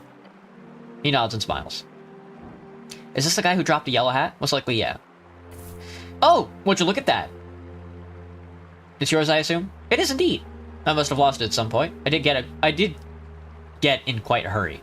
He reaches into one of his collected packs and pulls out a book. This is at least I could give you in return. A signed limited edition copy of Beyond Reads. Ooh, thank you. Thanks. I try to infuse my writing with Free Strider ideals, and it's proven quite popular across the coast. Hopefully it's a sign of the times. Of guys good fortune come. He smiles, puts on a fancy yellow hat. He does not look good on him. It sadly does not suit him. You will continue imagining him without the hat. Aw. Gods, I love this hat. It's been on a lot of adventures, you know. I wish he wore it. Convince him to pay you a lot of crowns. Oof. Oh! Oh no. What? You literally missed the opportunity to ask him. What when? When you saved him before, that would have been so smooth. Now it's too late. No. Roll it again. There we go. See? Ah, yes. You know him. How to get him to give me money? Yeah. Just be quick and decisive and maybe wait on the fact that you just saved his life. Did you say something? He's just muttering to himself happens. Mr. Meridoc, trade prince. Yes? I just saved your life. Ah, I understand. He tosses the... Oh! Oh! Ah! It's the gold! He tosses you a heavy pouch. Enjoy, sir. There are many hundred crowns in this pouch. Those were my travel reserves. I always keep an extra pouch of the local coinage. I have to say, crowns are quite marvelously designed. It's probably my 7th favorite type of coin, behind pennings, snibs, sigs. I do think embers and brimarks and souls are all somewhat equal in usage. What about elvish coinage? What about Janipal? He visibly and audibly shudders. At the bottom? Darn ice cubes? He smiles broadly and effectively. He does not care about those coins. That's all I've got. Very well. I think I'll pick myself up here for a bit. I think that darn bastard troll tossed some of my belongings down the riverbed. Hopefully I'll be able to recover some of it, but either way, thank you again, good fellow. You've performed an amazing service for me and the entire revolution, if you believe some of my fans. I owe you a great deal. If we ever cross paths again, I'll be sure to repay you. Don't shake his hand, you look like a fool. Yeah, don't shake it. The Free Strider shows you his palms in an open gesture. Well then, if you need anything else, I'll still be here for a little bit. But good luck out there, and if I have time, let us speak again on Election Day. I'll be sure to hang around Tolstad when the time comes. Yeah, fuck this guy. I could pickpocket him.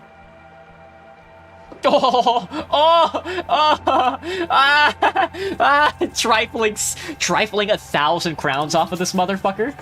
He's a true Free Strider. He has 7 wisdom. Yeah, pure capitalism, dude. He's famous, known along any metropolitan square mansion and or ballroom across the coast. The type of guy who's leveraged the changing world and its new popularized technology to gain a hell of a lot of staying power.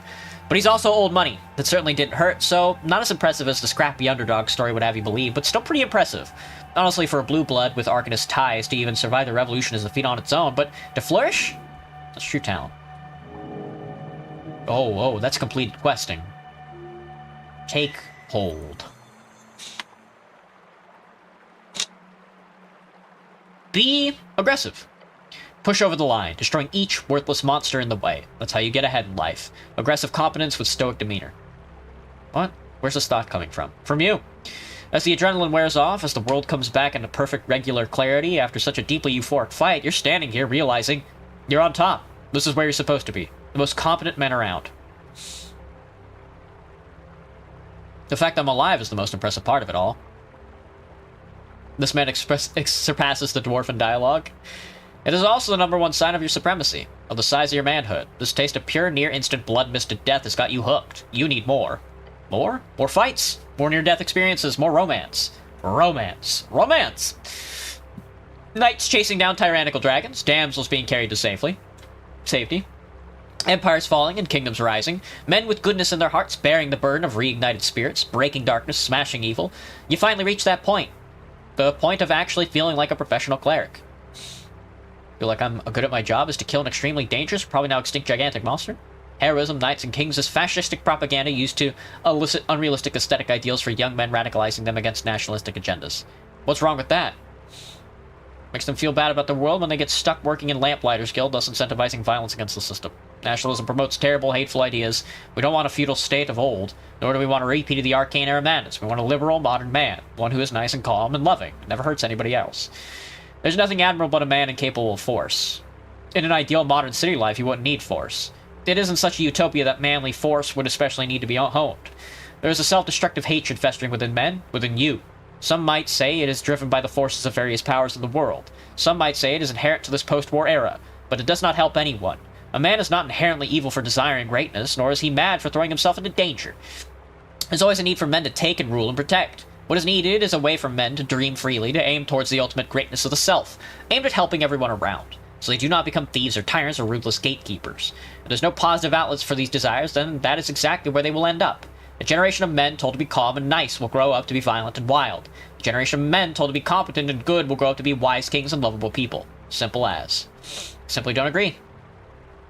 I see the point, but I think it's more complex than that. It always is, annoyingly so. Feels like you might be leaning in the wrong direction here. The goal isn't to break yourself for some illusionary audience.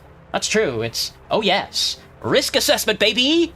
The larger that creature is, the more you should be getting paid. Not in trophies or loot, that shit's a nice bonus, but you gotta get this on paper before you dive in. If you're ever fighting a troll again, you'll be doing so for maximized hourly rate, with every possible gruesome death calculated into the final price. Your life on the line? That pouch is getting fat. Them's the rules. Like the pest-controlled guild. Sure, but like, way more lucrative. Clerics are in high demand, especially these days. Clerics with your kind of esoteric know-how. Invaluable. I do like getting paid a livable wage. Oh, yes! The towers are infamous for their tight budgets, after all. Gotta make a living somehow. Taking the gamble for pay is good, sure, but to actually live to tell the tale, for that, you need more than luck. You need the luck of the fool. Yes, please. Every time you head down here, it's a gamble. Every time you take on a job, and there will surely be even more ruthless jobs than the troll in the future, you will roll the die. That die being a 50-50 chance of death and destruction? What the red one call it? Getting blood misted? Instantaneous smashing. That's it. That's what you're risking every time, so embrace it. Focus on being really, really lucky. You've survived long enough on gut and feeling and ultimately pointless gambles. It's time to calculate your odds properly. Tell me more. As you can clearly evaluate, each time you take on a challenge, your outcomes are quite extreme. It appears you are just as likely to succeed in an unlikely and extreme manner, as much as you commonly find yourself in a radical and rather terrible failure. That might be true. It is. Even by recognizing your personal skill level involved in any particular task, the overwhelming chance of chance is evidently your clearest ally. This is bad.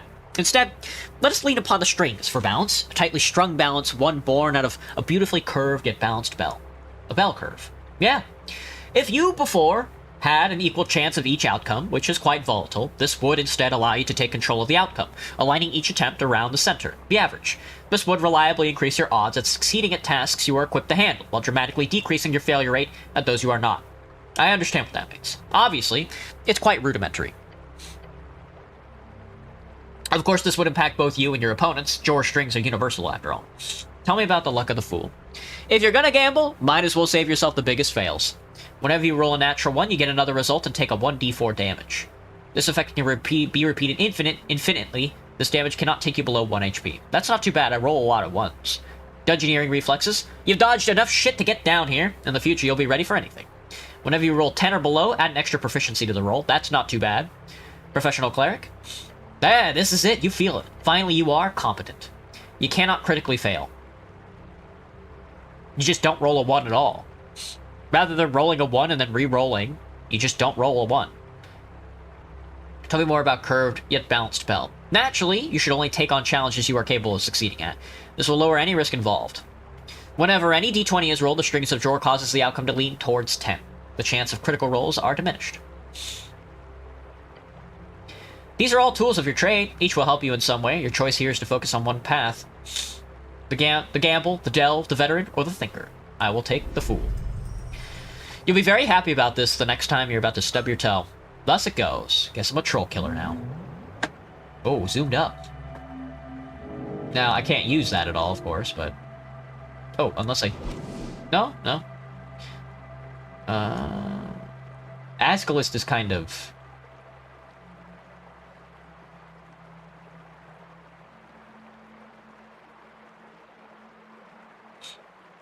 Democratic Herald.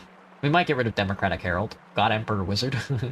Lady Fair. We might get rid of Lady Fair as well, honestly. Well, let's take a look at Esoteric Ebb.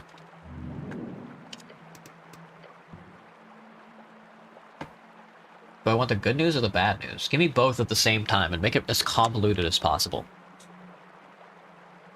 Oh, and I leveled up. Damn. Obviously I want a wisdom point.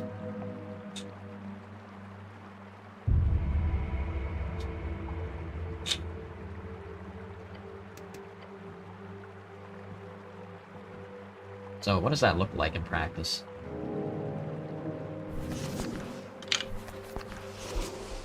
$16 wisdom?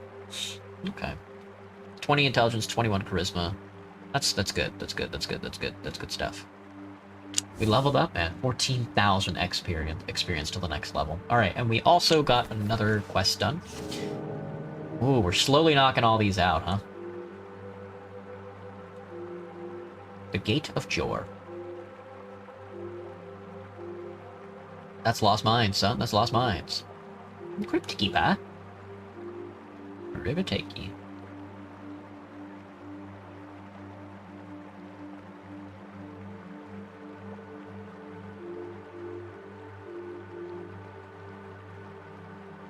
I do want to do more of these.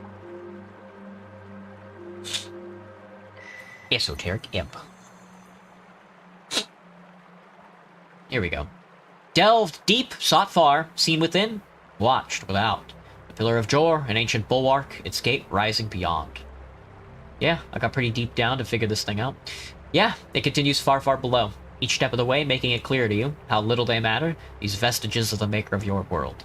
They are but esoteric rock. Rock which sits until something changes. This isn't making things much clearer to me, to be honest. That's okay. Remember the words, the ones written upon the soft tissue at the back of your head. Feel the esoteric. Sway it. To tame it, in hubris and pride, will always result in tragedy. A fool's talk. You are a genius at work. This investigation has led one step closer to that illustrious title you seek. The String Master. No, no. This magic must be wielded in attunement with the divine, nothing else. One of the three pillars of magic. It's represented by the sacred, the faith of all folk, your soul, and it's granted by gods who once walked among us. Listen to the voice of God. It shan't lead you astray. Not the voice you heard, buddy. That was, if anything, a potential patron, which is, of course, way more exciting. Okay, so I'm sensing some different paths here. Yeah, 3 of them. You don't know where they shall lead, but you may consider each. The voice of God. Earth watches upon you. The spirits channel your powers each day, and that will never change. Trust in the divine. Whenever you roll a d20, another hidden d20 is rolled. If that die is the same as your die, you critically succeed. If both are natural 20s, you regain all your hit points, you regain all your spent spell slots, you lose all the levels of exhaustion, and you become genuinely happy for 1d4 seconds. That's not too bad. String Master. Focus on your mastery of the esoteric. This knowledge, as cryptic as it is, will help you on your way. For each level of spell slot you have, you gain 1 additional maximum spell slot. Very good. Tell me about the communing patrons. You got a friend, Beyond. They'll take care of you, in a win-win sort of situation. If you take damage that would cause you to go to 0, a mysterious force protects you. If this happens, you take no damage and lose 1 first-level spell slot. If you do not have any first-level spell slots, this does not happen.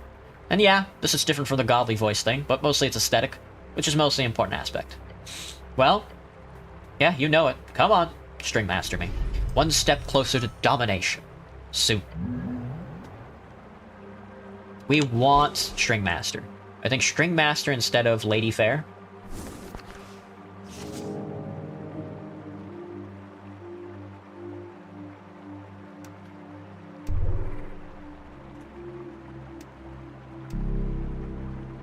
Very good. No, we can keep going. We can fucking keep going. This game is kind of infinite right now.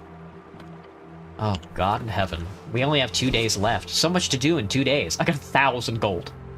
I got 1,000 fucking gold, dude. Grants a minor charisma increase for a week? I don't see why I shouldn't drink that. Isn't that just, like, permanent? Don't I have another one of those? Minor constitution increase? I don't know. Maybe I should have been doing that a long time ago. Charisma increase goes crazy. This is a bucket. Dear God.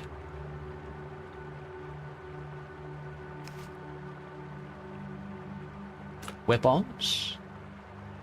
Good in a situation where you might need a hammer. I almost have all the rats as well. It's like a rat. We still gotta find the ant home. We gotta find the ant home. We gotta do a lot. We gotta take, like, the book back to what's his name. We gotta go back up and talk to some people. We still haven't found the Asgal resistance or anything like that. We gotta do all that in 2 days. I'm already halfway through that day, so... Damn. Damn. Damn, son. Where'd you find this? Oh, ow, ow, ow. All right. That was more Esoteric Ebb. Damn, that's a good game. Damn, son, that was fun. First day of my weekend? What a fun game to play. Oh, Trump may or not go full on terrorism. That's what I've read as well. That's pretty bad. We'll see how it goes. It's just not fun. Not fun at all, man. With that being said, though, I'm gonna take off. I'll see everybody tomorrow. Or... what do we do? Tomorrow for Divinity 2. I hope everybody has a good rest of your day. Bye-bye, everybody. Johnny. Man, I can't wait to play this game again.